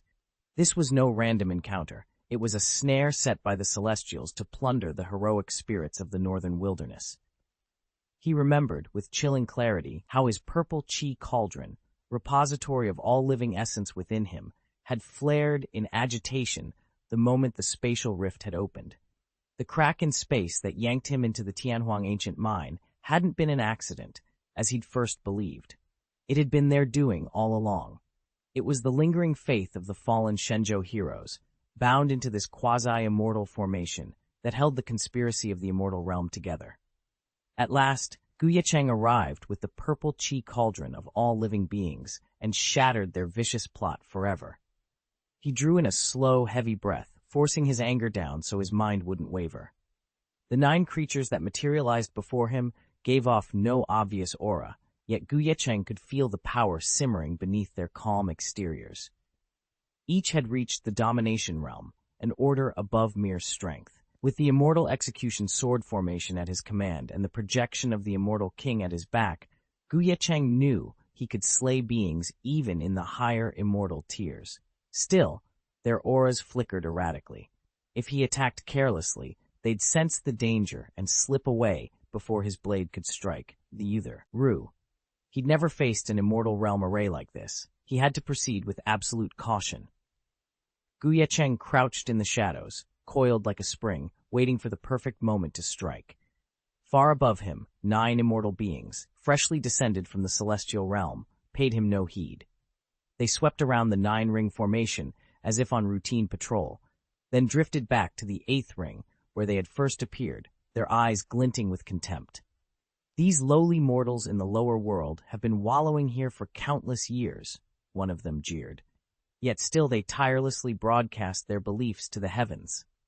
The speaker's form was unsettling, a man's torso topped with a python's head, 3 pairs of ink-black wings unfurling from his back. He bore a striking resemblance to the legendary sky-winged divine python of the northern wilderness divine continent, but his aura was far more potent. Ye Cheng remembered how even the ancient progenitor of the sky-winged divine python clan, whom he had witnessed endure a thunder tribulation, had wielded power equal to this creature's. The python-headed being chuckled softly. "Let them spread their foolishness," he hissed. "At least it gives us a hearty laugh." The outside world can't intercept their beliefs or signals, the first creature observed. Precisely, and the fact that their beliefs still transmit proves the true Tao remains alive within these ordinary souls, the other added with satisfaction. Nearby, a third figure, a genuine human cultivator rather than an ancient beast, stepped forward. Clad in a white Confucian robe, his handsome, refined features gave him an air of effortless grace. In one hand, he held a folding fan, which he tapped lightly against his palm. Though his words were soft, they carried unmistakable arrogance and chill. That's enough. Make certain there are no abnormal fluctuations, then proceed without delay. As they spoke in hushed tones, the true leader of their group surveyed the scene from a short distance away. Down below, 9 masters stood like stone pillars, their combined aura dense and formidable. Even at rest, it was clear each had mastered multiple domains within the domain master realm. This was no mere sparring of 2 or 3 realms, but a demonstration of overwhelming power. A brooding silence fell over the assembly as the newcomer strode forward. Clad in armor as black as midnight, his helm shaped like a skeletal horse's skull, he gripped a spear darker than obsidian. Unlike anything ever seen among the ancient myriad clans, his presence exuded the cold promise of slaughter, and even a hint of oblivion. He felt like a horse-faced demon of the netherworld, legend made flesh. The 8 other masters, each mighty in his own right, paled beside this warrior. They hovered at the late master tier, but he stood at the pinnacle of mastery, his aura so potent it might well rival, or even surpass, the power of the fairy realm itself. When he spoke, the 2 challengers who had tried to argue the rules abruptly fell silent. They dared not interrupt again. With measured, inexorable steps, the black-armored horse-headed figure advanced into the formation's heart, the 9th ring. Ye Cheng's fingers tightened on the edge of the observation platform. "This is bad," he muttered, drawing in a breath. "Once they cross that ring, I'll be blind to everything inside." He frowned, already racing through contingency plans even as the shadows inside the great formation began to shift. Ye Cheng's spiritual senses flared like a blade, but even he couldn't fully pierce the core of the formation. At its heart lay the great Tao's laws steeped in the lifelong comprehension and sacrifice of countless Shenzhou heroes. That dense weave of refined principles was beyond any single cultivator's sight. He exhaled. Then he saw that the 9 demonic beasts had halted at the edge of the 9th ring. They never dared enter the vortex of golden light wrought from shattered law fragments. Instead, they gathered just outside it. At a silent signal from the black-armored horse-faced leader, all 9 unleashed their attacks in perfect harmony, each releasing a yellow jade talisman. Taihuang Jade Talisman, ascend! Taihuang Law Ban, activate! In that instant, the 9 talismans blazed to life. Each carried the divine power of its master, and together their auras wove a brilliant chain around the immense golden sphere, thousands of feet across, concentrating the lifetime of insights offered by heroes long gone. Then, cutting through the charged silence, came a sharp, rhythmic beep-beep that echoed like a herald of what was to come. The golden orb pulsed as its 9 layers of radiance contracted inward. Suddenly, a colossal fissure split its surface, a doorway of pure light through which everyone could see what lay hidden inside. Reflected in that brilliant gateway was an enormous ancient tree bathed in golden luminescence. Ye Cheng and the 9 masters stared in awe. This was the legendary Wanling Dao tree, famed for its innate spiritual roots that could amplify any cultivator's potential. But their gazes were irresistibly drawn to the tree's crown. Nestled among gilded leaves were 9 perfectly round, pill-like fruits, each etched with 9 intricate rings of glowing gold. Even from a distance, those divine fruits seemed to clear the mind and flood the heart with clarity. So powerful was their aura that it felt as though enlightenment itself hovered within reach. Even in the immortal realm, it takes 10,000 years for one of these fruits to form. The horse-faced man in black armor muttered, eyes locked on the 9 glowing orbs before him. Down in the mortal realm, you'd need tens of millions of years of nurturing with fragments of its creatures' laws before a single bloom appears. He reached out, fingertips trembling. Just one fruit grants a mortal the power to establish his own domain on the spot. 9 9 would instantly bestow the Wanling Dao fruit's innate spiritual force on its bearer. A fervent eagerness shone in his dark eyes. Even one Dao fruit contained enough of the Dao's true essence to push him past the quasi-immortal threshold. All 9, and he could shatter the final barrier to godhood, living in carefree ascension for untold eons. Watching from a distance, Ye Cheng narrowed his eyes. Lightning danced across his irises. He'd heard of the Wanling Dao fruit, second only to the legendary Chaos Dao crystal in renown. Possessing it meant nothing less than a quantum leap in cultivation, an opportunity few in history had ever dreamed of seizing. Chaos Dao crystals can forge a Dao lord, yet only the weakest kind. Wanling Dao fruits, on the other hand, can give birth to a mighty domain lord, not some plateaued warrior with spent potential, but a demonic domain lord whose power rivals even the Yuansheng domain lords, brimming with limitless growth.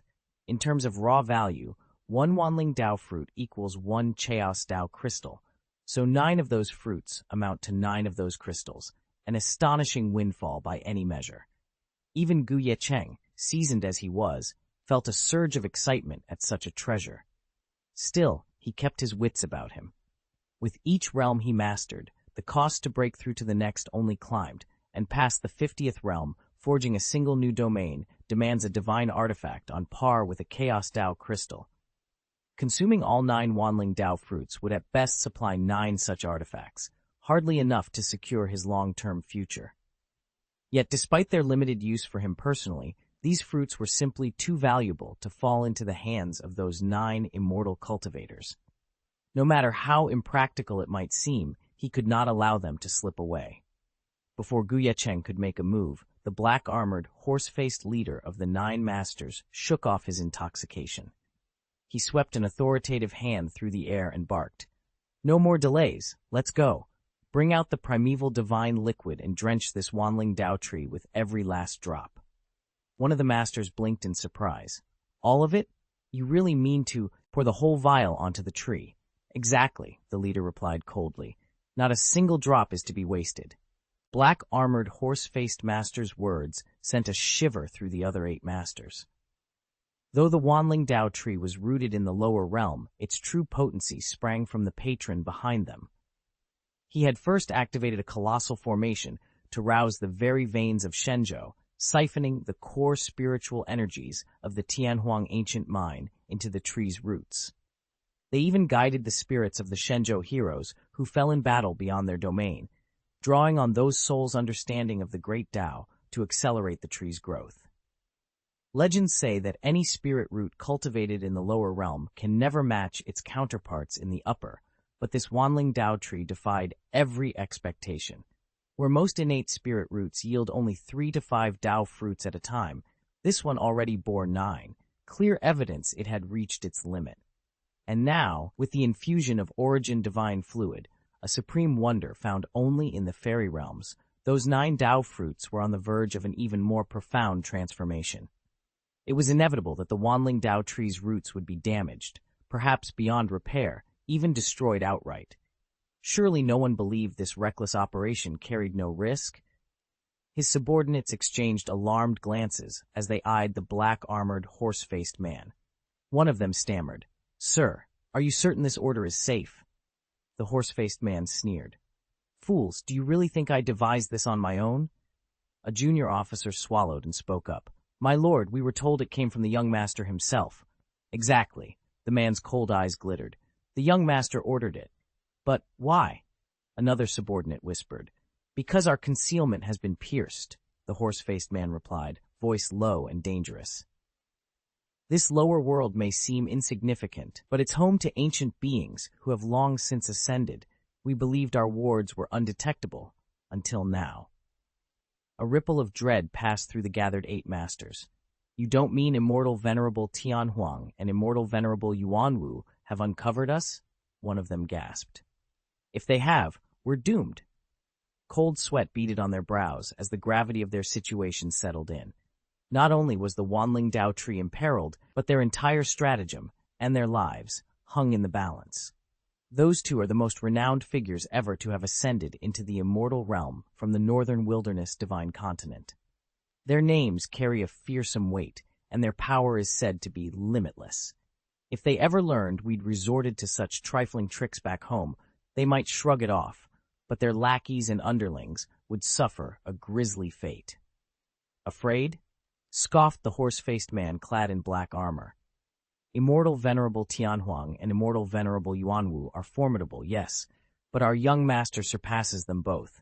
If they dare lay a hand on us, they'll be defying his father, Immortal Venerable Taihuang himself. He leaned forward, voice low and triumphant. And don't forget, we're not the only ones operating within Beihuang Divine Continent. With a flick of his gloved hand, he dismissed the tension in the courtyard. Now, let's get on with it. Use the original divine essence to water the Wanling Dao tree.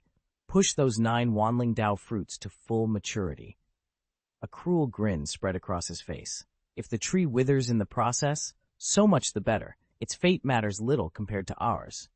One of the black-armored, horse-faced men leaned close to his companions and spoke in a low, urgent voice. It'd be more accurate to say that young Master Ye Cheng plans to shatter the Wanling Dao tree entirely, distill it down into a single Wanling Dao seed, and smuggle it back to the fairyland for replanting, he explained. He'll wipe away every trace of it along the way.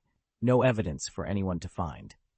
The man's eyes glittered as he continued. After tens of millions of years of gestation in the mortal realm, that seed will awaken as a top-grade innate spiritual root once it's replanted in the fairyland. D-soil. Combine that with the 9 Wanling Dao fruits he's cultivating to perfection, and he'll shoot straight into the top 100 on the fairyland's rookie list. At that point, you and I will be hailed as his greatest benefactors, and the rewards will be beyond imagining. As his words faded, the 8 dominators around him fell silent, their features smoothed into masks of intense anticipation. Then, in perfect unison, each of them produced a peculiar spiritual artifact from within his sleeve, a small yellow gourd sealed with an ornate stopper. Without a moment's hesitation, they twisted the stoppers free. Boom! A deafening roar split the air as torrents of spiritual energy burst forth from every gourd. The power surged outward like a mighty river breaking through its banks, cascading onward in an unstoppable flood. 8 yellow jade gourds hovered in midair, each mouth agape as a torrent of luminous liquid cascaded from them like a river across the sky. The streams of glowing water converged and plunged toward the Wanling Dao tree, bathing its branches in a silvery light. Watching from afar, Ye Cheng's heart raced. His dark eyes glittered with anticipation. Could this be the primordial divine liquid? He whispered to himself. It feels just like the fabled Chaos Divine Water. Chaos Divine Water, the wellspring of all creation, is one of the 5 primal treasures, alongside Chaos Divine Fire, Wood, Soil, and Iron. In the annals of Shenzhou, it holds a place of utmost reverence. Legends say that any spirit plant or medicinal herb nurtured by Chaos Divine Water will not only rise in potency, but also complete its growth in mere years, instead of millennia. A domain master-grade herb that normally takes 10,000 years to mature could bear realm master-level fruit in as little as 1 or 2. For Ye Cheng, the stakes were even higher. Beyond elevating spiritual flora, Chaos Divine Water could be directly absorbed into his own cultivation, instantly replenishing his Yuanjing and restoring the raw power of his primal life force. As the river of divine liquid washed over the Wanling Dao tree, he knew this moment could change everything. Ye Cheng closed his eyes and let the calculation run through his mind. With my current cultivation, a mere 100 kilograms of Chaos Divine Water is enough to restore 1/10 of my primordial essence, he whispered. That means I can unleash the Immortal King's projection without suffering any backlash. The projection of the Immortal King wasn't some trivial trick. It wielded nearly 1/10,000th of an actual Immortal King's power, more than enough to sunder mountains, obliterate rivers, and fell even exalted practitioners of the Immortal Tao. Its only drawback was the immense drain on one's primordial essence. Ordinarily, recovering that lost energy would take him a year, or even 2, of arduous cultivation. But with Chaos Divine Water in hand, those losses would be nothing. He opened his eyes to find the 9 masters standing before him, their palms outstretched. Where purity once glinted in their eyes, now there was only covetous delight. Streams of iridescent liquid, Chaos Divine Water, poured from their auras in an endless cascade. By Ye Cheng's reckoning, they had already supplied thousands, if not tens of thousands, of kilograms. Most cultivators would have leapt at the chance to wield such power immediately, but Ye Cheng did not move. He knew exactly what the 9 masters were planning. To them, Chaos Divine Water was the ultimate treasure, something they could hoard or sell for unimaginable profit. Yet if he struck too soon, he'd lose his bargaining chip, and with it, the opportunity to claim the prize he truly desired. So he remained perfectly still, his gaze calm and unreadable. Let them pour out every last drop of Chaos Divine Water. Compared to what he really sought, even 10,000 kilograms of liquid treasure would be meaningless. Ye Cheng watched in awe as the Wanling Dao tree and its 9 precious fruits were drenched in an endless torrent of Chaos Divine Water. Under the 8 masters' precise control, that boundless sacred water flowed straight into the tree's roots, infusing every fiber with raw power. The Wanling Dao tree had already been extraordinary, its trunk and branches shimmering with golden light, but now its divine radiance surged to a new height. The glow intensified until it blazed like a miniature sun, its heat and brilliance almost palpable. High among the branches, the 9 Dao fruits swelled and gleamed in response. One by one, intricate Dao patterns etched themselves across the fruit's surfaces, growing ever more complex. Where each fruit had once borne only 9 patterns, it now proudly displayed 49. In the cultivation world, each Dao pattern corresponds to an entire Dao realm. That meant a single Dao fruit now contained 49 complete Dao domains of power. Ye Cheng's heart pounded as he realized the implication. Consuming just one of these fruits would instantly transform any cultivator into a realm master. No, the strongest kind of realm master, unquestionably at the apex of martial achievement. If we manage to claim all 9, our young master will skyrocket into the top 30 of the rookie rankings, let alone break into the top 100. At that pronouncement, the 9 masters froze in stunned silence, each staring at the Wanling Dao tree with wide eyes and whispered breaths. Even Ye Cheng's gaze blazed with excitement. Normally, 9 Wanling Dao fruits are roughly equivalent to 9 Chaos Dao crystals, but after being drenched in this overwhelming flood of Chaos Divine Water, their potency had swelled nearly tenfold, now rivaling the power of 100 Chaos Dao crystals. A thrill of astonishment pulsed through Ye Cheng's heart. Then, as the fruits reached the zenith of their transformation, the Wanling Dao tree began to tremble under the relentless torrent of divine water. In a sudden convulsion echoing the world's original chaos bang, the majestic tree, once spanning thousands of feet in girth and height, collapsed in an instant, contracting into a single, radiant golden speck. Ye Cheng barely had time to steady himself before the golden dot flared to life. Boom! A blinding surge of light exploded outward, so intense that even the 8 masters' spirit-gourd vessels, each brimming with chaos divine water, along with the surrounding golden law fragments and their entire quasi-immortal 9-ring formation, were instantly bathed in its radiance. For 15 relentless minutes, that overwhelming brilliance swallowed every drop of divine water, every sliver of law fragment, and the vast reserves of spiritual energy sustaining the formation. Ye Cheng could feel the power of the formation itself being drawn into the light, as if the very air vibrated with its hunger. Then, as gently as a dying tide, the radiance began to ebb. It shrank back into the original point until at last only a single fragment of warm gold remained. In its place floated a seed, about an inch long, translucent as the finest pearl, yet glowing with inner light. Within its crystalline walls, an endless cascade of divine water swirled around a tiny sapling, each droplet infusing the young shoot with miraculous vitality. Ye Cheng reached out, his breath catching. This little seed, this perfect golden kernel, contained the culmination of all their efforts. If it took root, it would grow into something far greater than any of them had ever imagined. He knew, in that moment, that the future of their world rested on the life cradled within this gleaming vessel.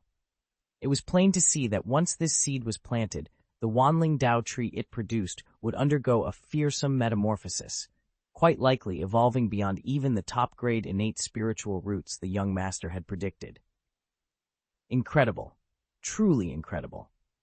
With the chaos divine water refined to absolute perfection, one of them whispered, Something like this could actually happen? This all-spiritual seed is the find of a lifetime.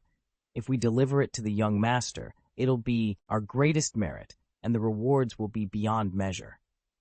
More than that, another murmured, it could catapult us past the ceiling of the mortal realm, straight onto the threshold of true immortality. We'd become quasi-immortal in an instant. The 9 masters, none more excited than the black-armored, horse-faced man, crowded around the seed, their eyes shining with greed and wonder. But their elation quickly curdled into alarm.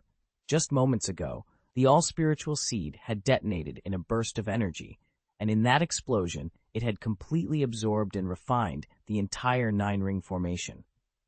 Now, rather than being a simple Tao seed, it had become something far more terrifying and far more dangerous to manage. They'd only managed to cross the boundary of the immortal realm by relying on the 9-ring formation. Now that the formation was gone, they were completely cut off from home. "It's all right," said the black-armored, horse-faced man, though his brow still furrowed with worry. He took a deep breath and forced a calm smile. "Before we descended into the mortal world, we left clear orders. If no word reaches us in 3 years, someone in the upper realms will notice our silence. And at that point," he went on, tapping the earth with a hoof-shaped boot, "our young master will dispatch reinforcements to bring us back." He cast a stern glance around the circle. "Our greatest concern now is those 2 treasures, the Wanling Dao seed and the Wanling Dao fruit. We must hide them so well that whoever comes to fetch us can't find them. If they're discovered, our breakthrough will be stolen before we even return." Everyone exchanged grave nods at his warning. Then a light, teasing voice broke the tension from just behind them. "Why go to all that trouble? Hand them over to me, and you'll never have to hide a thing. How does that sound?" From the shadows stepped Ye Cheng, a roguish grin on his face and effortless confidence in his stance. The others stiffened. Could he be trusted with their most precious spoils? Chapter 560. Who's there? The 9 masters froze, their faces draining of color as they spun to locate the voice.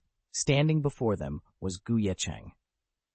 When the Wanling Dao seed had shifted and absorbed the 9 rings formation, he'd sensed the master's ethereal auras vanish, and their hushed counsel afterward had confirmed his suspicions. Dispensing with caution, he stepped into view, murderous intent gleaming in his eyes. "You human saint from the lower world," he sneered, voice low and cold. "Do you think you can hide forever?" For a moment, the 9 masters simply stared, stunned that a mere saint would dare reveal himself so boldly. Then outrage flared across their faces. "You may have tricked us once," one snarled, "but show yourself now, and you've declared your own death sentence." Before the words had even died away, the figure resembling the Tianyi Divine Python clan master lunged forward.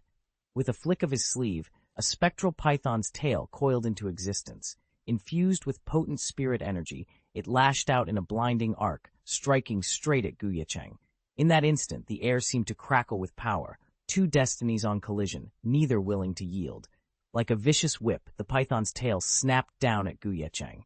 Crack! The blast rent the very air. A late-stage master, let alone one who had honed his Taoist foundation in fairyland, wielded enough power to crush countless perfect realm cultivators. One strike from such a being could shatter an entire realm. Unleashed on the southern mysterious divine continent, it would obliterate kingdoms. On the northern wilderness divine continent, it would bring mountains and rivers crashing down. This was true pinnacle power, where a single gesture spelled world-ending calamity. Still, Ye Cheng's eyes betrayed no fear, only a cold, unyielding fury. As the python's tail descended in a blur, he spoke with calm authority. "Zhuxian sword formation, arise!" A shimmering lattice of swords materialized around him, each blade humming with lethal energy. Then, with a voice like thunder, he commanded, "Immortal King Projection, cut!" The sword formation lunged forward in a blinding torrent of steel and light, meeting the python's tail head-on. In that instant, heaven and earth seemed to hold their breath. Ye Cheng whirled around, his hand slicing through the air to activate the Zhuxian sword formation. In an instant, 4 layers of radiant light bloomed above him. The luminescence coalesced into a towering silhouette, half god, half demon, gripping a sword that gleamed like a fractured rainbow. With a single thunderous swing, the spectral blade descended. Puff! The master of the heavenly python sect, his massive, serpentine tail writhing, was cleft in two. Blood and essence sprayed outward as his life's cultivation was leached into the formation, fueling its power. Unfazed, Ye Cheng extended a thought and drew another portion of his vital qi and crimson blood into the sword formation. Kill them all! His roar shook the very air. The dissipating projection of the immortal king re-solidified, its blade materializing once more. On Ye Cheng's silent command, the phantom raised its sword and swept it across the clearing. Puff! 3 more masters disintegrated beneath that spectral slash. Their bodies dissolved, their souls shattered, their Dantean spiritual cores obliterated. They stirred for a fleeting moment, senses returning. But the moment was gone. The formation's hunger had been sated. Silence fell over the battlefield, broken only by Ye Cheng's steady breathing and the dying echo of his triumph. They didn't even have time to scream.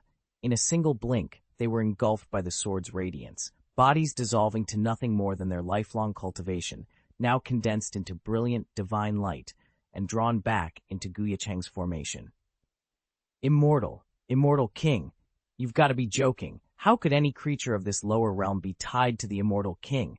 It's absurd, impossible. The horse-faced man in black armor staggered back, as though his eyes might burst from their sockets. He watched in horror as the spectral figure of the immortal king, summoned by Ye Cheng's will, swept through his ranks like a storm. Ye Cheng didn't dignify him with a response. Instead, he felt his own essence and blood ignite, burning hotter than ever. In the space of a heartbeat, another 20% of his reserves went up in flames. The projection of the immortal king raised its twin swords once more. With 2 swift, inevitable strikes, it cut down the master in Confucian robes and the 3 disciples who stood beside him. 8 of the 9 masters lay slain. Only the horse-faced man in black armor still drew breath. Sword trembling in his grip, he staggered backward. "You! Don't come any closer! Don't force me!" he croaked, desperation shaking his voice. But Ye Cheng's eyes remained as cold and unwavering as the blade he commanded.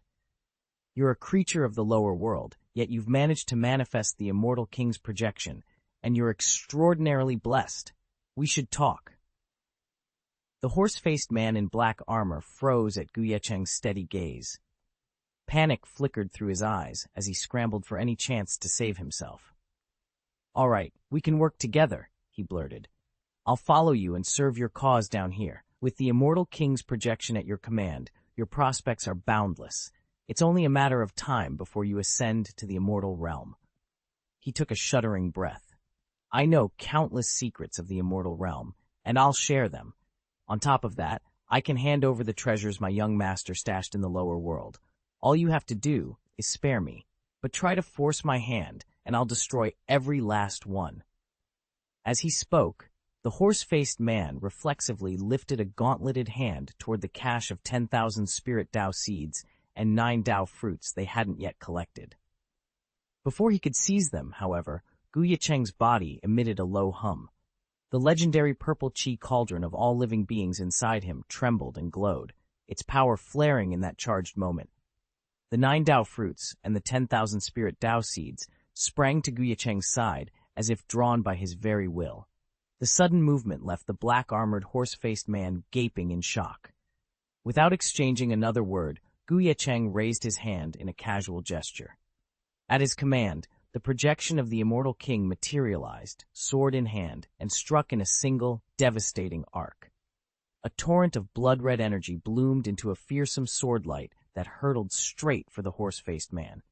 In desperation, the armored villain unleashed every protective treasure in his arsenal, but against the immortal king's wrath, they crumbled like paper, utterly powerless, swallowed up in the blazing blade.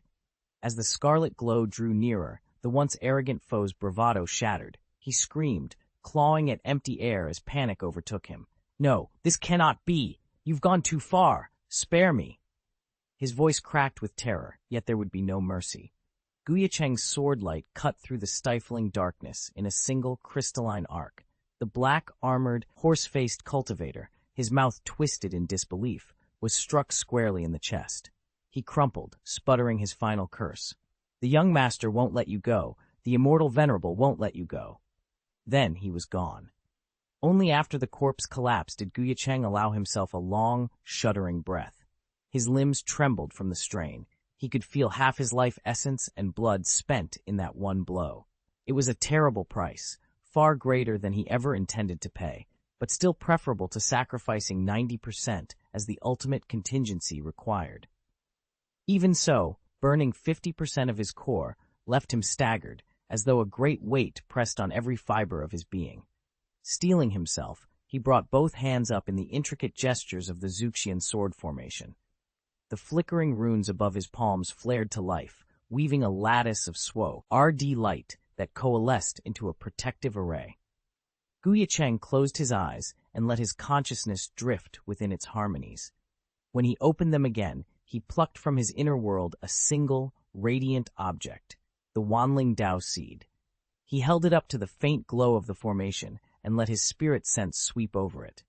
Years of refining the Chaos Dao crystal had sharpened his perception far beyond that of ordinary cultivators. He could discern the subtlest Dao auras. As he examined the seed, a ripple of recognition ran through him. It still bore the faint but unmistakable resonance of the immortal realm. A small, triumphant smile curved his lips. The cost had been high, but the reward was greater still. With the immortal aura anchored in his grasp, Ye Cheng knew the next stage of his ascent had just begun. It would have been harmless never to plant the Wanling Dao seed, but once he set it in the earth, its connection to immortal realm Qi, lingering inside that seed, would instantly betray his location. In that case, the mysterious backers of the Nine Masters, like the infamous black-armored horseface, could track him down at will. And even if he ignored the danger, the seed's demands on its environment were astronomical. Without access to the immortal realm, it would take some hundreds of millions of years to mature in the mortal realm, utterly pointless. The choice was clear. Ye Cheng simply treated the Wanling Dao seed as a pill. With a single thought, he unleashed the heaven-swallowing divine technique and drained the chaos divine water stored within. His depleted life essence rippled back in an instant, only to vanish again moments later, leaving him hollow and frustrated once more. Ye Cheng felt a surge of power rippling through him. His cultivation had leapt from the mid-saint stage all the way to the late saint stage. As he merged the chaos divine water within the Wanling Dao seed, that vast reservoir had drawn in the earth vein spiritual energy and the residual power of the Nine Rings formation that had accumulated there for untold centuries. This chaos divine water can not only restore my original essence and blood and accelerate the refinement of spiritual medicines, he thought, but it also serves as a potent cultivation resource. It will dramatically shorten the time I need for my next breakthrough. He drew a steadying breath, eyes shining with wonder. Everything about this expedition to the ancient mine, every trial he'd faced, paled in comparison to the value of this single Dao seed. Then he glanced away from it and set his gaze on the 9 golden Wanling Dao fruits laid out beside him. His pulse quickened, desire flared in his eyes. These treasures were beyond price. With these 9 Wanling Dao fruits, my Dao domain cultivation will take another leap. Ye Cheng settled into a cross-legged meditation, clearing his thoughts. He drew in a long, steady breath and unleashed the heaven-swallowing divine art at its peak. Radiant energy flared around him, sweeping the 9 Dao fruits into his aura in an instant. A resounding rumble echoed as the fruits dissolved within him. His Dao domain responded immediately, surging through wave after wave of transformation. Layer by layer, new domains crystallized, advancing him from the 56th all the way to the 64th level in a single day. And yet, he had consumed less than 10% of the Dao fruit's power. Naturally, his rate of progress began to slow, but even at that gentler pace, the colossal reserves of the Wanling Dao fruits continued to deepen his domain steadily. 2 months passed in tranquil cultivation. Finally, the last vestiges of the Dao fruits were fully assimilated. Ye Cheng opened his eyes, and an invigorating rush of energy coursed through him. His Dao domain had ascended to a brand new height, the 65th layer.